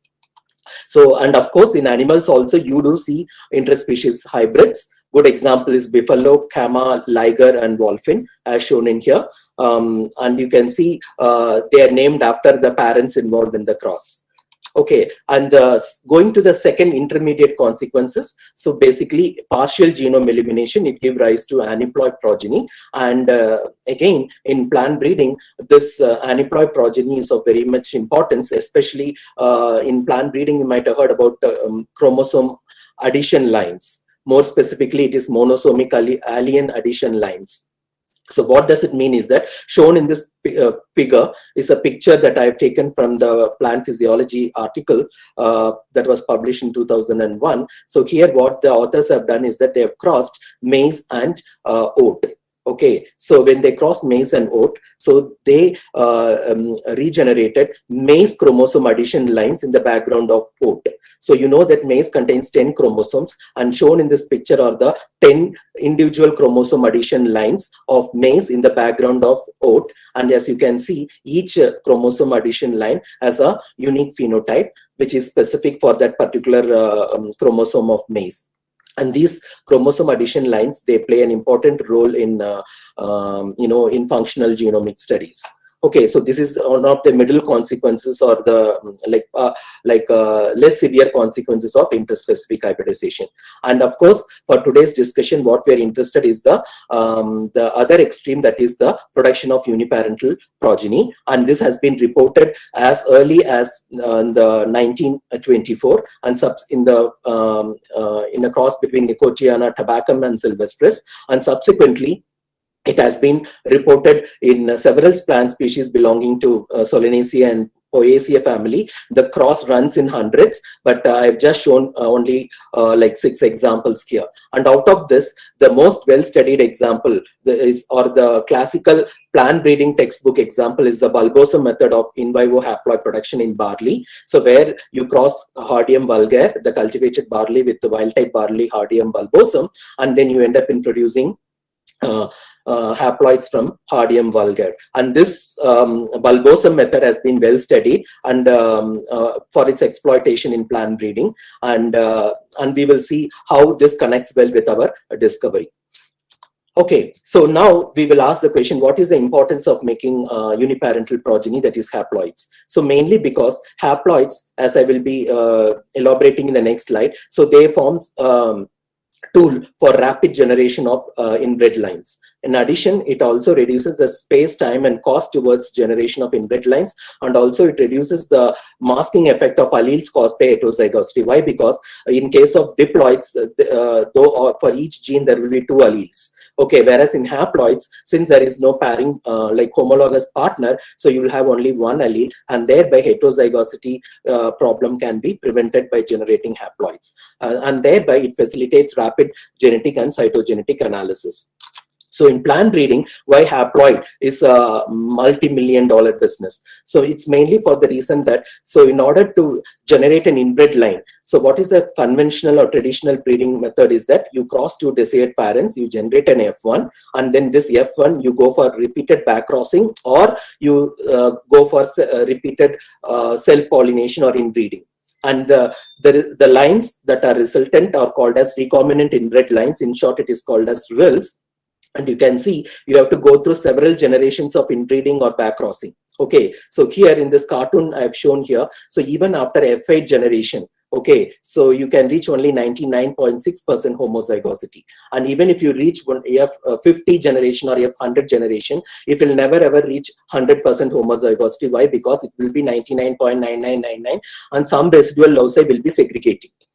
On the other hand, if you go for haploid production, in the sense that from the F1, you generate a haploid, okay, and as haploids, they are not having the homologous partner, so they are 100% homozygous for all the genetic loci. Okay, but for plant breeding, haploids per se is not useful. Why? Because without pairing partners, haploids cannot produce seeds because of problems during meiosis. So obviously, haploids has to be converted to a diploid, which we call it as doubled haploids. So how? By doubling the chromosome number of haploids, you can generate a double haploid, and this double haploid, okay, will be 100% homozygous. So now you can appreciate what is the importance of haploids in plant breeding, because by generating haploids, okay, we can generate inbred lines within 2 generations, which is not impossible by the current traditional plant breeding methods. Okay, so to illustrate with an example, so this is a cartoon which I have taken from Syngenta,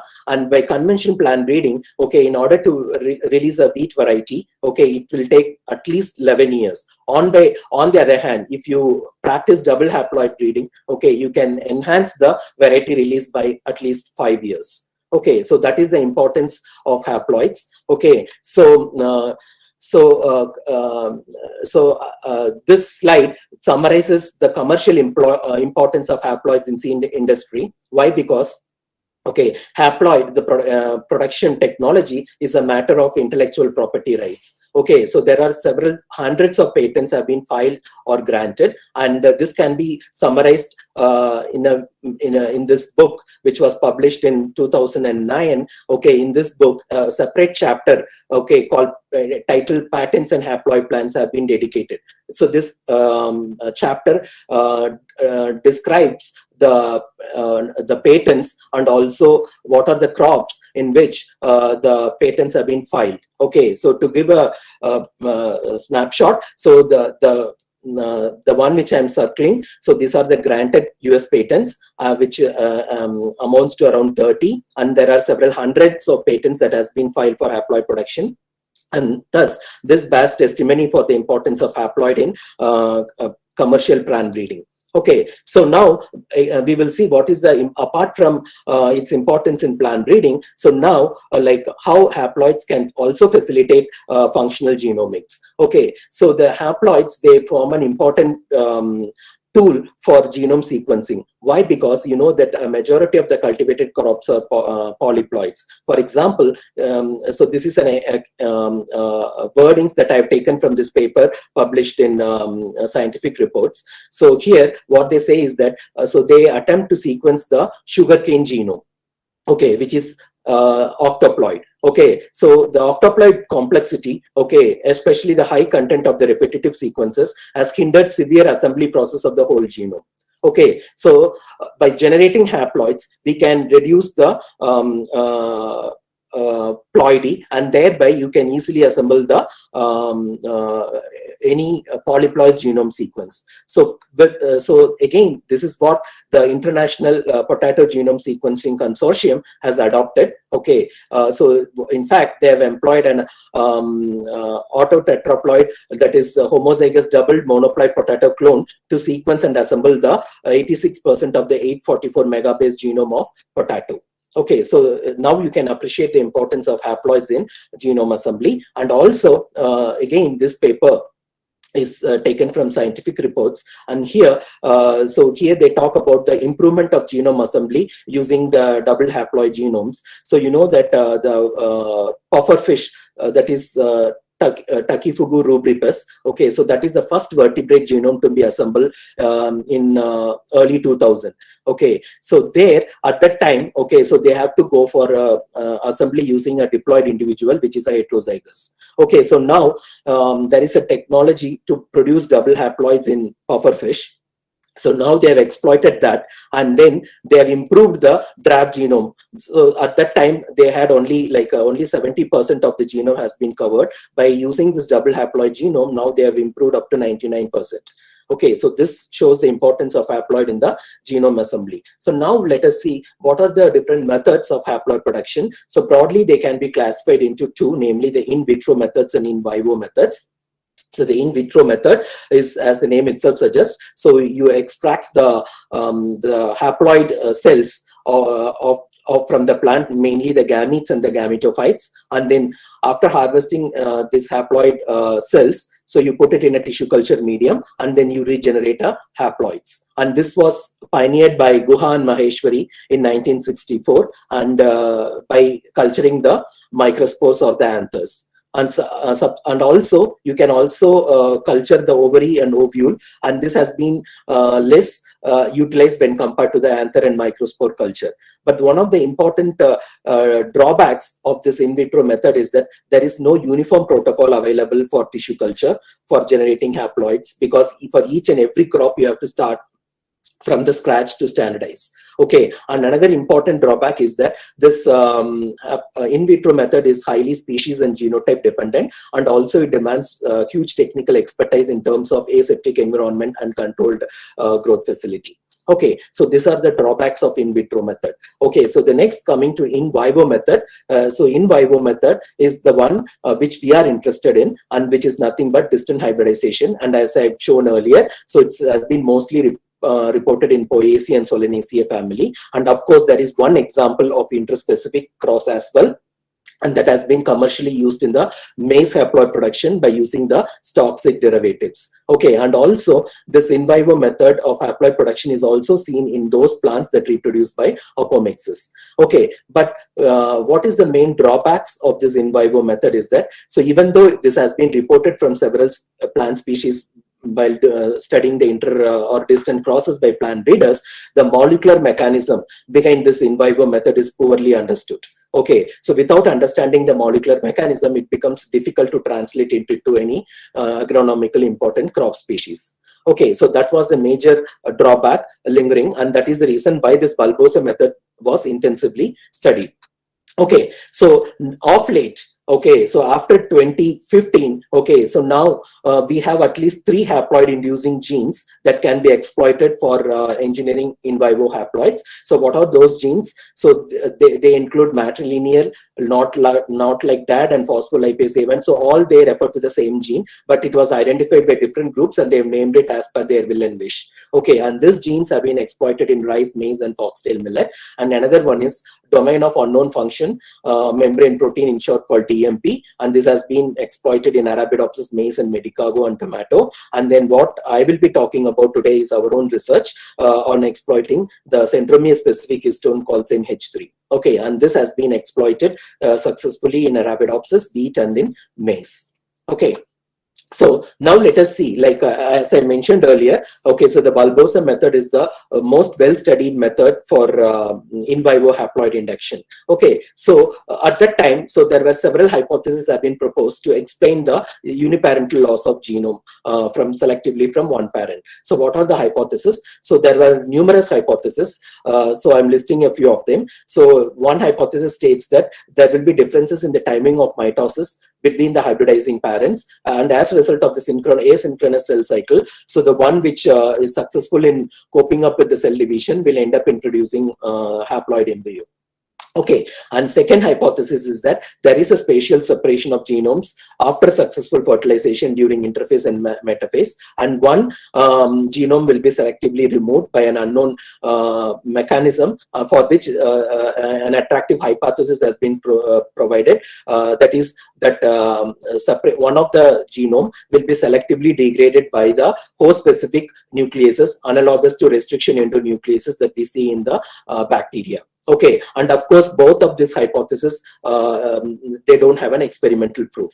Okay, so I don't think we have plant-specific host endonuclease to take care of this hypothesis. Okay, so finally, another hypothesis that has been provided is the parent-specific inactivation of centromeres. Okay, so here comes the importance of our discovery. Okay, which is accidental or serendipitous. Okay, so let us examine what are centromeres, and then I will come back to how we can manipulate centromeres to induce haploids by triggering uniparental genome eliminations. Okay, so you know that centromeres, they are important chromosomal landmark. Shown in this slide is a scanning electron microscope of human metaphase chromosomes, and you can identify the centromeres by the constrictions, and you can see this constriction, it varies all along the length of the chromosome depending upon the number of the chromosome number. Okay, so the take-home message is that the centromere, it is an important loci. Okay, so that is important for assembling a multi-protein complex called kinetochores. Okay, and they help in proper cell division during both meiosis and mitosis. Okay. So, like we were interested to understand, okay, how a centromere is specified in plants. Okay, so research from several model systems have shown that, in fact, centromere is epigenetically determined by the localization of a specific protein called centromere-specific histone H3. As the name itself suggests, it is specific only to the centromere chromatin. Okay, so you know that our genetic material is packed inside the nucleus in the form of chromatin, and for the chromatin, the basic building block of chromatin is a nucleosome, and this nucleosome contains 4 histones, namely histone H2A, H2B, H3 and H4. Okay, so these, they form an octamer of protein complex, and then this octamer, so the DNA gets wound, okay, and then it constitutes a nucleosome. Okay, so on the other hand, okay, if you take the centromeric chromatin, okay, so what happens is that the histone H3 is selectively removed and it is replaced by a centromere-specific version called CenH3. Okay, so that distinguishes the centromere region from the rest of the chromosomes. Okay, so the take-home message is that, so if you can target CenH through any particular portion of a chromosome, okay, so you can specify that region as a centromere. So that is the reason why I mean that centromere is epigenetically determined by the localization of this CenH3 protein. Okay, so basically the centromere specific histone substitutes for canonical histone H3 in the centromeric chromatin. So once CenH3 loads to the chromosome, okay, so it recruits these hundreds of proteins, okay, as shown in this cartoon. Okay, so what these hundreds of proteins, they are collectively called as kinetochore complex proteins. Okay, so basically the CenH3 recruitment, okay, it recruits the entire kinetochore complex proteins. So centromeres along with kinetochore, okay, is important for proper segregation of the chromosomes. Okay, why? Because without kinetochores, the spindle won't attach to the centromeres and then the chromosomes won't segregate. So if you mutate any of these components, okay, then you can lead to abnormal chromosome segregation that may trigger aneuploidy, and you know what is the consequence of aneuploidy in humans. Okay. Okay, so this is a transgenic flower that is expressing the CenH3 that is labeled with tagged with GFP protein. So what you see is a cluster of green dots. So each cluster represents a nucleus, and within the cluster you can see 10 spots corresponding to the 10 centromeres of the model plant Arabidopsis thaliana. So just by labeling the CenH3, you can label all the centromeres in any given plant. Okay, so we were interested in understanding how CenH3 is targeted or specifying the centromeres. So for which, obviously, as a genetist, we need to have a mutant. Okay, so as the first speaker mentioned that we need to have a mutant to study its function. So obviously what we did is that we generated a CenH3 null mutant. Okay, and this null mutant, as you can see, So here, the wild type, you can see the fruit of Arabidopsis or any Brassicaceae family plant is called a cilic. Okay, if you split open the cilic, you can see two nice rows of developing ovules that finally end up in forming the seeds. Okay, in a heterozygous null mutant, what you see is that approximately 25% of the developing ovules, they abort. So that means 1/4 of the seeds, they undergo abortion. Okay, and that means whenever this NH3 mutation comes in homozygous condition, it leads to embryo lethality. So what it indicates is that it is impossible to generate a homozygous NH3 null mutant. And of course, you can maintain the mutation in a heterozygous condition. And in heterozygotes, okay, you can see 25% of seed lethality. And in this way, without even genotyping, you can identify a heterozygous NH3 null mutant. Okay, so using this null mutant, we undertook a genetic approach. Okay, so remember that I've told that the SENH3 selectively replaces histone H3. So naturally, we ask the question, is there any difference between histone H3 and SENH3? For which we aligned the protein sequence of both.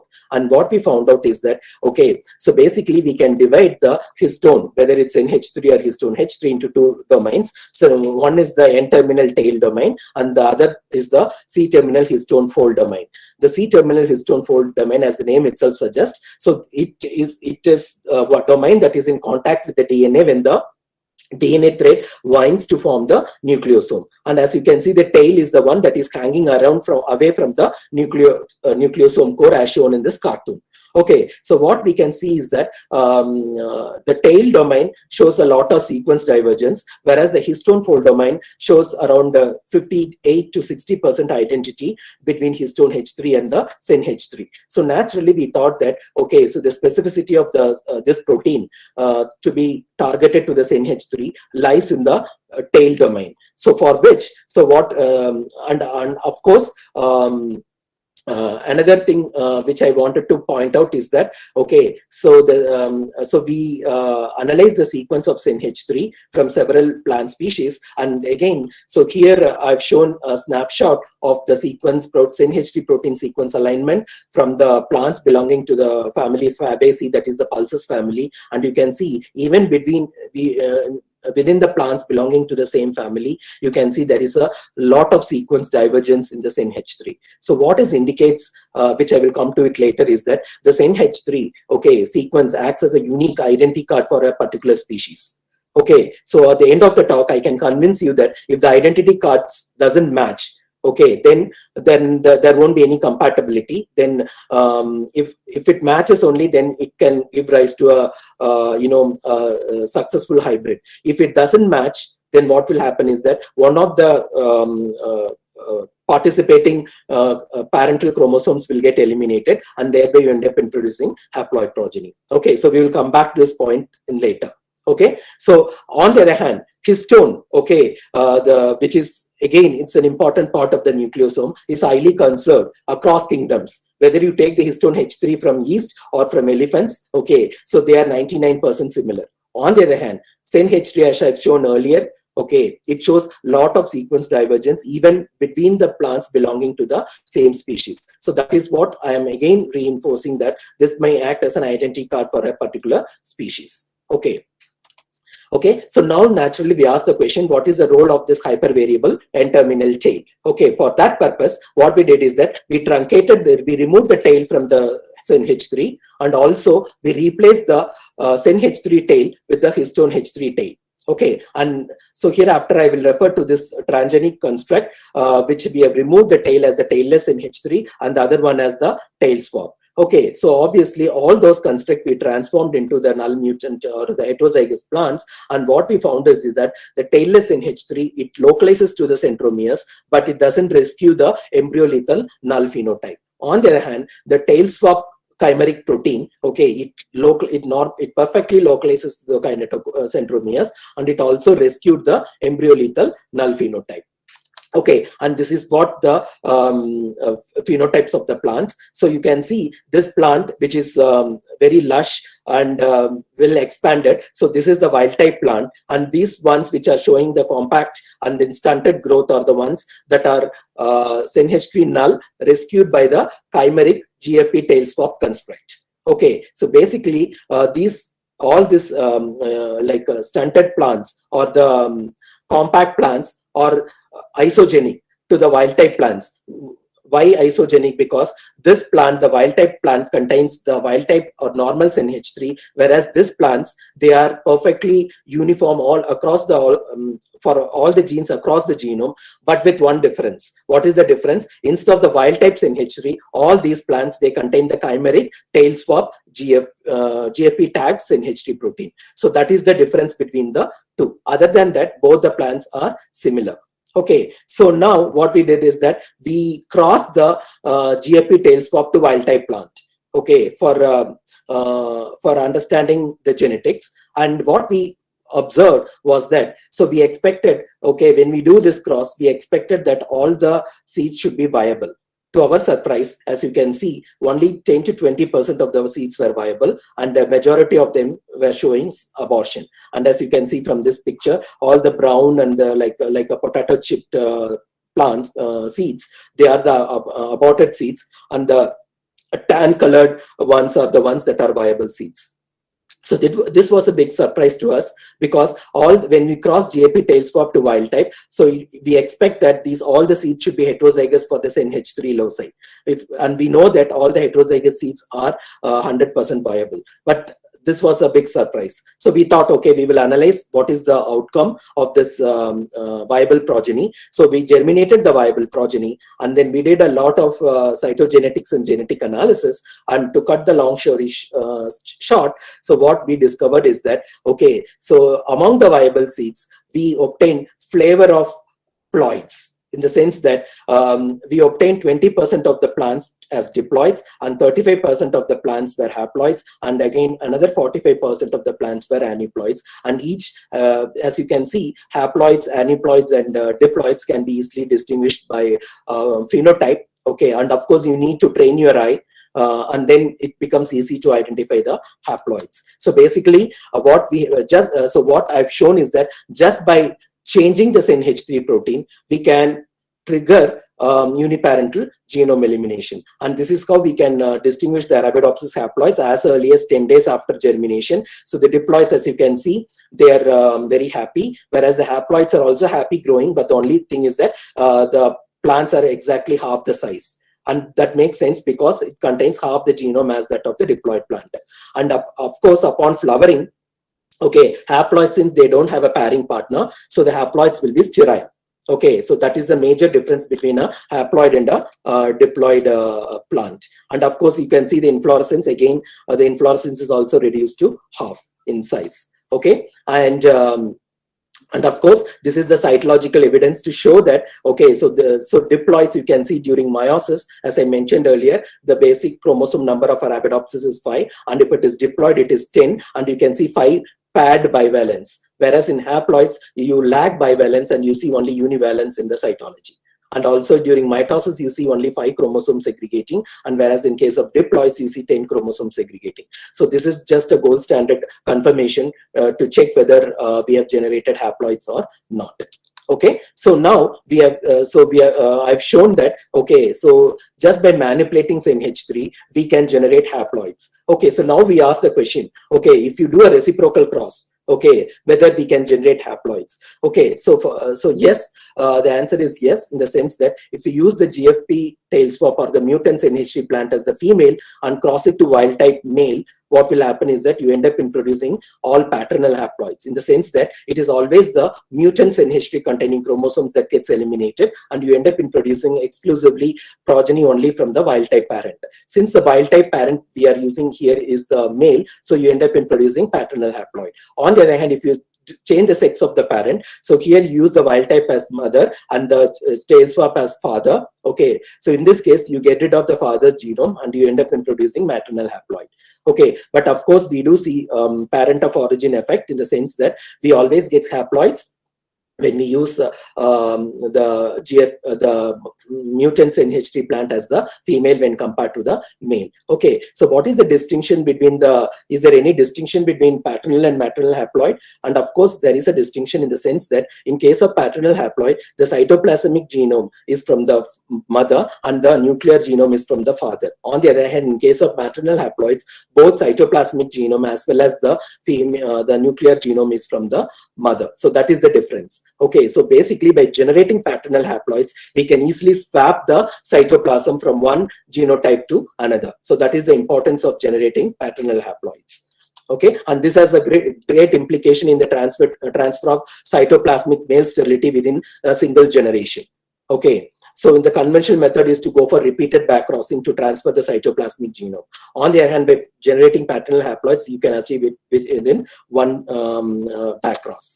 Okay, and next is that, like as I mentioned earlier, haploids per se is not useful for plant breeding. So we have to convert the haploids to fully fertile double haploids. So there are a lot of techniques available. The common thing is to treat the haploid plants with the spindle poison, which is the drug colchicine. So the colchicine, once we apply to the plants, it will trigger C mitosis by blocking the spindle assembly, and thereby the haploid cells will be converted to diploids. Okay, so if any such diploid cell give rise to inflorescence, so that will give rise to a diploid cilic, and then you end up in producing a diploid seeds. So that we call it, just by treating the plant with colchicine, you can convert a haploid to a double haploid. Okay, so this is a pharmacological way. But of course, there is a natural way also, in the sense that, okay, so remember that I told that when the haploids undergo meiosis, okay, so what is going to happen? So here is the wild type control. Okay, so here the diploid meiosis, you can see 5 bivalent, they separate during anaphase 1, and then during metaphase 1, this 5 bivalent univalent chromosomes, they align in the metaphase plate, and during telophase, so 5 they segregate and they form a nice tetrad. On the other hand, if in case of haploids, since there is no pairing partner, so there will be only 5 univalents, and here in the 5 univalents, they tend to divide equally. So that means it will divide 2, 3, or it can divide 1, 4, or it can divide 2, 2, and 1 can be a lagod, and so on and so forth. Okay, so at the end of it, what you end up in is producing gametes. Okay, so here you end up in having a tetrad, unbalanced tetrad, in the sense that these 2 cells will have 2 chromosomes and these 2 will have 3 chromosomes. So obviously, any haploids, pollen or egg cell with less than 5 chromosome, which is the basic chromosome number of Arabidopsis, will not be viable. So that is the reason why they are sterile. Okay, on the other hand, okay, so in rare instances, okay, so what we observed is that all the 5 univalent chromosomes, they move towards one pole rather than going to, dividing towards each pole. So you do see a 0-5 segregation. As you can see from this picture, one side doesn't get any chromosome, the other side gets all the 5 chromosomes. Okay, and you can see you end up in forming, instead of a tetrad, you form a dyad.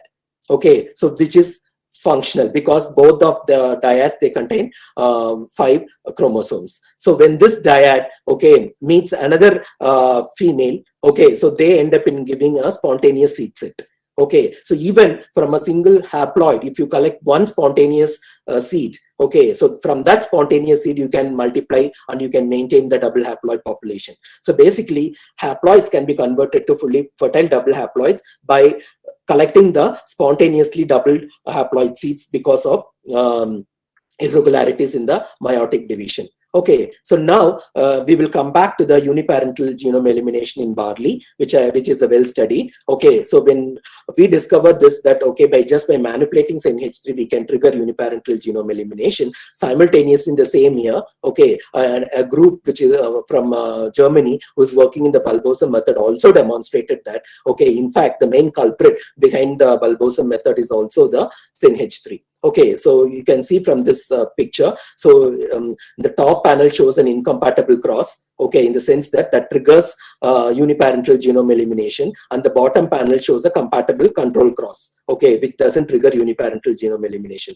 So in the incompatible cross, you can see certain chromosomes are lagging in the middle. Okay, so these lagging chromosomes are called as laggards, and these laggards, they don't move to either pole and they get gradually eliminated.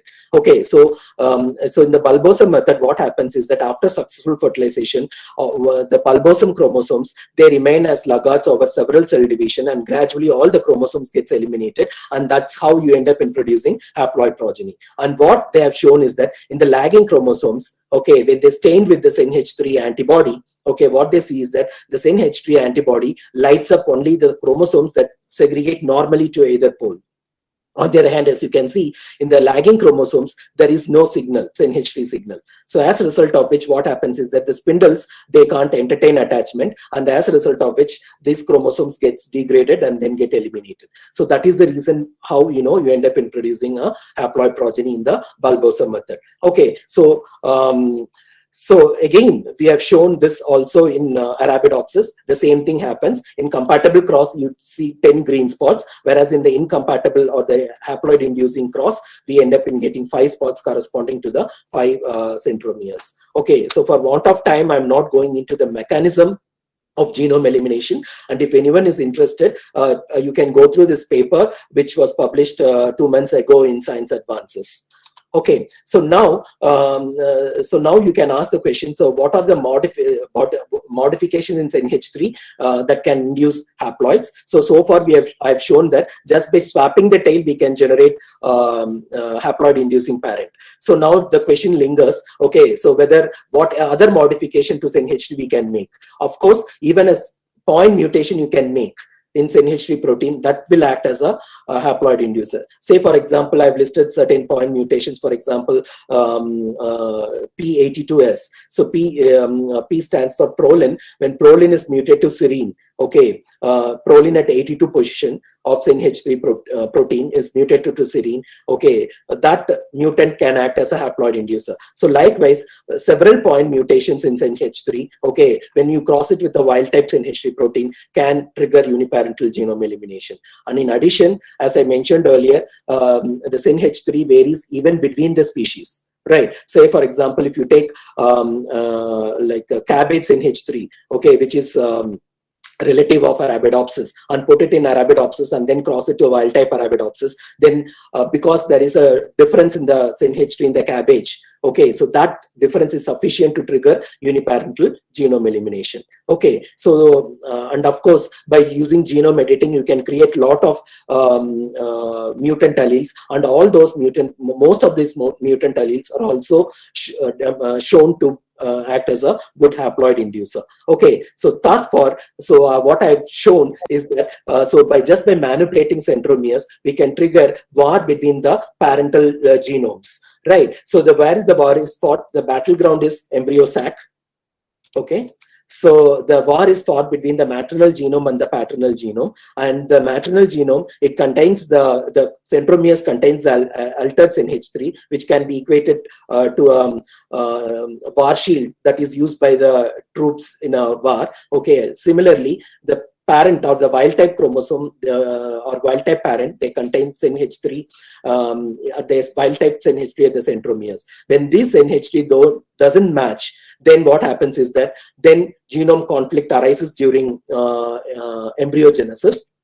Okay, and that triggers massive destruction of both the parties involved. So that triggers 60 to 70% seed abortion among the survivors. Okay, so you will see diploids, aneuploids, and haploids. Okay, so basically, what I have shown is that just by modulating centromere kinetochore complex, we can trigger uniparental genome elimination to produce haploids. Okay, so basically, what is the difference? The difference is only the presence or absence of the wild type NH3 protein. Okay, so the NH3 mutant, it contains mutant NH3, whereas the wild type contains the wild type NH3. When we cross it, okay, when both the chromosomes or the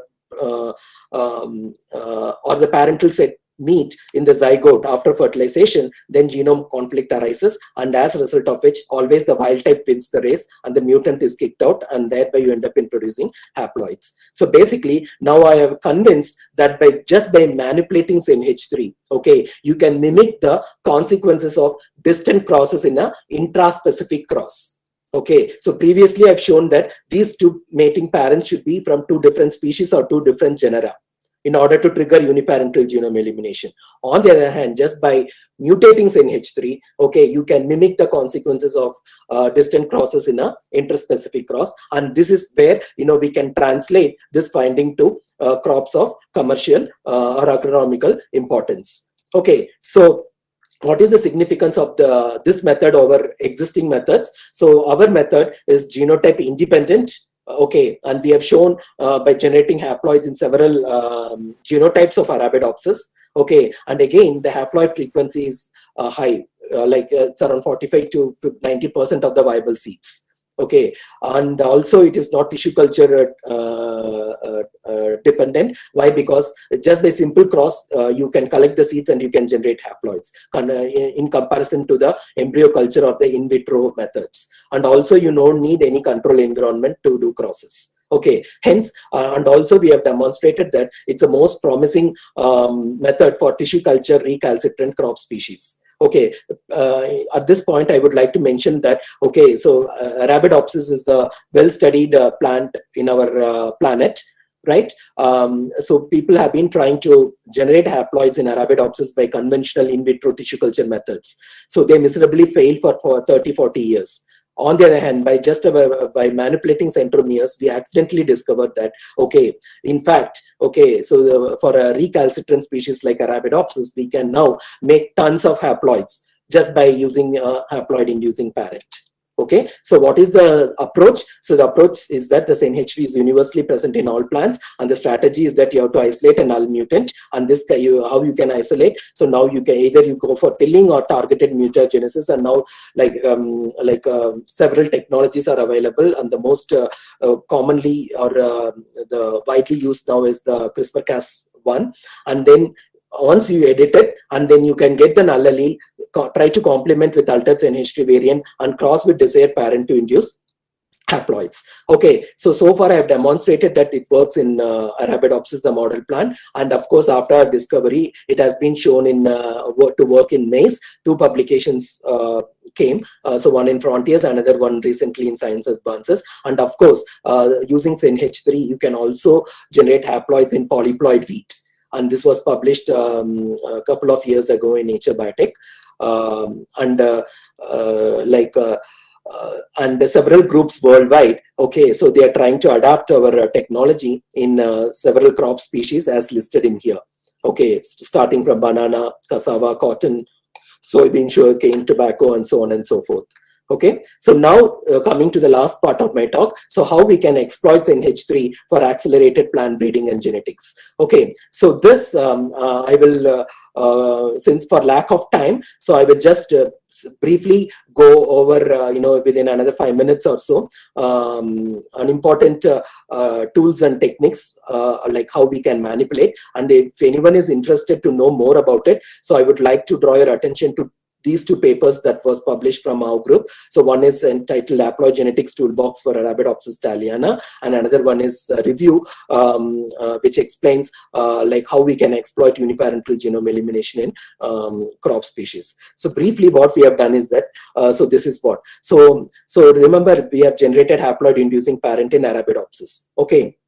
So if you generate haploid inducing parent in one species, so you can exploit that to generate haploids in any cross compatible sister species. Okay, say for example, so here we have developed haploid inducing parent by manipulating NH3 in Arabidopsis, and we took an Arabidopsis sister genus, which is Arabidopsis suecica, and note that the chromosome numbers are completely different. Thaliana 2n is 10, and then suecica 2n or 2x equal to 26. So, but both are cross compatible. Okay, so we asked the question whether we can cross suecica to Thaliana haploid inducer, and then we generate haploids, and the answer is yes.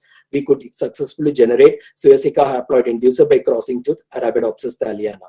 Okay, so what it indicates is that if you can generate haploid inducer in one species, and this can be exploited for generating haploids in any other cross-compatible species. Okay, and second important thing, how we can use this haploid inducer is to practice something called analytical breeding.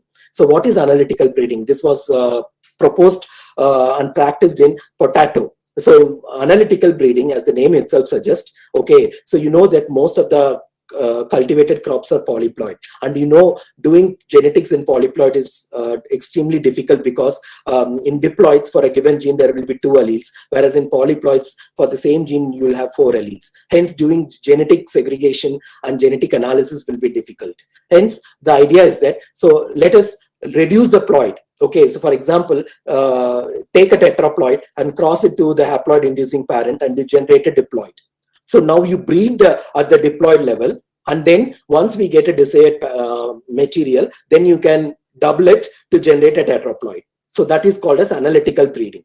Okay, so whether that is possible? Yes, for that what we did is that we obtained a tetraploid Arabidopsis and tossed it to GFP, that is a haploid inducing parent, or which is nothing but the GFP tail spot, and then we could able to generate a series starting from tetraploid, triploid, diploid, and haploid. Okay, so again, this series is a valuable tool for studying the consequences of aneuploidy or chromosome dosage in plants. Okay, so again, so these are the plants of different thing, and what we did is that, so we exploited this analytical breeding, and then we identified a novel epiallele in the Arabidopsis. Okay, so this epiallele, as you can see from this picture, okay, so this is the wild type silic, which has only 2 rows of seeds, whereas this one, as you can see, in certain accession, the tetraploid accession what we were using, so the silics were fatty, okay, in the sense that it contains 4 rows of ovules, and thereby there was double the seed increase.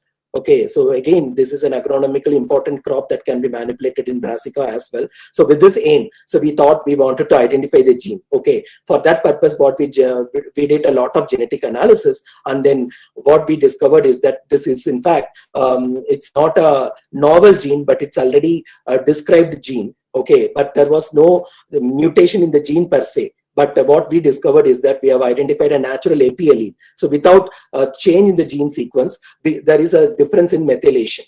Okay. So this gene is originally named as Superman. Okay, since we identified a natural epiallele, so we named it as Lois Lane allele. Okay, in analog, coherent with the naming nomenclature of Superman induced epialleles as Clark Kent. Okay, so this was the like work of my PhD student, which was published last year.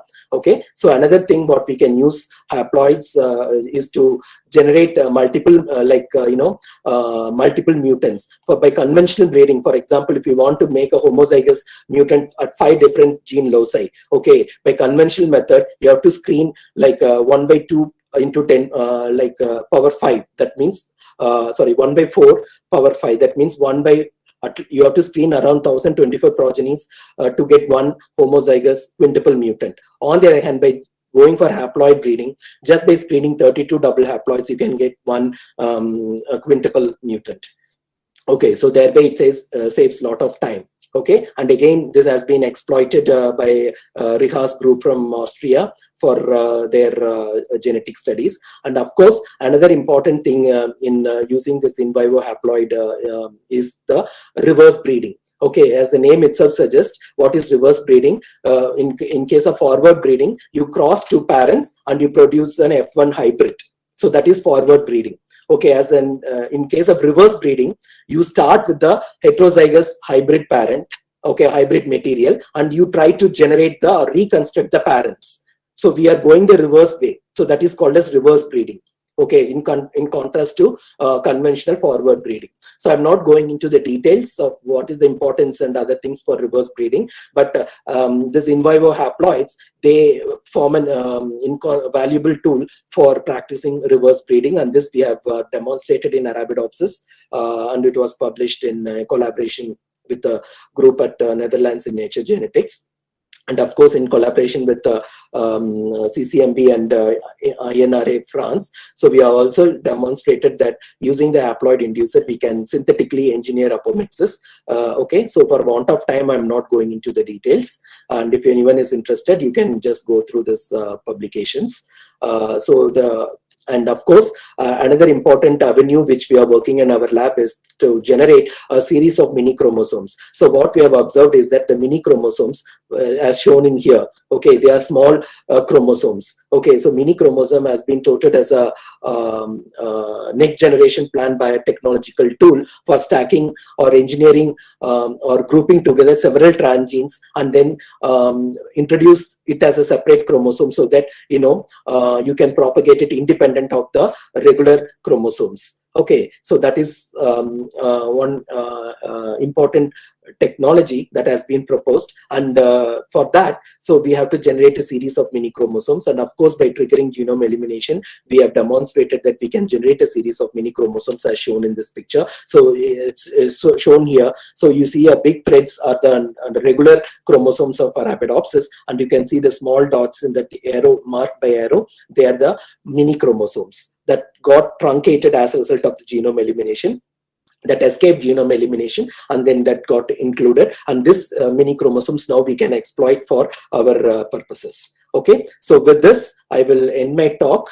So I would like to thank all my PhD and BSMS students, and also the funding agencies DBT, DuPont, and ICTBM, and then ICR NASF for research support. Okay, so with this, I'm happy to answer any questions. Thank you, sir, for the very informative and interesting session on uniparental genome elimination by manipulating centromeres, a technology with very high impact in agriculture. Now the topic is open for discussion. Yeah, thank you.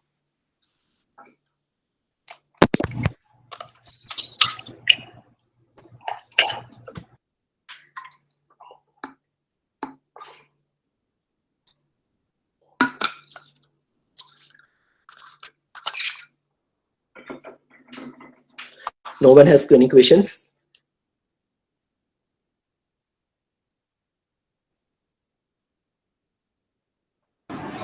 Good evening, sir. Good evening. Myself, Dr. Anuradha, Assistant Professor at Department of Plant Biotechnology at Velaini College. So I have a small doubt.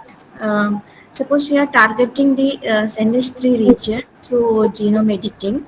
Which region should be targeted? Is it the N-terminal or centromere targeting domain? Which region is best for genome editing? So from what we have shown over years is that, so we discovered this technology method in 2010. So this past 10 years or for a decade, so what research have shown that, okay, so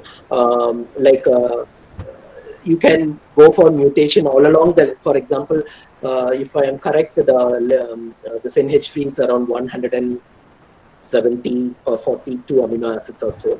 Okay, so out of this 142 amino acids, so you can, starting from N-terminal to C-terminal. Okay, so again, any random mutation all along the length of the protein is sufficient. The only thing is that some may not be, but a majority are. So we have to generate a series of point mutations, and we have to see, for example, the haploid induction frequency varies from mutant allele to mutant allele. So we have to generate a series, and then we have to identify the best haploid inducer that can be exploited for plant breeding. And from our experience, we have seen the haploid induction ranges from somewhere around 2 to 40%. So ideally, we want more haploid frequency, so we have to choose those mutation that can give rise to high frequency of haploids. And of course, what my understanding or my belief is that it will vary from crop to crop, the nature of mutation, because given the fact that the NHD protein sequence is not conserved, okay, so obviously the nature of amino acid mutation, you have to identify by trial and error in that particular crop species. Okay, sir. Okay, thank you, sir. Yeah.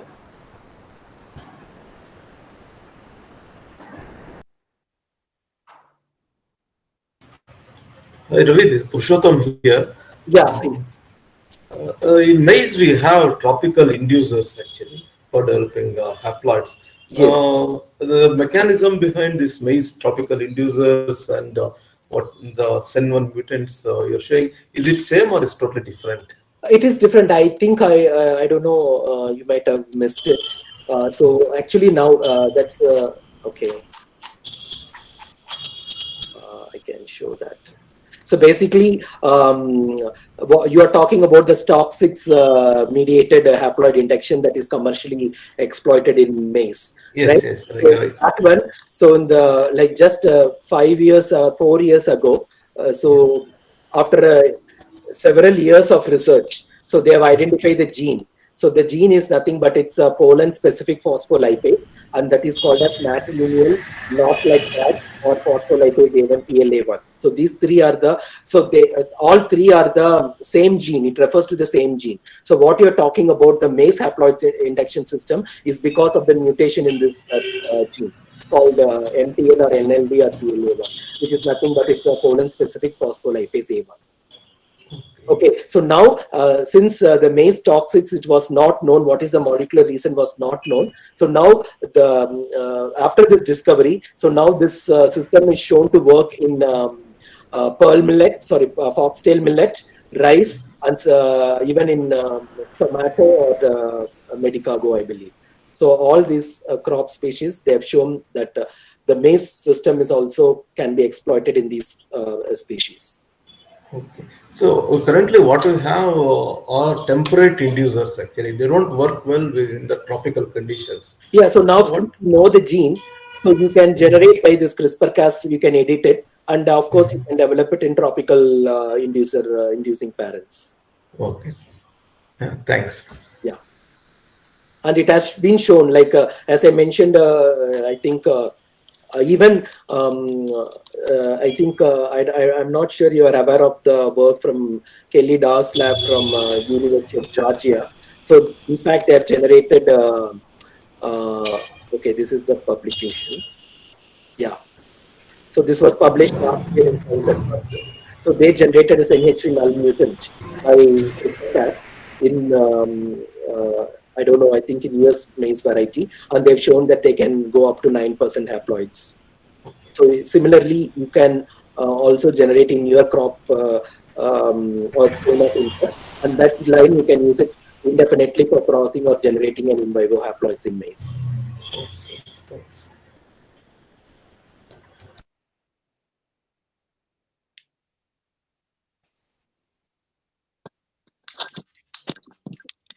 So this is Kiran. I'm assistant professor at Center for Plant Biotechnology and Molecular Biology. So I have a question.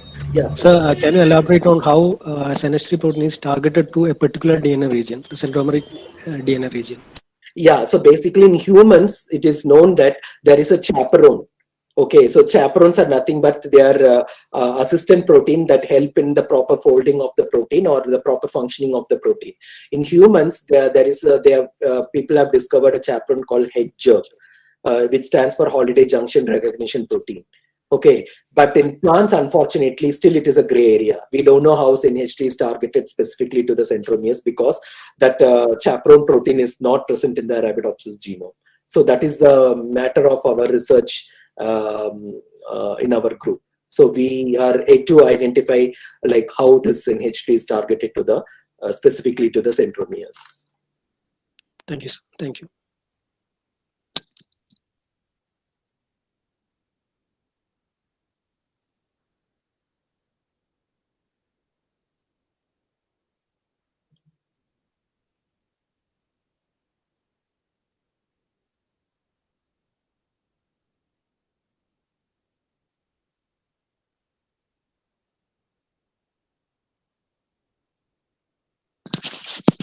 So if there are no more queries, we will move to the next speaker. Once again, thank you, sir, for the very informative talk and discussion. Yeah, welcome. Yeah, thank you. The last speaker for today's webinar is Dr. M.G. Purushottama, Director of Research Biotechnology at INB Seeds, Bangalore. He is involved in the development of double haploids and in molecular marker-assisted breeding in vegetable crops, especially for biotic stress resistance. He has been in the industry, especially in the development of vegetable seeds, since 2008. Previously, he was working as senior scientist at the Rajiv Gandhi Center for Biotechnology, Trivandrum, where his research interest included understanding and manipulating the secondary metabolite pathways and defense mechanisms in plant, and also the development of transgenic crops.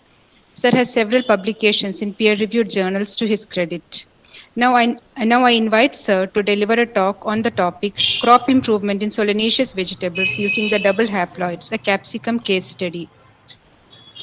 Thanks for that nice introduction. And yesterday,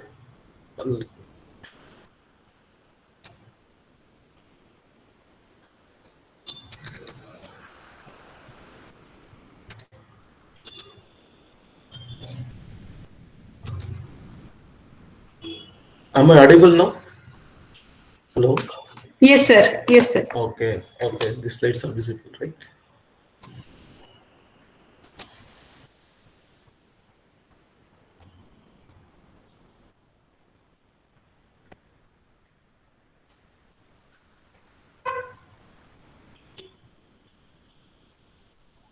Sir, it is not in the presentation mode, the slides.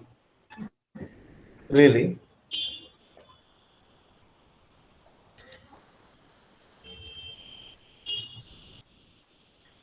Now is it in this presentation mode? Hello? The slides are not visible now.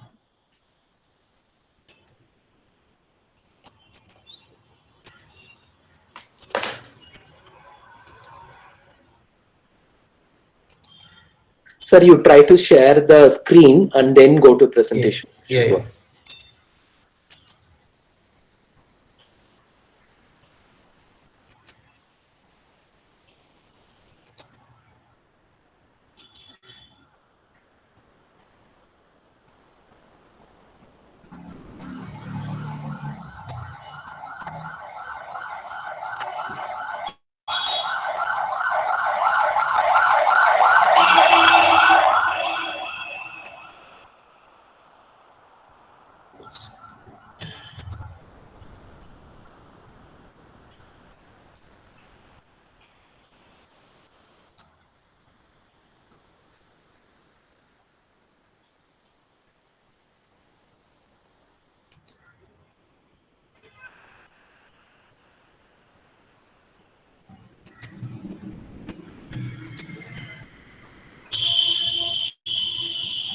Now is it visible? Hello? Hello? It is coming, sir. It is coming. Still, it is not in the slideshow mode. Now is it in... Hello? Sir, the slides are visible, but it is not in the presentation mode. Okay.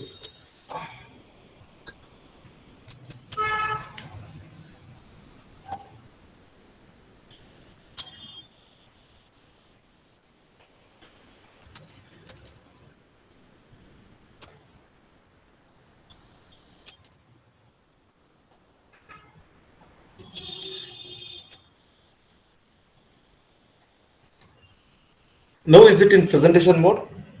Hello? No, sir. It is the first slide, but it is not in presentation mode. It's minimized, is it? Yes, sir. It is minimized. Sir, if you share the entire window, it will be fine. Yeah.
Hello, can you hear me now? Hello. Yes, sir, we can hear.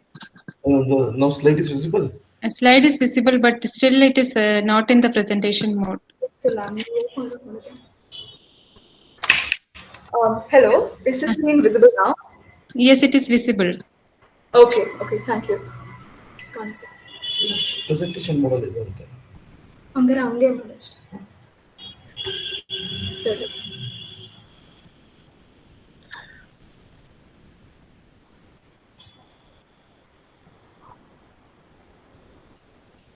Hello, no, is it okay?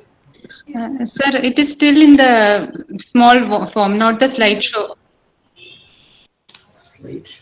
Sir, if you can send it, I can it- present it from here. Okay. Is it okay if we just do it without slideshow? The slides may not move. Okay. Just give me 1 minute.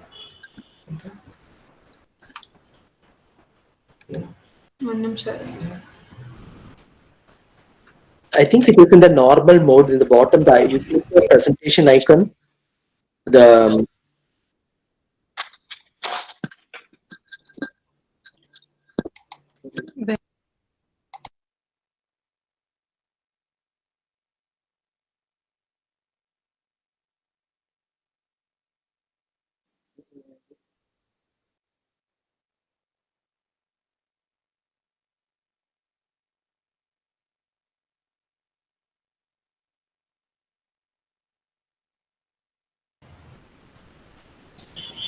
I'll share again. Could you just let me know if you can see it? Is it fine now? Yes, it is fine now. Okay,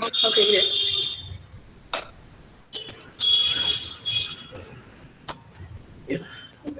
Oh, sorry for the disturbance, actually. I'm extremely sorry about that. Okay.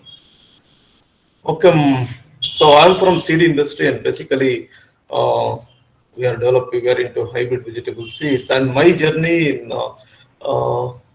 to industry started from agriculture university during 1986. I joined agriculture university, and in 1990 when we joined for crop physiology, and the topic given to me was tissue culture. Tissue culture is those days were difficult people to approach. I still remember visiting a private tissue culture laboratories where they showed us the plants that kept people, and we all said beautiful, though we did not see anything. Afterwards, for PhD, I joined. My research was related to transgenics, where in 1990s facilities for the agriculture university were not great, and I had to study different techniques in MKU, NCBS, IISc, and immediately after my PhD, I joined Rajiv Gandhi Center for Biotechnology, and this is the first ever transgenic greenhouse which was built in Kerala during those days in 2000. Actually, 2000 RCB had 2 transgenic rooftop greenhouses, and our lab was located in this first floor, and Deepthi also did her PhD from here. In 2008, I resigned from Rajiv Gandhi Center for Biotechnology and joined INB Seeds Bangalore, and we developed or set up a molecular biology lab in for INB Seeds. And INB Seeds, when I joined, it was Indus Seeds, and later on in 1914 we became Indus and Burpee Seeds. Burpee is an American company, and which is involved in homestead gardening or hobbyist gardening, wherein they sell heirloom tomatoes, heirloom vegetables, heirloom fruit plants for hobbyists actually. So these are not the products which are grown in huge acreage, only in homesteads. They sell in terms of number of seeds, maybe $1 or $2 per seed. And we are Indus is known for hybrid vegetables, and now we are number 1 in marigold. Actually, marigold is picking up; it is slowly replacing chrysanthemum and other flower crops. And Indus is market leader in marigolds. Actually, and when we talk about seed company, we sell seeds. So in India's contribution to total world trade is around 20,000 crores, which is nothing but just 4%. we still have a lot of scope to improve. And vegetables is just 5,000 crores, wherein our share is more than 100 crores in that actually. There are several players in this market. But compared to vegetables, we have more players in the field crop segment. And what we sell is seed actually. See, when you compare a factory product like a fruit juice, wherein we have fixed ingredients, we sell biological product, wherein we sell seed actually. So here you don't expect much variability here, but here whatever product we sell, it is results of genes and environment. In environment, you really do not have much control over that. But in genes, to maximum extent, all the seed companies, they try to maintain uniform genes in whatever the hybrid or variety they sell. So how do they maintain uniformity, homogeneity? By developing varieties or hybrids. And in varieties, we have self-pollinated crops. At most of the hybrids, they're crossed between two parental lines. And hybrids, from hybrid seed companies' perspective, they're short-lived actually, especially Indian scenario. Any hybrid would life is just around 2 to 3 years, because by the time somebody else would have copied the hybrid and started selling it under Indian conditions and under Indian regulatory conditions. And to develop newer and newer hybrids, what we need is pure parental lines, distinct parental lines. And if you go for traditional breeding, as Dr. Ravi explained, it will take several years. And double haploids are the best way to develop new parental lines and develop hybrids. And even in self-potted crops, after several generations, because of some small percentage of crop pollination, it gets polluted actually. So there also you need, sometimes you have to purify them, then double haploid is the ideal way. And this is the slide already Ravi has shown. Just imagine a F8 actually in a crop like onion. Onion takes, in one season it develops tubers, and next season it develops seeds actually. To develop a pure line in onion, onion is a biennial crop. It will take around 20 years to develop a single pure line. But onion is a very sensitive crop. So in the sense, from the consumer's point of view, so Indians are very sensitive to onion prices, and you need to develop newer and newer onions. And compared to that, if you go by double haploid, either you use F1, and nowadays the thinking is to even to go for F2, because we get more number of recombinants there. And within one generation, you have double haploid plants. And now, we do work on onions, and within a year, we can develop pure parent, like a double haploid line. And this is the basic definition. Either among in vitro methods, either we follow androgenesis, either we use either male or female gametophyte and develop sporophytes from there. And even in gynogenesis, we use ovules, but compared to androgenesis, response from gynogenesis is low, because number of ovules there are limited compared to number of pollen grains which are present in anther. And brief history of haploids, because history of science is also interesting because the kind of work which has gone into developing the technology, so that everybody now uses this technology in technique in different labs. It was American geneticist who first reported natural haploids, and it was followed by similar reports in other crops. And unfortunately, it took another 40 years to develop protocols for mass production of double haploids. And the breakthrough came from Indian lab actually. And Guha and Maheshwari, they were the 5 famous scientists who first showed that under in vitro conditions, haploids could be developed actually. And I consider this as a major contribution for agriculture, major Indian contribution for whatever development we see in agriculture today. And whenever we get clients from abroad, I proudly tell that this is the major contribution of India to agricultural science actually. And being from a seed company, I know the value of these protocols. And to develop pure lines, it takes a lot of time, but the double haploid is the best technology, though there are several drawbacks in that. But as of now, what is workable, what is being practiced in several labs is in vitro method of developing double haploids. And after that, immediately it was followed by releasing of a few varieties in different crops. After that, there was not much progress, and many labs in France, Germany, they started working on these double haploids protocols, testing different conditions, variables, and several basic science were worked out in different labs, and they started using it. And sorry.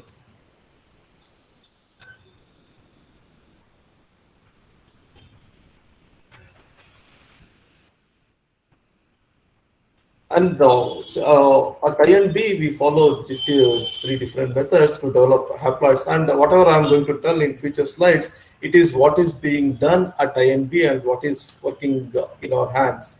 So we basically follow androgenic haploid route, genogenic haploid, and parthenogenic haploids route.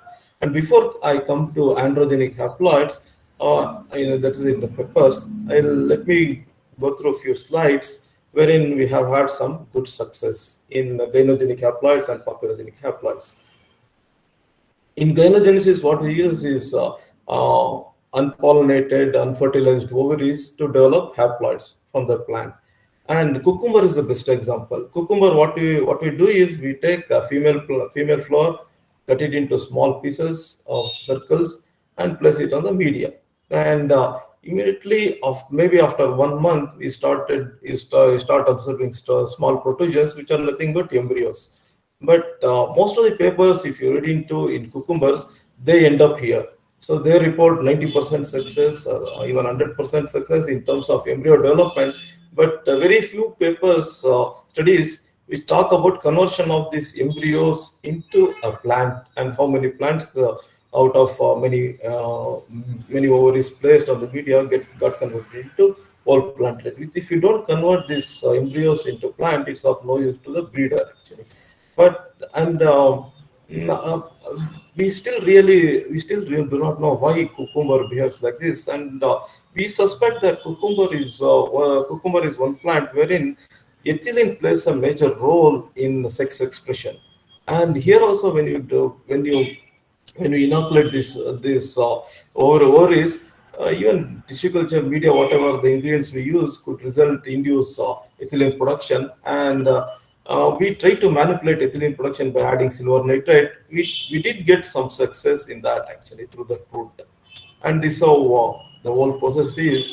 And from here, and in cucumber, we don't use any depolarizing agent actually, because we allow for natural depolarization.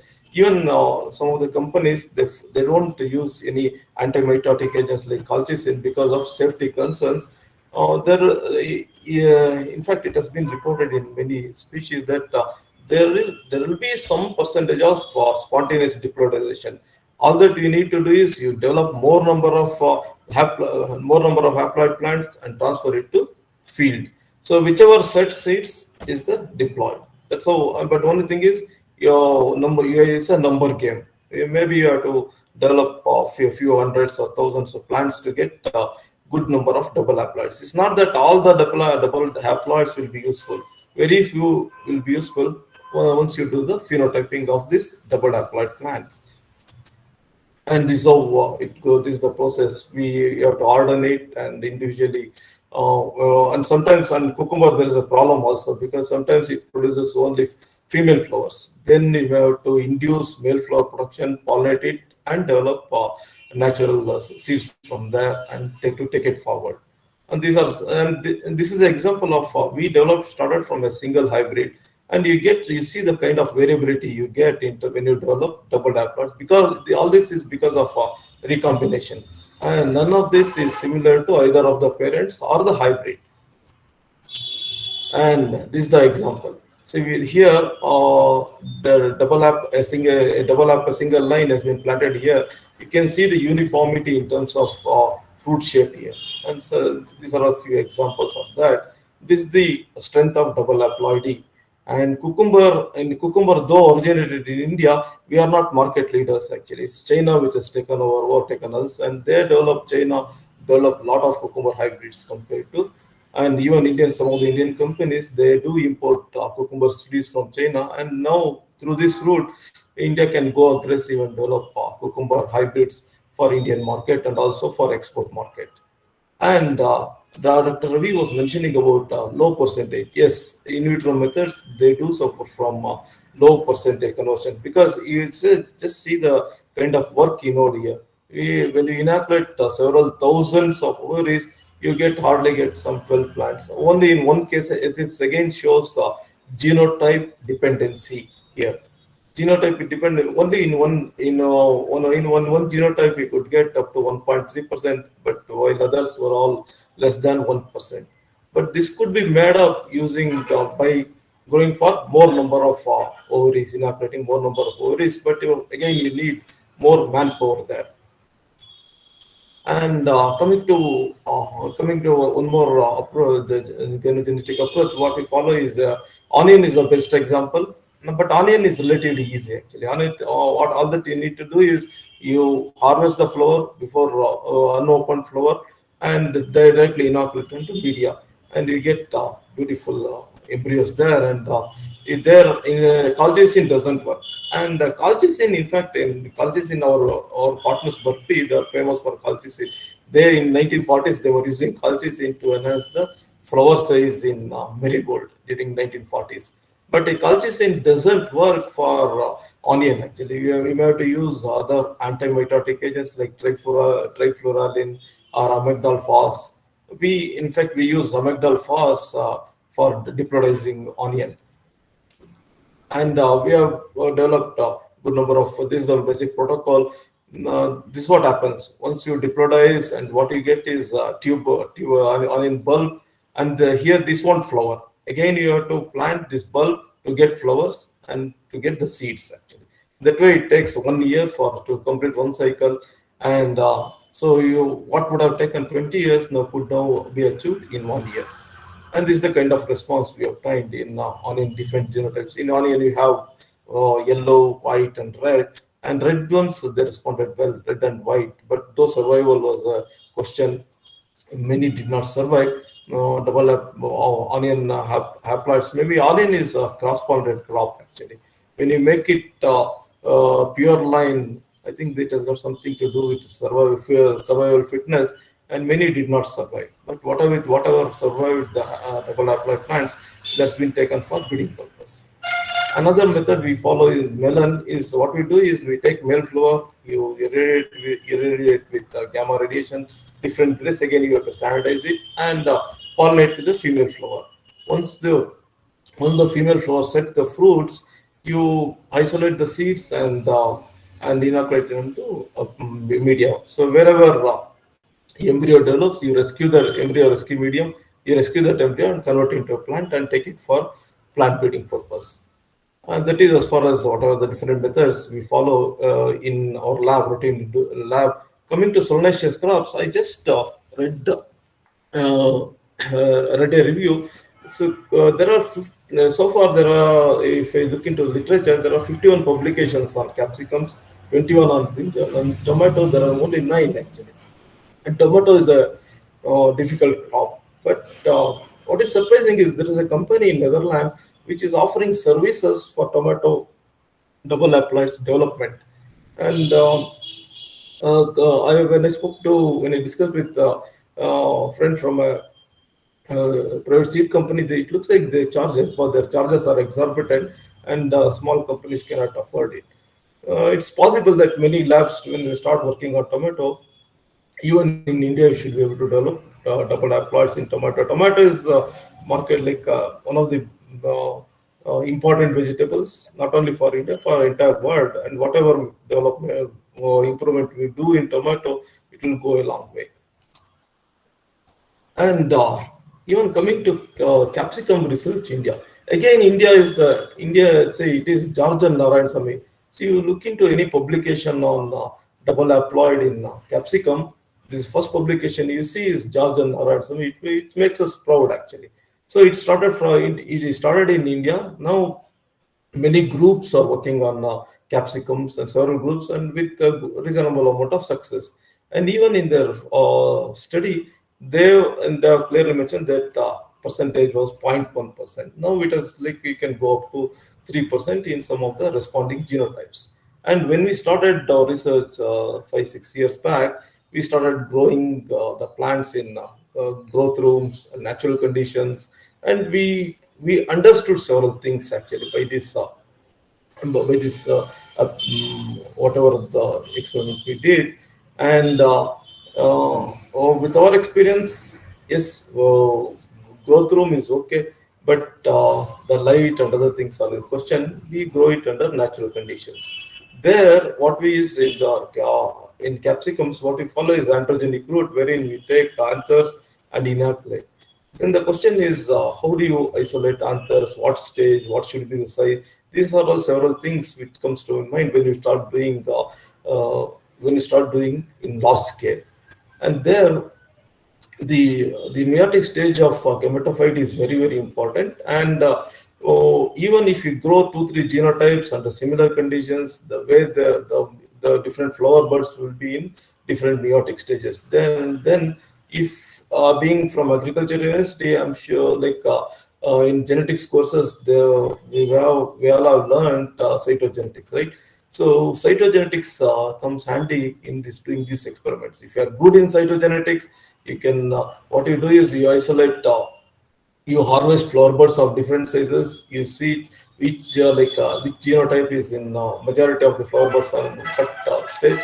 To get androgenic response, what literature suggests and also our experience is that this should be in the late uninucleate or early binucleate stage. If majority of the flower buds, the pollen grains should be in that stage, then you get good response. There is a good correlation. So initially, whatever genotypes you select, you have to do this pilot experiment. Another thing, and also time of harvest, whether you harvest these flower buds at 6 o'clock in the morning, 8 o'clock in the morning, or 10 o'clock in the morning. Again, this has to be optimized. Only then you get a good amount of success. Otherwise, sometimes you end up inoculating thousands and thousands of anthers without getting anything. So these are the things which are very, very important, which really matter a lot. And this is the protocol. So we inoculate thousands of anthers here. Afterwards, we start getting some response in responding genotypes. And this is the protocol here. Again, now here we do use colchicine. We do use colchicine to develop plants. And so far, we have not experienced any abnormalities here, or abnormalities in the double haploids we develop. Even after treating colchicine, and we are not come across any natural and spontaneous diploidization also of tetraploids. At most of them, and even if they are mixoploids, they don't develop into whole plant. They won't grow, and you can't root them. So they just end up being in the tissue culture bottles actually. And karyotyping again, I see. How do you how do you now find out whether whatever the plant you have developed is haploid or diploidized or mixoploid? And if you are good in the karyotyping, and if your lab is karyotyping, good is in as students, you try to learn this, and you should be able to do in large number of samples in small time. Recently, see, and this breed is coming is becoming a rare breed. This sometimes back we had some problem with there is the okra. The chromosome number is still in question. People say it has 72 chromosomes. Some groups they claim it's 144 chromosomes. We try to outsource it to researchers, but even in Bangalore, there are not good groups which can do very good karyotyping actually.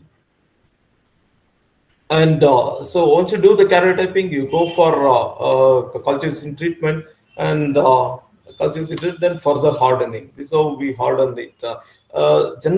See, if you go for any tissue culture laboratories, they harden the plants in tunnels actually, but double haploids, we don't take that risk. Our experience is that when we transfer it to tunnels, they did not survive well. So we hardened them under in a growth room conditions because they're somewhat sensitive. And these are the results. And we have had good success in developing double haploids like Inchi hot pepper and bell pepper, and these are some of the lines which have been which are under phenotyping. You can see that they are more or less uniform. And so far we have worked on over 5-6 years. We have worked on a good number of genotypes. This is only a small list, and the percentage in our hands is around it varied from 0.13 to 1%. And in one genotype, though we inoculated 7,500 anthers, we did not get any response at all. Again, these numbers indicate this is a number game. So if your percentage efficiency percentage is 0.5 or 45%, then you have to go for more number of anthers. Accordingly, you have to plan actually large number of mother plants, and you need more workers, more hands to inoculate this many numbers. So one person can inoculate around 300 anthers in the morning time in 3 hours. So accordingly, you have to plan if you are handling more number of genotypes. And some of the success stories wherein we have INP has used double haploids is chili leaf curl virus. Chili leaf curl virus for all of a sudden has become a major problem for chili production in India for the last couple of years. And 3 years back, entire chili crop was affected because of chili leaf curl. It was not present actually. So we developed a double haploid plant which is resistant to chili leaf curl, and our breeders have successfully used this double haploid plant to develop a hybrid, and which is now under commercialization. And also we did not have a good stuffing pepper, so we developed a double haploid plant which now our breeder has used for developing hybrid. And high color and wrinkled. This is Badgi is a well-known is a local chili which is known for low pungency and high color. And there also, I'll come to the Badgi story. It's a little bit interesting because it's from academic institute. And this is the phenotyping I was talking to you about. You can see all the double haploid plants, they look uniform. This should like this kind of uniformity you won't get if you go for selfing for several generations. This is the advantage of double haploid. And these are some of the hybrids which are trialed and which were selected by our marketing team. And this is again Badgi chili, which is known for very good color, and we are successful in developing double haploids. This is the one which is I mentioned to you about stuffing segment chili, and wherein we developed double haploids, and which was taken further and developed hybrids actually. These are two of the hybrids in stuffing segment and also for color. And Badgi chili, see, Badgi is one good example wherein traditionally this is the Wikipedia definition, details about Badgi, wherein in Haveri district in Karnataka, they grow this. Some families have been growing these chilies for almost 300 years actually. But because of introduction of other varieties, the Badgi chili has got contaminated, and Badgi chilies, they have got a GI tag also. And Badgi cultivators, they get premium price. If regular chili gets sold for 10,000 rupees a quintal, Badgi gets sold for almost 30,000 to 50,000 rupees. But because of this contamination problem, they are facing contamination. No one can really claim whatever they are doing is Badgi chili. So for this, we are approached by University of Agriculture and Horticulture Sciences, wherein they had collected seeds from a farmer whose family was growing Badgi chili for almost 300 years, and we developed almost 200 double haploid lines from the material we got. And one PhD student, we supervised these PhD studies, and all this work was done in our lab. and we could identify, we could develop double haploids in Badgi chili, and they got them analyzed actually. So this plant material was taken to Agriculture University, and some of the lines.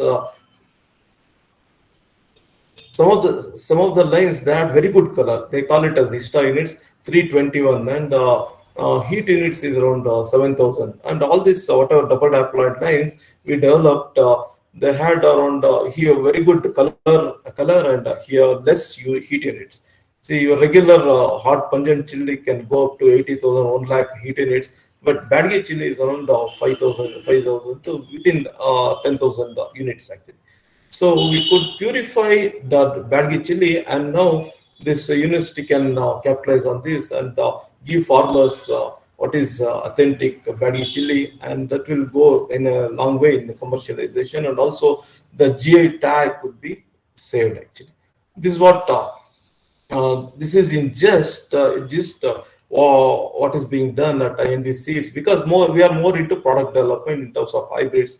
And coming to some of the factors, again, this genotype dependent. So genotype dependency is there, but you can go again, because genotype dependency is mainly because we use one type of media for all the anthers actually, inside which it contains several thousand pollen grains which are genetically won't be uniform actually. Each pollen because your starting material is F1 hybrid, so you have recombinant gametophytes. So we do not know the requirement of a haploid cell. Whatever we know of tissue culture response, it has come from diploid cell. So this you may have to play around with hormonal combinations, but which is not possible actually. You stick to one type of hormonal media composition, and try different genotypes, and wherever you get response, depending on the percentage, you would develop more number of double haploid plants. And growth condition of the donor plant. Yes, it really matters whether you grow, whether you start the experiment during summer season or winter season. The meiotic stage of gametophytes would differ actually, depending on the temperature, light intensity, so many things here. So here you follow a standard protocol, wherein if you are harvesting the flower buds at 9 o'clock, you stick to that, and you harvest the flower buds within the short time. So don't prolong it. And also stress to the donor plant. There are certain studies, they tell that mention about if you give stress to the donor plant, it gives good response. This we have not tried actually. And age of the donor plant. And there is when you start harvesting the flower buds, there is a short window within you get very good response. If you now extend it, that window, you may not, even like, let's say, if after it starts flowering, if it is 1 week or 2 weeks, you should restrict to that 1 or 2 weeks. You have to again identify it depending on the donor plant. And even if you extend it, inoculate several thousands of anthers or ovules, you won't get any response. Now you have to identify the window for each genotype.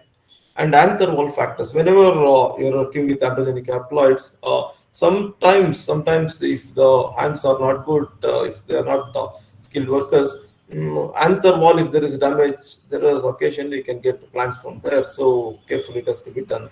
Again, culture conditions, again, hormonal, you don't manipulate too much with hormonal combinations, because it's not just that wherever, in some cases, which if a genotype has not responded, then go for hormonal variations. Otherwise, don't make too much of changes there. And treatment of anthers, again, see, whatever the protocol you develop in the lab, it should be such that it should be as simple as possible, and it should be able to experiment with more number of genotypes. If pre-treatment, other thing is cumbersome actually. Pre-treating with under cold conditions, especially the flower buds, it leads to a lot of errors actually. We can't practice in large scale.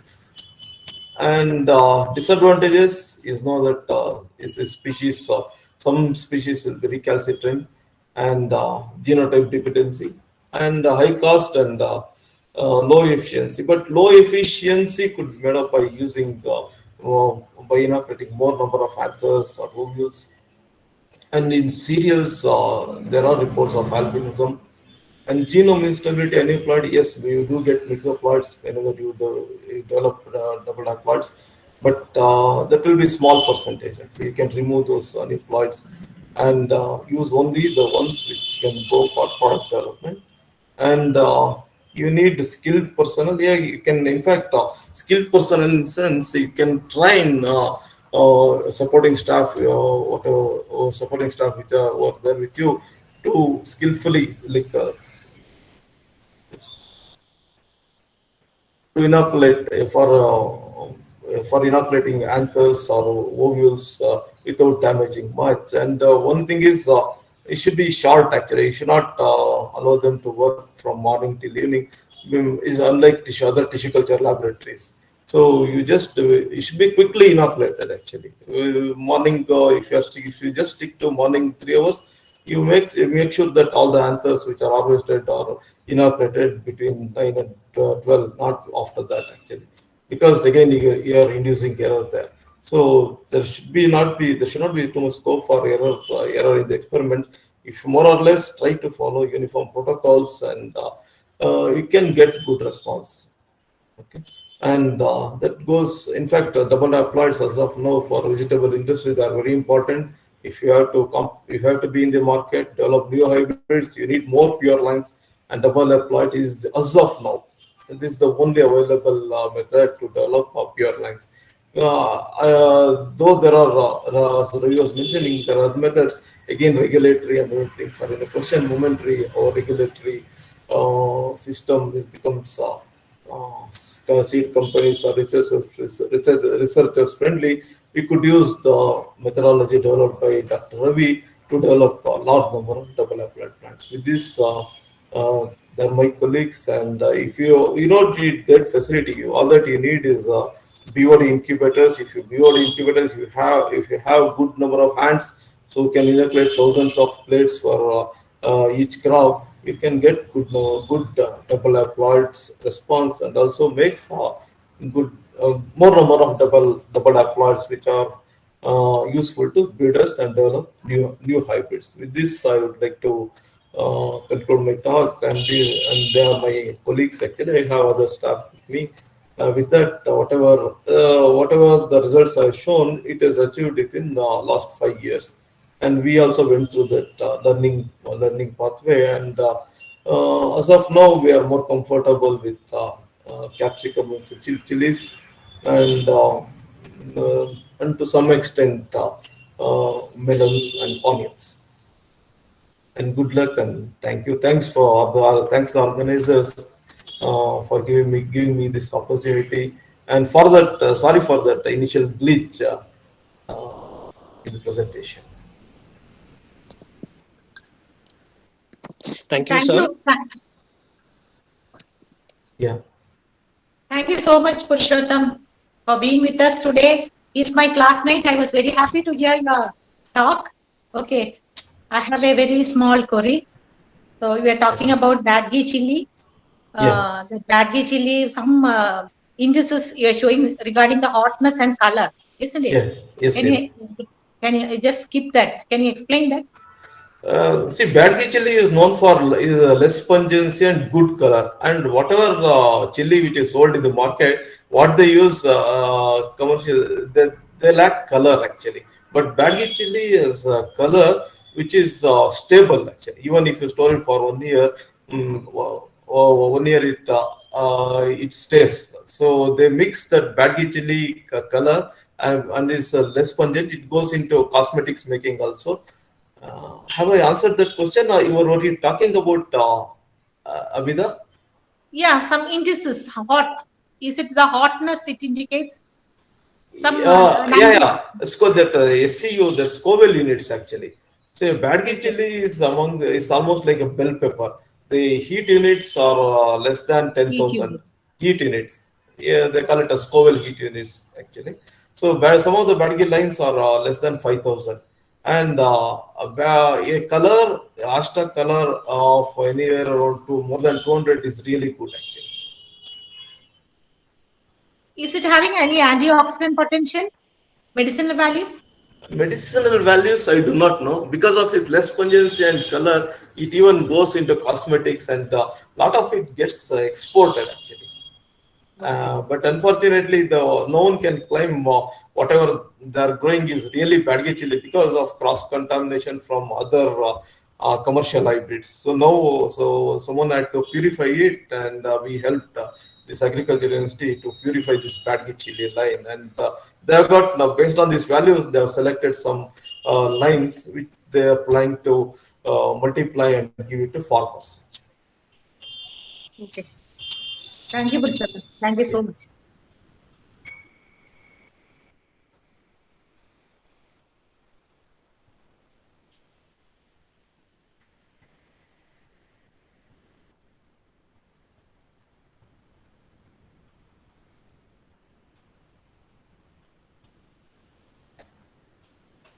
So, are there any other questions?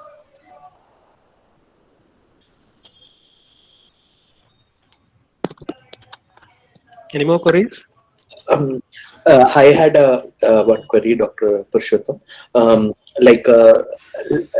How many lines you directly release as variety, or you just use that as a parent for producing hybrids?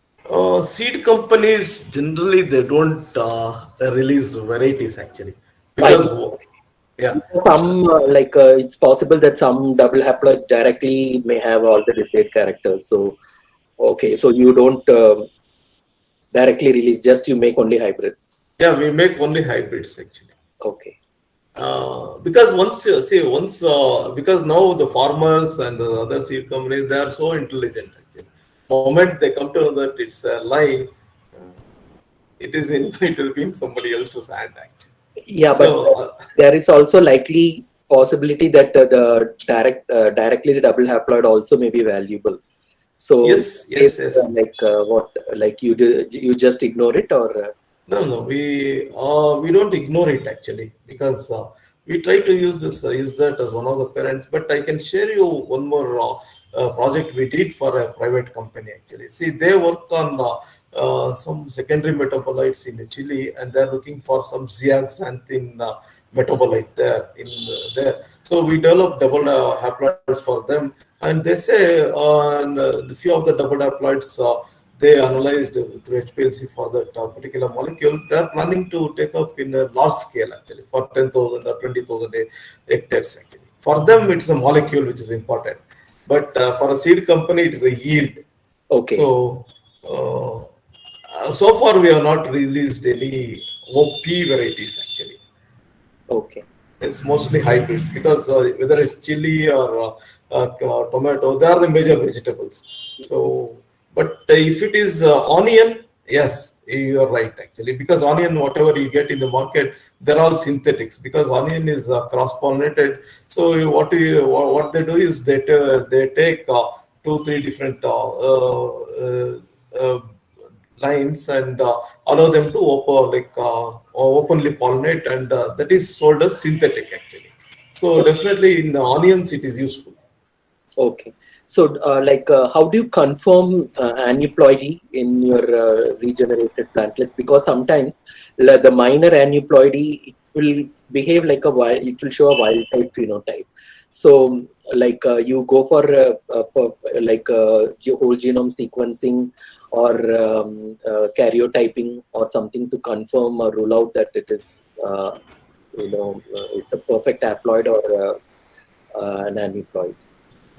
See, initially, what we do is initially it should be a normal plant actually. Most of these aneuploids, in our experience, they won't look like a normal plant. And also another thing is we follow all the methods actually: karyotyping, flow cytometry, and with flow cytometry you can't really make out much of it. But ultimate bet is seed setting. So whatever there should be seed set, and whatever the seeds which are harvested, when you take it to next generation, they should form they should give out uniform phenotype. Okay. So if it doesn't give, we stop there actually. Okay. So you rely on the phenotyping. Yes. Ultimately, that's the best bet actually, phenotype. So otherwise, you can't convince the breeder, because the breeder wouldn't buy it. aneuploidies, they go unnoticed. Yeah. So, and then they show us similar prototype inheritance. So in that case, like unless otherwise, even cytology may not help. So now the best thing is to go for whole genome and then look for. Okay. So that attempt so far you have not made actually. Yeah. Yeah. Thank you. Yeah. Thanks.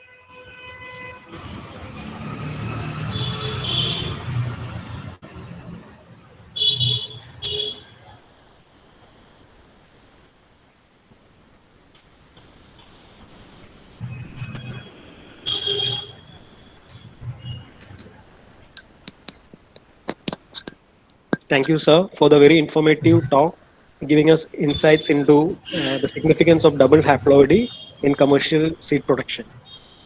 Thank you, sir. Yeah, thanks. So with this, we come to an end of the technical session. I now request Dr. Gibbons Henderson, Assistant Professor, Center for Plant Biotechnology and Molecular Biology, to deliver the concluding remarks.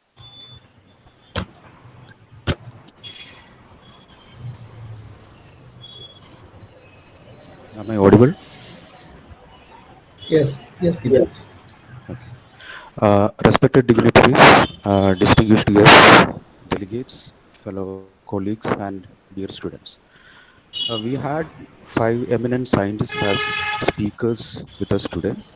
And what I intend to do is just to briefly recap or revisit the take-home messages from these 5 talks. So in the morning session, we had Dr. Amrita Mitra with us. She, in much detail, has discussed about the RISE Metasys database that they have helped in developing, and it had 4 components, mainly a database for drought and salinity stress tolerant genes, then for high temperature stress, and another database pertaining to biotic stress, and another one to give the information on EMS mutants, which they have developed on the Nagina 22 variety. So the EMS Garden 22. And he has described a few of transformed plants like Pusa Sugandh 2, which is a drought susceptible one. When transformed with chalcone synthase isomerase gene, which was identified from this database, they could impart tolerance for various stresses like drought, salinity, and cold. And she has also mentioned a novel gene which they are going to patent, so which could impart, in addition to these 3 tolerances, also tolerance to blast and low nitrogen. She also has discussed about the EMS mutant database, the EMS Garden 22, in which they have identified AHAS gene, which could impart tolerance to herbicide, and they have used this information and they have transformed a few allied varieties so that it could be helping the farming community to save around 20,000 crores of rupees just in the form of saving labor. So what she focused on was the functional genomics part of RISE. And in the second talk, Professor Dr. D Balachantha, he informed us about the metagenomics method for identifying who is there, what they are doing, and how they are doing in the soil microbiome. So we, with the help of the 16S rRNA, we could identify the type of organisms present there, what they are doing, and this information we can use for studying the microbial diversity and also for gene mining. And he specifically touched upon few techniques, namely the PCR-based techniques like DGGE, SSCP, etc., and then also sequencing, which depend upon Sanger method and also NGS method. And towards the end of his talk, he also mentioned the quantitative PCR approaches, which we can use to study the functional aspects of the soil metagenome. In the afternoon session, we had talk from Dr. Naveen Bisht, scientist from NIPGR. So he started with an interesting question, which I'm rephrasing as, is GMO an answer to the challenges that the farming community and agricultural sector faces in India and around the world? And I think he has convinced us to give an affirmative answer to this one. He used CRISPR technology in his lab and also RNAi mediated technologies to mutate various genes and improve the nutritional quality of Brassica gentiana. And he discussed, he also explained about the methodology of genome editing using the CRISPR-Cas method and what are the difficulties he faced, like the need to optimize the codon of Cas9, etc. And he ended with the note that we need to have a positive framework in India so that these type of technologies can see the day of light. And he is also hopeful that his labor will also be fruitful. And in the fourth talk, Dr. Ravi Maritachalam from School of Biology, ISER Trivandrum, he introduced a very interesting and novel phenomenon, which is uniparental genome elimination, which we could use for our advantage in breeding to develop haploids. And he, in a very elaborate way, discussed how this phenomenon happens and how it can be applied for various crop breeding methods. And he calls it the identity card, and it's an interesting term to call a gene. And this identity card will be helping us to manipulate the compatibility of various plants so that we can study their genomic stability and also various functional aspects. And in the last talk, we had Dr. Mg Purushottam from IND Seeds. He discussed in a very elaborate way about various protocols they follow in their institution for developing doubled haploids, especially in case of cucumber, onion, melon, solanaceous crops like capsicum, hot pepper, chili, Biadgi chilies, etc. And he also touched upon the factors which influence the double haploidy when we are actually going for the culturing, and also what will be the disadvantages or setbacks that we may be facing when we are going for the double haploid productions. So from this 5 talks, as in the inaugural session, our Honorable VC has said, we see that we need to have an interdisciplinary or multidisciplinary way of research to go forward, and also to have collaborative research with various institutions, as we have seen these eminent scientists have done with various other institutes. So thank you all for participating. Thank you.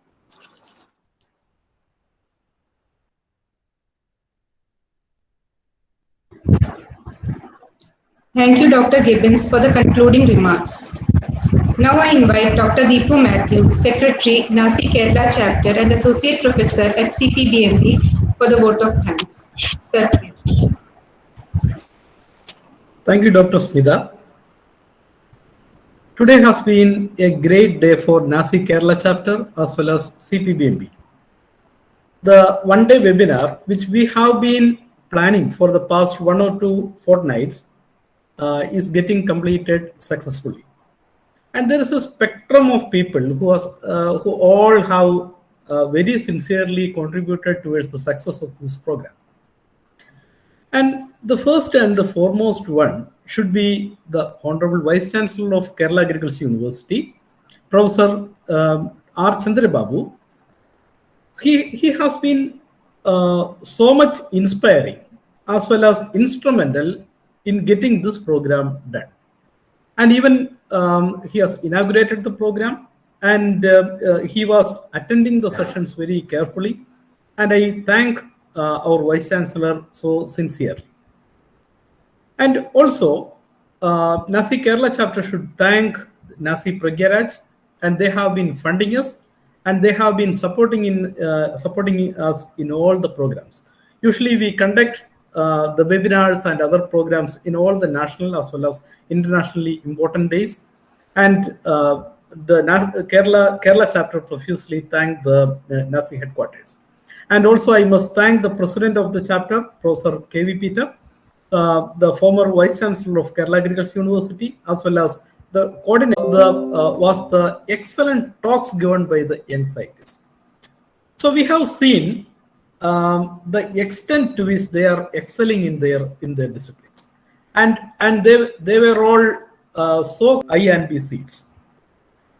And also I must thank my colleagues as well as all the teachers from CPBMB. They have been striving hard, and they have arranged for everything, including the live stream.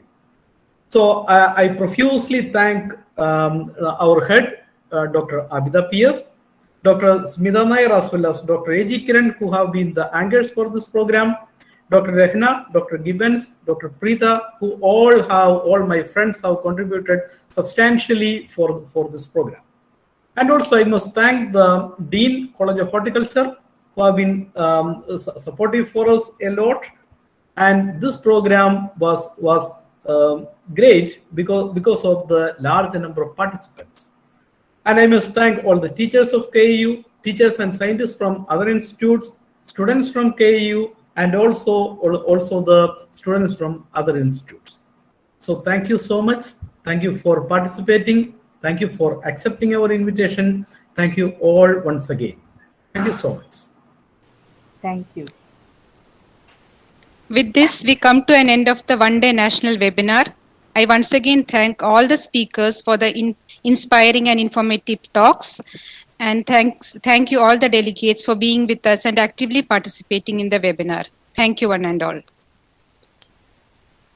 Yeah, thank you.